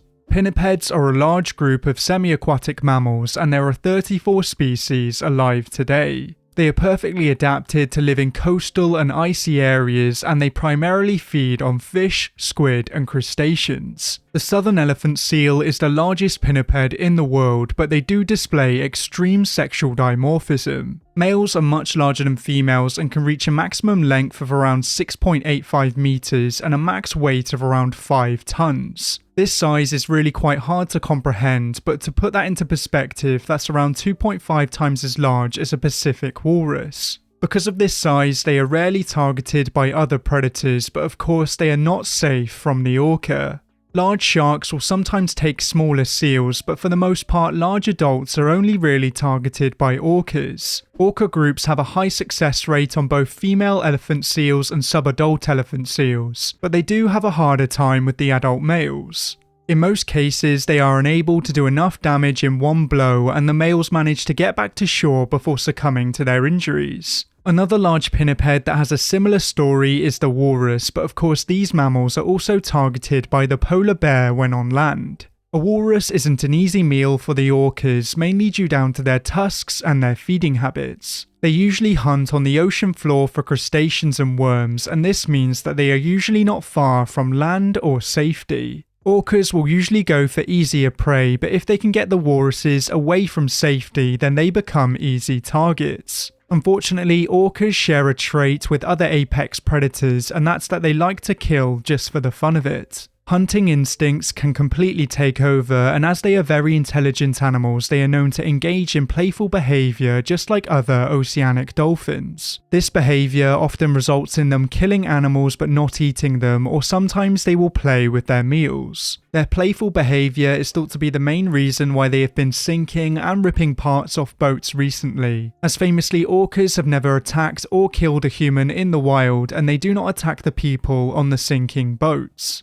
Even though humans are not on the menu, one pinniped that lives in fear of the orca is the leopard seal. The leopard seal is arguably the most distinctive seal in the world, and they are one of Antarctica's top predators. They are extremely intelligent and hardy creatures, and they are criminally misunderstood. Leopard seals are most well known for targeting birds such as penguins and petrels, but they feed on a wide variety of creatures. They have strangely shaped teeth that allow them to filter feed on krill, and most young leopard seals feed on fish and squid. Larger specimens target sharks and young elephant seals, and tragically one leopard seal has taken a human life. In 2003, a researcher was drowned by one of these mammals, but it's unknown if this killing was intentional. These pinnipeds are usually not aggressive towards people, but they are extremely inquisitive and form bonds with divers. Their carefree, relaxed attitude is mostly due down to the fact that they have very few predators, as the orca is the only one. Orca attacks on leopard seals are still very rare, and because of the remote locations in which they are found, they are rarely witnessed. Despite this, there were 2 reported cases in both 1977 and 1980, and I think it's a good idea for the leopard seals to always look over their shoulders. All dolphins are technically whales, but for the sake of this video I will be separating oceanic dolphins and smaller whales from the larger baleen whales. The orca is famously a member of the oceanic dolphin family, but they are more than happy to prey on their family members. There are a few oceanic dolphins that appear to resemble the orcas, such as the pilot whales and the unfairly named false killer whale. False killer whales are called so because their skulls are similar to the orcas, but these mammals are a little smaller. The false killer whale is a highly social species, and it can be found in groups of up to 50 members. They will sometimes form pods with other species, and they have even been known to have sexual interactions with bottlenose dolphins. Relationships between oceanic dolphins are often very complicated, and sometimes orcas will harmlessly live alongside its family members, and sometimes it will hunt them. Orcas will often only hunt what they are taught to, and this means that many of the fish-eating orcas won't target mammals, and orcas rarely target prey that they are not used to. There have been a few cases where orcas have been witnessed attacking false killer whales, and they do so by ramming them from below. You'd think that orcas would use their teeth to dispatch their prey, but with larger prey animals they usually choose to ram them. Belugas and narwhals aren't technically dolphins, as they are in fact in their own family. These two animals live very similar lives, and there have even been a few proven cases where these animals have interbred and created hybrids. The beluga is adapted to life in the Arctic, and it has a few characteristics that differentiate it from other whales. They are completely white all over, and they are completely lacking a dorsal fin. This adaptation allows them to move under ice easily, and their coloration helps them to blend in with their surroundings. Belugas mostly feed on fish and crustaceans, and to effectively find and target these animals they have a secret weapon. Belugas have an echolocation organ on their head called a melon, and this allows them to detect prey and to communicate with one another. Unfortunately, this organ is not able to scare off orcas, and sometimes they are targeted by them. The two main common areas where orcas have been witnessed attacking belugas is around the coasts of Alaska and Canada. There have been documented cases in Cook Inlet, Bristol Bay, Hooper Bay and Hudson Bay. To avoid orcas, the belugas will alter their behaviour and head to shallow areas with an abundance of sea ice. Because they use echolocation to find their way around and communicate, these animals can be negatively affected by loud noises through the water. Some conservationists believe that cargo ships and other large boats affect how these distinctive cetaceans can function, and it can make them more vulnerable to the orcas. Avoiding orcas is hard enough for the belugas, but unfortunately it seems as though we are making it even harder. Sharks are an extremely diverse group of fish, and they have been on this planet for hundreds of millions of years. These animals can come in many different shapes and sizes, from the giant whale shark to the specialized wobbegongs. Most shark species around the world have predators in one form or another, but in today's video I will be focusing on the larger, deadlier sharks. When it comes to deadlier sharks, usually three come to mind: the bull shark, the tiger shark, and the great white shark. These sharks are responsible for the vast majority of fatal attacks on humans, and they prey on almost all other animals in their ecosystem. The tiger shark is the only extant species in its genus, and it's mainly found in tropical and subtropical waters around the world. They are giant apex predators, and they have a reputation for eating almost anything they find. All sorts of things have been found in tiger shark stomachs, from goats and sheep to tires and baseballs. Their inquisitive behaviour is what makes them so dangerous, as they will happily take a bite out of anything to see if it's food. Tiger sharks will target a wide range of marine mammals such as dolphins, dugongs and even large whales. In 2006, a group of tiger sharks was witnessed killing a humpback whale off the coast of Hawaii, and this just illustrates how powerful these animals are. Even though these apex predators seem to fear nothing at all, they are targeted by orcas, and they have an interesting way of dispatching them. Orcas have been observed hunting and killing tiger sharks by holding them upside down to induce tonic immobility. When the sharks are held in this way, they eventually drown, and then they are an easy meal for the orcas. To many, the great white shark is the deadliest and most intimidating shark in the ocean, and it's one of the largest predators on this planet. It's the only living member of its genus, and they can reach lengths of over 6 meters. The diet of the great white shark depends on where they are found and their size, but they mostly feed on fish, seabirds and marine mammals. Even though fatal shark attacks on humans are extremely rare, great white sharks kill more people than any other shark. One extraordinary story has hit the news recently, and it involves a surfer from Australia. Kai Mackenzie was surfing in New South Wales on Tuesday the 23rd when a 3-meter great white shark bit his leg and severed it. He managed to get back to shore riding a wave, and he was met by an off-duty police officer that helped him to stem the bleeding. His leg washed up on the beach a short time later, and now doctors have been trying to reattach it. At the time of recording, I believe that it's been reattached, but there is a GoFundMe for Kai to help with medical rehabilitation costs. And I've left the link down below if you want to help out Kai, as I'm sure this has been an extremely stressful situation. The shark that attacked Kai was still relatively small for a great white, and this shows just how dangerous they can be. Despite this, great whites famously fear the orca, and orcas can dispatch them with ease. In certain parts of the world, orcas and great whites compete for food, but in recent years, great whites have been fleeing feeding areas when the orcas arrive. Orcas tend to only kill sharks to eat their nutrient-rich livers, but as they also kill many other animals just for the fun of it, this could also be another reason. Because the great white is such a formidable predator, you may assume that they have to work together to kill them, but single orcas have actually been known to take them down. In most cases, the orcas will ram the sharks or grab them by their fins, and really the great white stands little chance. If the orca was not around, the great white shark would be the most formidable predator in the ocean, but the orca makes it look like a helpless fish.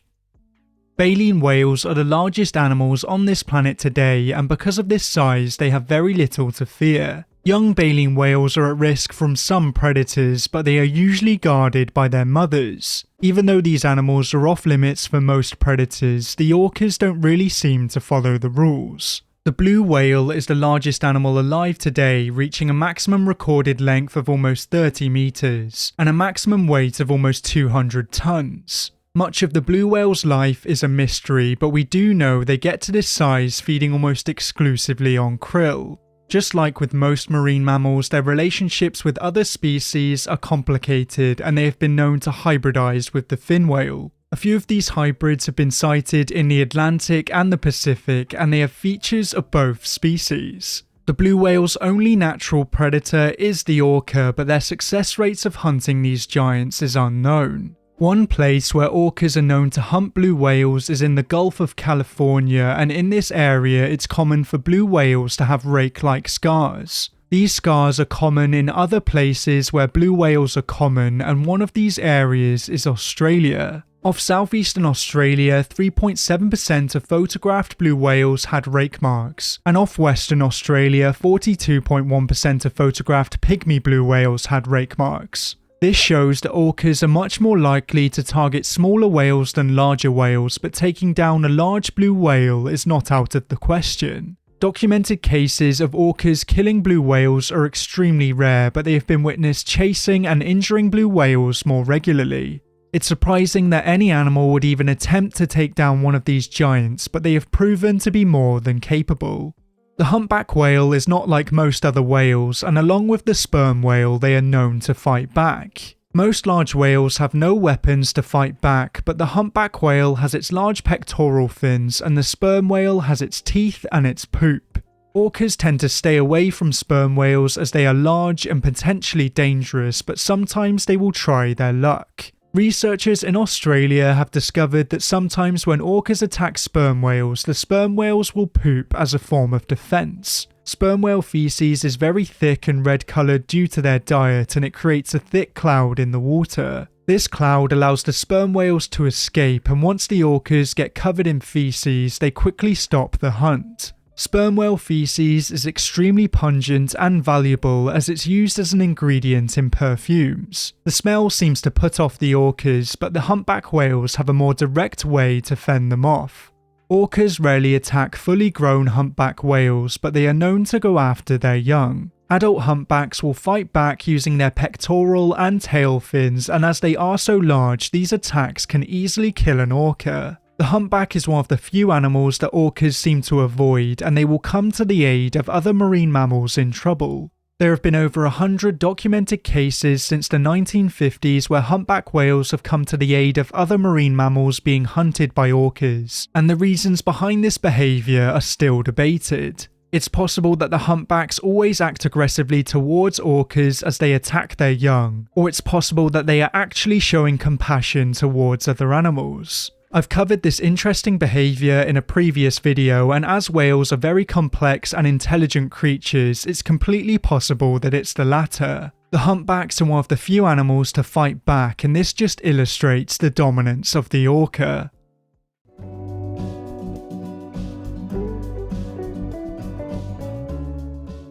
There are 8 species of bear alive today, and these animals can be found in different habitats around the world. Some live a mostly herbivorous lifestyle, and others prefer to take down large mammals. All bear species have the potential to be deadly, but of course some are more dangerous than others. In today's video, I will be ranking all the bear species from least deadly to deadliest, and I will be judging them on a few main factors. How large the bear is, how aggressive the bear is, how likely they are to come into contact with humans, and how many people they kill. Without further ado, we can take a look at our first species, and to find it we will be heading over to Asia. The panda is arguably the most distinctive bear species, and for a long time its classification was debated. It shares traits and characteristics with both bears and raccoons, but molecular studies in 1985 proved that it was a true bear, but it doesn't live a typical bear lifestyle. Around 99% of their diet is made up of bamboo, and bamboo isn't the most nutritious food. Because of this, they spend most of their day feeding, and they've evolved false thumbs to help them do so. This bamboo diet allows them to reach a maximum weight of around 160 kilograms, and even though this is a very impressive size, pandas are rarely dangerous. In the wild, these animals are usually solitary and peaceful, and they usually avoid humans when they can. If they are cornered, they can become aggressive, and at least one man has been seriously injured by a panda in the wild. Despite this, there are no records of a panda ever killing a human, so I think it's fair to say that the giant panda slots in at number 8 on this list. For our next bear, we will be heading over to South America, as we will be taking a look at the spectacled bear. The spectacled bear is the only living bear species native to South America, and it's the last remaining short-faced bear. Short-faced bears were once a lot more common, and some of these mammals were the largest bears to have ever lived. The spectacled bear is also sometimes referred to as the Andean bear, and that's because it's found in the Andes Mountains of northern and western South America. Spectacled bears are more herbivorous than other bear species, with only around 5 to 7% of their diets being made up of meat. In the wild, these bears feed on a wide variety of plant matter, but they will also target small mammals and tapirs, and they have also been known to kill and scavenge cattle. This diet allows them to reach a maximum weight of around 160 kilograms, but spectacled bears are among the most sexually dimorphic bears. Males are usually twice the size of females, and this means that the males are far more deadly. Spectacled bears are usually shy and elusive, but when threatened they will defend themselves. Because these bears will sometimes kill and scavenge cattle, they are poached in many areas of South America. This not only has a massive negative effect on their numbers, but it also makes them more dangerous, as only one human has been killed by this bear, and this attack occurred while the bear was being hunted and it was already shot. If you leave this bear alone, it will most likely leave you alone, and that's why it slots in at number 7. For our next species, we will be heading over to Southeast Asia, as we will be taking a look at the sun bear. The sun bear is the only species in its genus, and once again it's a very distinctive species. It's typically found in tropical forests, and it's the most arboreal of all the bears. It has very loose skin and a stocky body, and it spends the majority of its day feeding on insects and fruits. The sun bear is not only one of the strangest looking bears, as it is also the smallest, as they max out at around 70 kilograms. This smaller size allows them to be great climbers, but it also means that they can be taken down by predators. They are sometimes targeted by tigers and pythons, but these bears know how to fight if they need to. Once again, these animals are usually shy and reclusive, but if provoked, they can turn into killers. There has been at least one reported case where a sun bear has killed a tiger, and these bears have been involved in a few fatal attacks on humans in India. So even though these bears are relatively small, they can still pack a punch, and they slot in at number 6 on this list. For our next bear species, we can stay in Asia, as we will be taking a look at the Asian black bear. Just like the sun bear, these bears are adapted to a mostly arboreal lifestyle, and they are found over a large part of East and Southeast Asia. As it is found over such a large area, it has quite a few subspecies, and these subspecies can differ in size, shape, and behaviour. These bears usually have a similar build to brown bears, but of course they are lighter and smaller.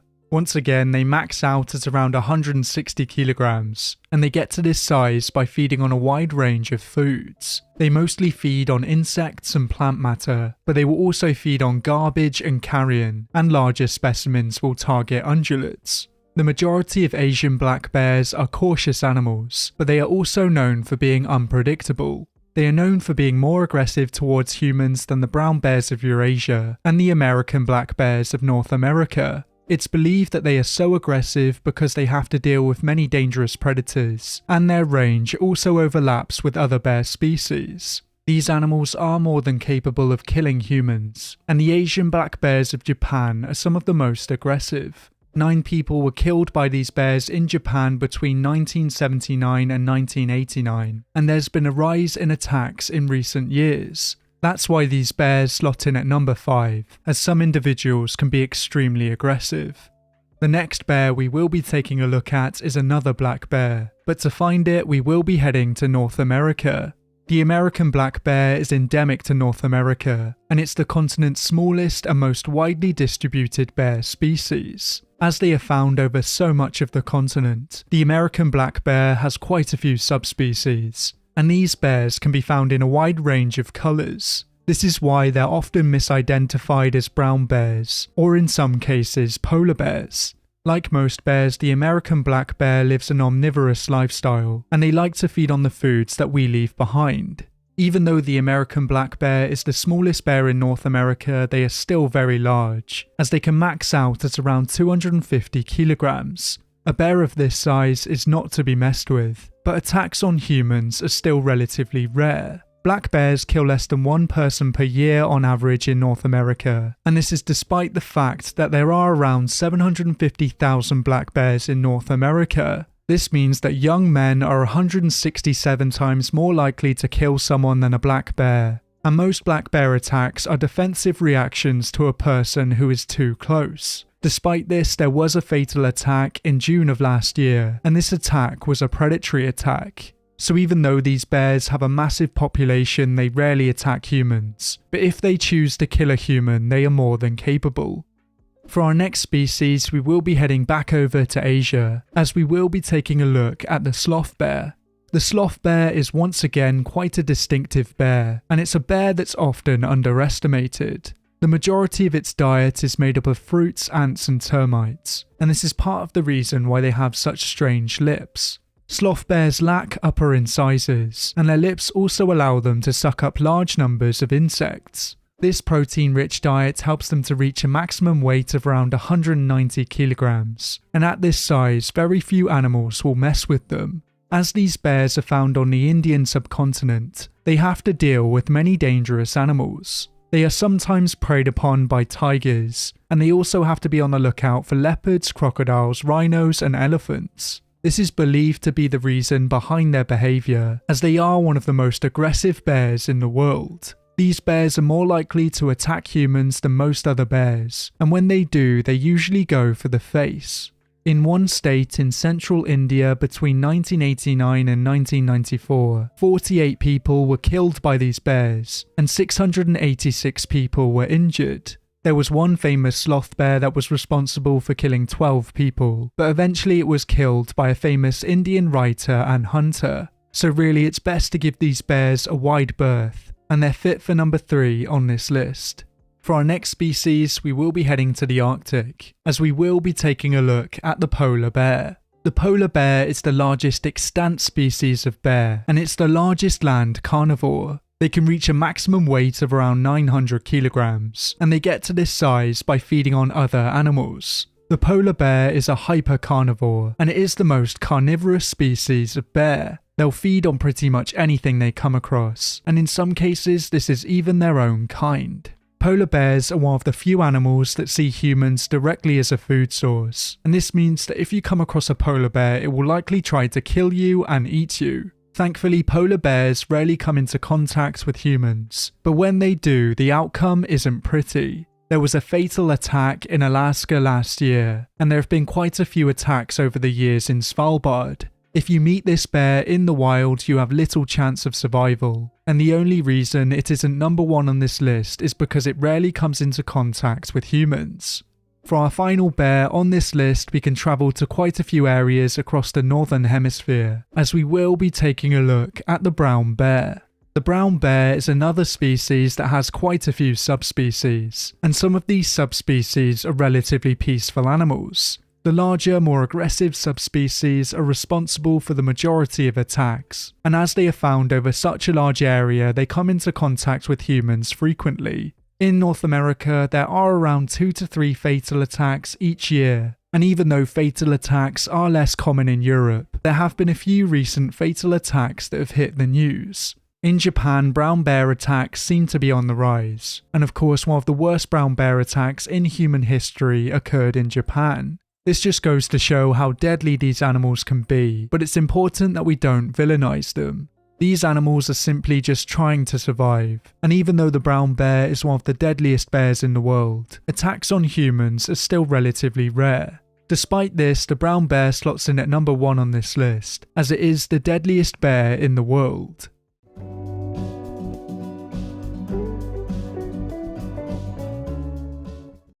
All life on Earth depends on fresh water, but less than 3% of the water on this planet is fresh. Some of the world's most interesting and diverse ecosystems are freshwater ecosystems, and they support many fish, amphibian, mammal, reptile, insect, and bird species. Around the world, there are many different major rivers, and each of these rivers can be extremely dangerous. Strong currents and rapids can easily catch you out, and hidden obstacles below the surface can cause serious injury. In today's video, I will be ranking 9 of the most dangerous rivers in the world from least dangerous to most dangerous, but instead of focusing on hidden or sometimes obvious dangers, I will be focusing on the dangerous wildlife in these rivers. Most of the world's major rivers are home to some deadly wildlife, but of course some are worse than others. The first river we will be taking a look at can be found in North America, and it's one of the largest rivers in its state.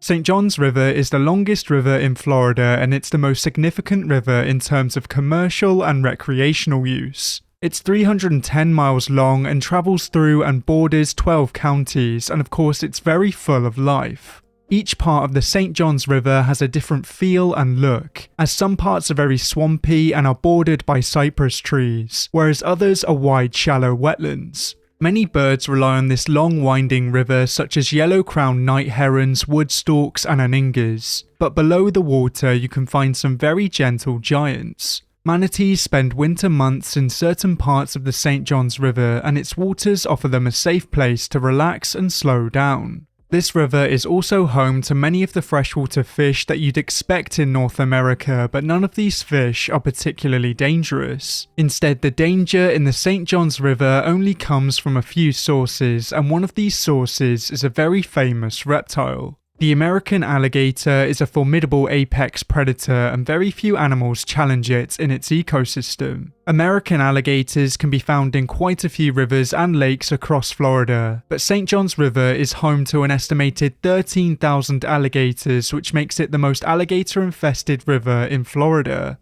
These reptiles feed on a wide variety of creatures, but thankfully humans don't usually make the list. Alligator attacks on humans are relatively rare, but the larger specimens are fully capable of taking down a human. There were 3 fatal alligator attacks in the US last year, and this is just a reminder of how dangerous they can be. There are a few other potentially dangerous reptiles that can be found in St. John's River, such as snapping turtles and venomous snakes, but thankfully bites from these animals are usually not life-threatening. For this reason, St. John's River slots in at number 9, as even though it's home to some deadly animals, there are far more dangerous rivers out there.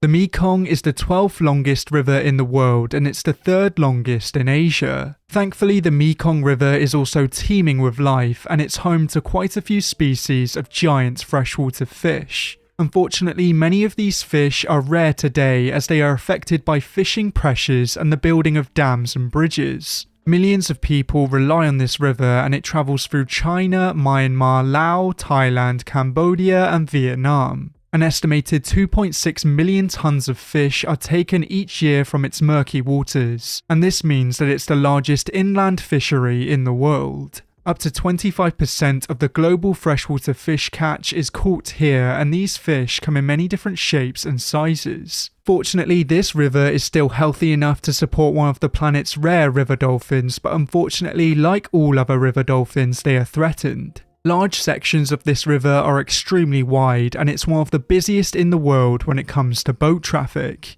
If you happen to fall off one of these boats, then you could be in trouble, as there are a few hidden dangers in these waters. The Mekong is home to giant freshwater stingrays, and even though these animals are relatively peaceful, if you accidentally step on one, then it's likely that you'll get a barb in your leg. These waters are also home to a dangerous reptile in the form of the Siamese crocodile, but this species is extremely rare today and it's currently listed as critically endangered. This animal is extinct in 99% of its original range, but there are more than 700,000 on crocodile farms. There are many threats along the riverbanks such as tigers and leopards, and all of these dangers add up to the Mekong River slotting in at number 8.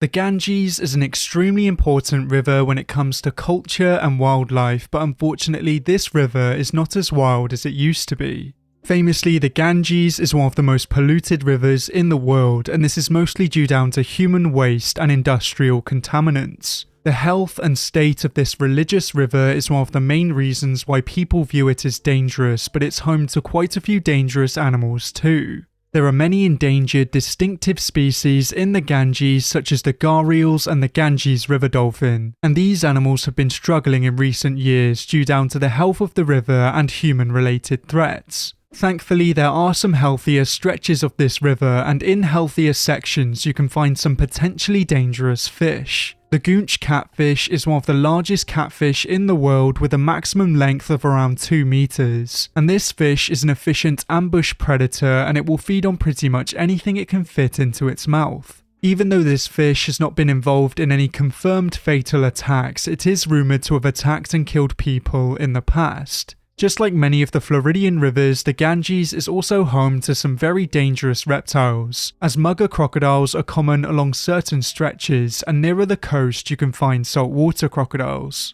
These two species are some of the most dangerous crocodiles in the world, and there's no safety along the banks either. Just before the Ganges reaches the ocean, it flows through the Sundarbans, and this giant area of mangroves is the tiger attack hotspot of the world. The tigers in this area are more than happy to enter the water, so this river really isn't the best place to take a swim. For this reason, the Ganges slots in at number 7, and for our next river we will be heading over to Costa Rica.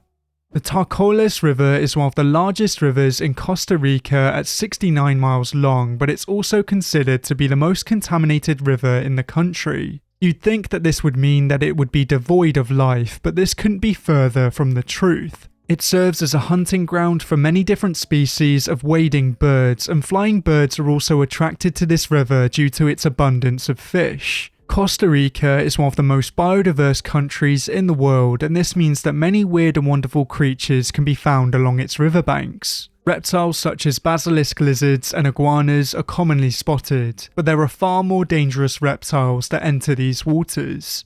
Venomous snakes and spectacled caiman are regularly seen in this river, but by far the most dangerous animal in the Tárcoles River is the American crocodile. The American crocodile can be found in North, Central and South America, but the American crocodiles in Central America are far larger than the American crocodiles in Florida. These animals can reach around 6 meters in length, and they can weigh up to 900 kilograms. This size means that they are one of the largest crocodile species in the world, and they are very common in this river. They are so common in the Tárcoles River that they have become a tourist attraction, and you can pay for tours along this river where you can get very close to these reptiles. There's one very famous bridge where you can catch a glimpse of these predators, and they usually gather here in large numbers. The American crocodile is known for being less aggressive than other crocodile species, but there have been a few attacks over the years. The sheer number of these crocodiles along this river means that it's one of the most dangerous rivers in the world, and it's fit for number 6 on this list.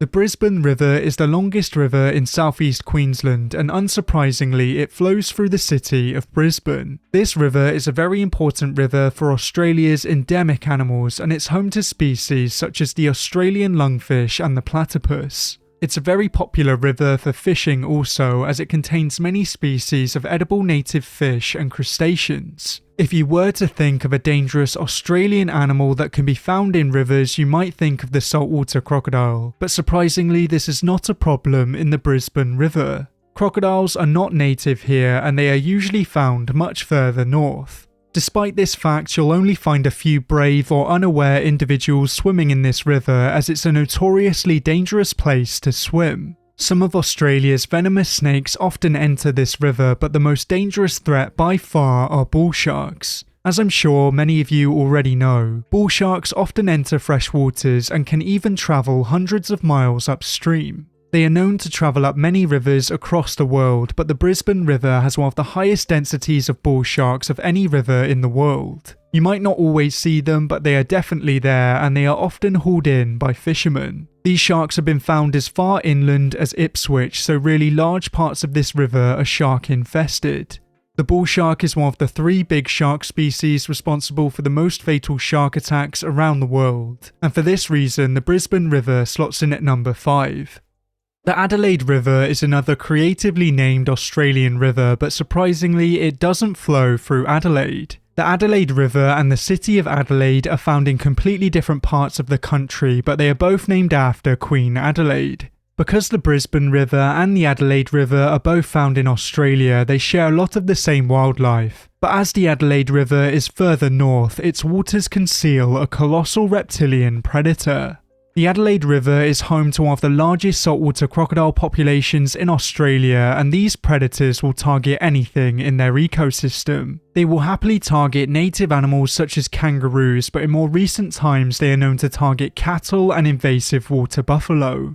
As I'm recording this video, some devastating news has just come to light, as it appears as though there has been a fatal croc attack in the Northern Territory. Fatal croc attacks are rare in Australia due to local management and a ban on swimming during times of heavy rain, but unfortunately tragic attacks such as this do happen. The Adelaide River is also home to bull sharks and speartooth sharks, but it has fewer bull sharks than the Brisbane River.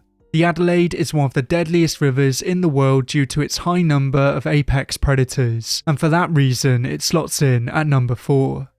The Nile River is the longest river in Africa, and historically it's been considered the longest river in the world. Today it's believed that the Amazon River is slightly longer, but there's no getting away from the fact that the Nile River is rather substantial. Famously, this river has supported humanity for thousands of years, and it's seen many civilizations come and go. Today, millions of people still rely on this source of fresh water, but the Nile's waters are far from safe. One of the most dangerous predators in the Nile River is the Nile crocodile, and this predator is feared across its range. The Nile crocodile may not be the largest crocodile in the world, but it's pretty close, with a maximum length of around 6.1 meters and a maximum weight of around 1 metric ton. Even though it's not the largest crocodile in the world, it's by far the deadliest, as it's responsible for more human fatalities than any other crocodile. It's hard to estimate how many people are killed by these crocs each year because many attacks occur in poor remote areas and the attacks often go unreported. Based on the reports that we do have, it's believed that Nile crocs kill around 200 to 300 people each year, with around 63% of attacks being fatal.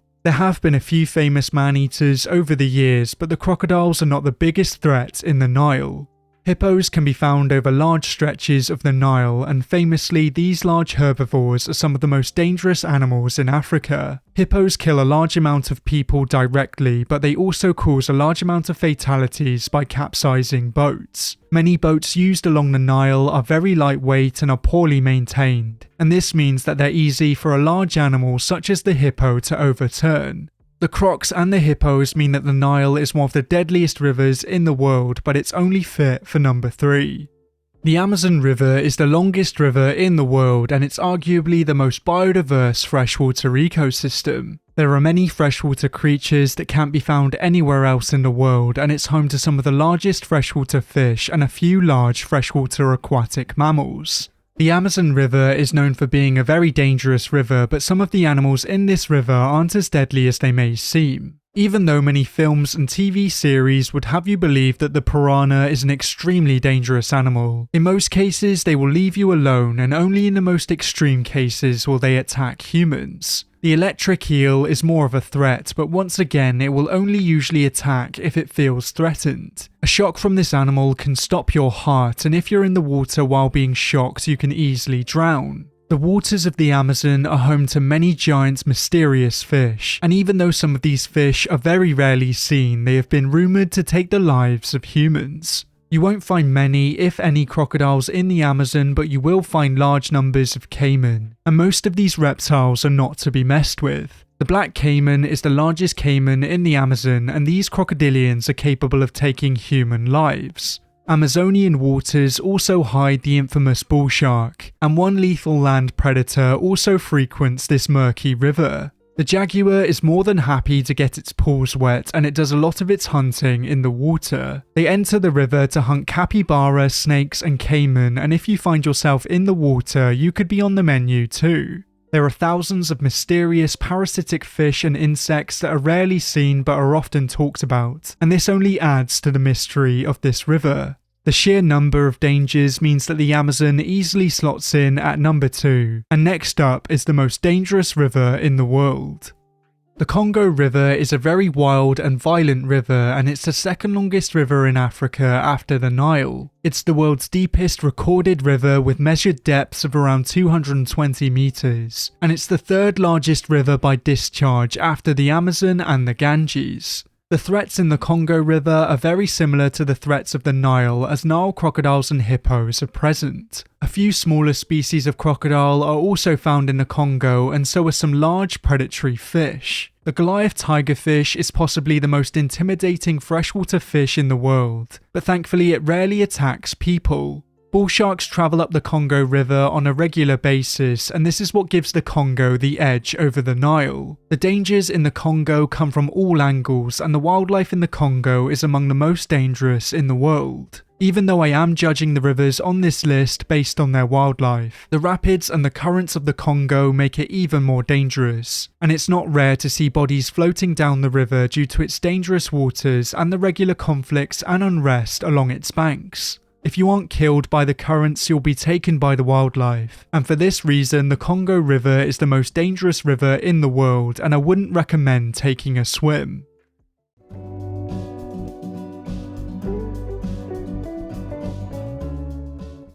All apex predators on this planet are adapted to hunt in a certain kind of ecosystem, and they have evolved to hunt a certain kind of prey. Some are generalist predators and will swap between hunting different prey animals, whereas others are highly specialized and will target only a few different prey species. Even though most large predators would be able to target humans and dispatch us very easily, most large predators do not view humans directly as a food source. Because we are not like most other animals on this planet, and because we have strange behaviours, most animals seem to be fascinated with us, and they struggle to determine if we are dangerous or harmless. This means that some predators will often shy away from humans, or sometimes they will just ignore us. Famously, apex predators such as orcas have never killed humans in the wild, and most shark species will only attack humans out of curiosity or mistaken identity. This is why sharks will often reject human limbs after they have been bitten off, and they often don't go in for a second attack after biting somebody. There are a number of predators that will and have killed humans, but they don't usually view humans as prey. Brown bears will sometimes claim the lives of humans, but this can be for a variety of different reasons. Some mother bears see humans as a threat and will attack if they have cubs, and some starving brown bears will target humans out of desperation. There are certain individual animals that go down in history as famous man-eaters, but the fact that they are so well known and documented shows us just how rare these cases are. In today's video, I will be focusing on predators that don't fit into any of these categories, as I will be focusing on animals that view humans directly as a food source. These predators are so dominant that they fear no other animals, and to find our first example, we can head over to the Arctic. The polar bear is the largest extant bear, and it's also the largest land predator. It's closely related to the brown bear, and it can even interbreed with them, but of course it is much larger and far more dangerous. The largest ever recorded polar bear was shot in Alaska in 1960, and it weighed in at just over a ton. Polar bears live mostly on the land and on the ice, and for this reason and because they depend on marine ecosystems, they are considered marine mammals. They hunt in a unique way due to the environment in which they're found, as there is almost nowhere to hide and creep up on prey in the Arctic. This is part of the reason why less than 2% of polar bear hunts are successful, but they are very creative when it comes to how they outwit their prey. They will sneak up on their prey both on the land, on the ice, and in the water, and this is despite the fact that the majority of their prey is faster in the water. Polar bears are hyper-carnivores and they will feed on a wide variety of mammals. They are the most carnivorous species of bear, and they mostly target pinnipeds, cetaceans, and sometimes land mammals. They will also scavenge large carcasses, and their strong sense of smell means that they can find dead animals very easily. They can smell their usual prey up to 32 kilometers away, and this means that they can smell carcasses from even further away. Humans have interacted and coexisted with polar bears for thousands of years, but our relationship with these apex predators has been very complicated. Polar bears were hunted by humans as early as 8,000 years ago, and it's believed that humans would hunt them with bows and arrows and dogs. Some hunters would use a much safer method, as they would harpoon swimming bears from boats. Even in more brutal times, the polar bear was seen as an extremely dangerous animal, and it played a role in many cultures across its range. Killing a polar bear was considered a rite of passage for boys in some cultures, and in other cultures, hunts were subject to strict rituals. Their fur was highly valued and traded in the Middle Ages, and the large-scale hunting of bears in Svalbard was active in the 18th century. The bears were originally hunted by Russian explorers, but soon after the Norwegians would hunt them too. From the 1870s to the 1970s, around 22,000 polar bears were hunted in total, and this was a big percentage of their global population. In the Canadian Arctic, polar bears were harvested by whalers, and this was especially the case if they could not get enough whales. It would be easy to understand why these predators would want revenge against humans or why they would even fear humans, but instead polar bears see humans directly as a food source. Most conflicts arise when the sea ice melts, and when bears start moving into human-inhabited areas in search of food. In certain parts of the world, the bears are shot when they enter towns, but in places such as Churchill, they have polar bear jails for nuisance bears, and the bears are held here until the sea ice freezes. Unfortunately, like many other human-wildlife conflicts around the world, climate change exacerbates the problem, and one of the worst examples of this occurred in 2019.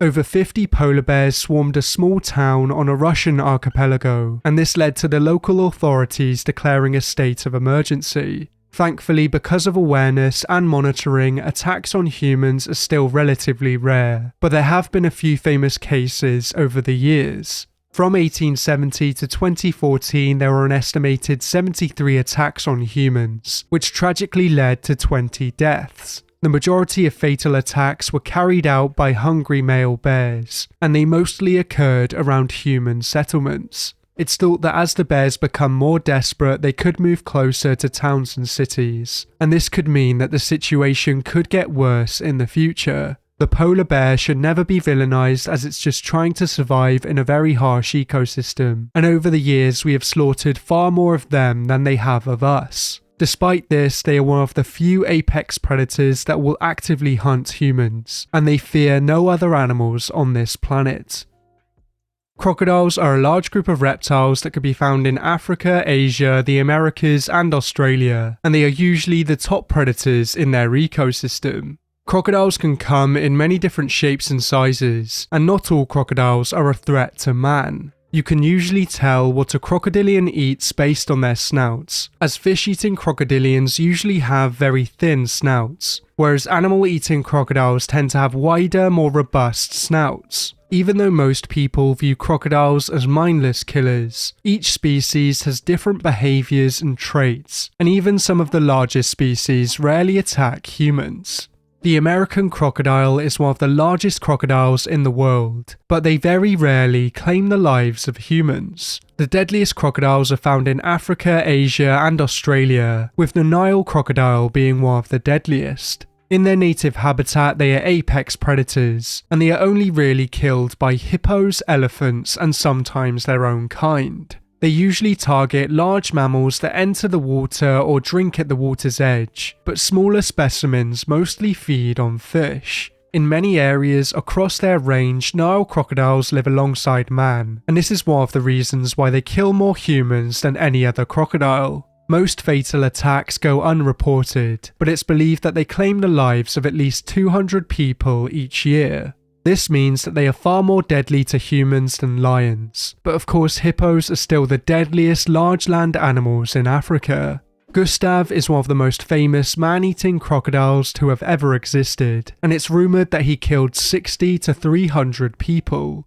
He was found along the Ruzizi River and Lake Tanganyika, and over his lifetime he gained a mythical status. It was claimed that Gustav was killed in 2019, but there has been no credible evidence of this, and some believe that he is still out there somewhere.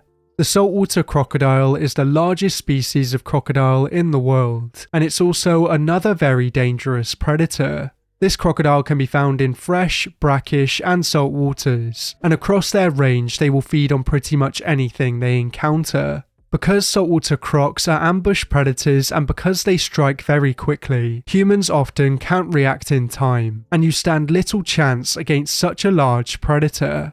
As I've covered in recent videos, attacks in Australia are rare due to awareness and the work of local authorities and crocodile management. Outside of Australia, crocodile attack data is hard to come by, but there are thought to be more fatal attacks in South and Southeast Asia. It's possible for people to live alongside some crocodilians such as alligators, but with the saltwater crocodile it's uncommon because they will always see humans as a food source. There have been a few reported clashes with crocodiles and humans over the years, but some of these stories are thought to be exaggerated or even fictional. During the Battle of Ramree Island on the 19th of February 1945, it's rumoured that saltwater crocodiles claimed the lives of 400 soldiers, but today it's believed that this number is extremely exaggerated. In July of 2018, 600 people slaughtered 292 saltwater and New Guinea crocodiles in Indonesia, and this was after a man was killed by a crocodile in the area. In 1985, eco-feminist Val Plumwood was attacked by a saltwater crocodile and survived. And after this, in an essay titled Human Vulnerability and the Experience of Being Prey, she described how she survived the attack and the radical change that this experience brought about in her view of the world. She described the change from the individual justice universe where humans are always the predators, to the Heraclitean universe where we are just another part of the food chain. We can sometimes view ourselves as separate from the natural world, but a near-death attack such as this just shows us that we can easily fall prey to apex predators in the wrong situation. Big cats have little to fear in their native habitat, but of course some cats are deadlier than others. Some big cats are not a threat to humans unless they have been cornered or threatened, such as snow leopards, and some will only attack weak or smaller individuals. Historically, fatal cat attacks on humans were more common, and one of the worst affected areas in the world was India. India has quite a few cat species, with some of the most dangerous cats being leopards, lions and tigers. Between the years 1875 and 1912, it's estimated that almost 12,000 people were killed by leopards on the Indian subcontinent, but of course these numbers are a lot smaller nowadays. Most modern-day attacks are due to human-wildlife conflict, and as more of their habitat is used for livestock and human settlements, it could remain an issue for many years to come. Over the centuries, there have been a few famous man-eaters, and some of these cats were believed to have had hundreds of victims. Lions are of course a lot larger than leopards, but surprisingly they don't usually target humans. In most cases, they tend to hunt their usual prey, but in some rare cases, lions will seek out and hunt humans. One of the most famous man-eating incidents occurred in 1898, where two maneless male lions terrorized construction workers. The workers were helping to build the Kenya-Uganda Railway in Tsavo in 1898, but unfortunately many of them were taken by the lions. The lion pair was said to have killed dozens of people, but the exact numbers are still unknown. The two lions were eventually killed by John Henry Patterson, who eventually wrote about the experience in his book. Cases such as this are extremely rare, and there are a few theories as to why these lions started targeting humans. An outbreak of rinderpest, also known as cattle plague, decimated their usual prey, and this means that the two lions could have been desperate and starving. It's also believed that the lions could have been consuming dead humans at the Savo River crossing, as slave caravans often crossed the river there. This could have led to the lions associating humans with food, and then they could have made the jump to targeting live humans directly. The tiger is the largest living cat in the world, and it's one of the most dominant predators on this planet. They can be found over large parts of Asia, and across their range they differ in shape and size dramatically. The populations that have a smaller size are usually found on the islands of Southeast Asia, and some of the largest specimens are found in India and Russia. Humans have had a very complicated relationship with tigers, as they are viewed as an animal to be respected in some cultures, and as an animal to be eradicated in other cultures. In most cases, tigers will choose to avoid humans and focus on their regular prey, but attacks are always a risk where humans and tigers coexist. Deadly encounters are most common in areas where wild habitats and agricultural areas meet, and India and Russia are two tiger attack hotspots. At the beginning of the 20th century, one famous man-eater was rumoured to have killed 450 people, but this number was likely exaggerated.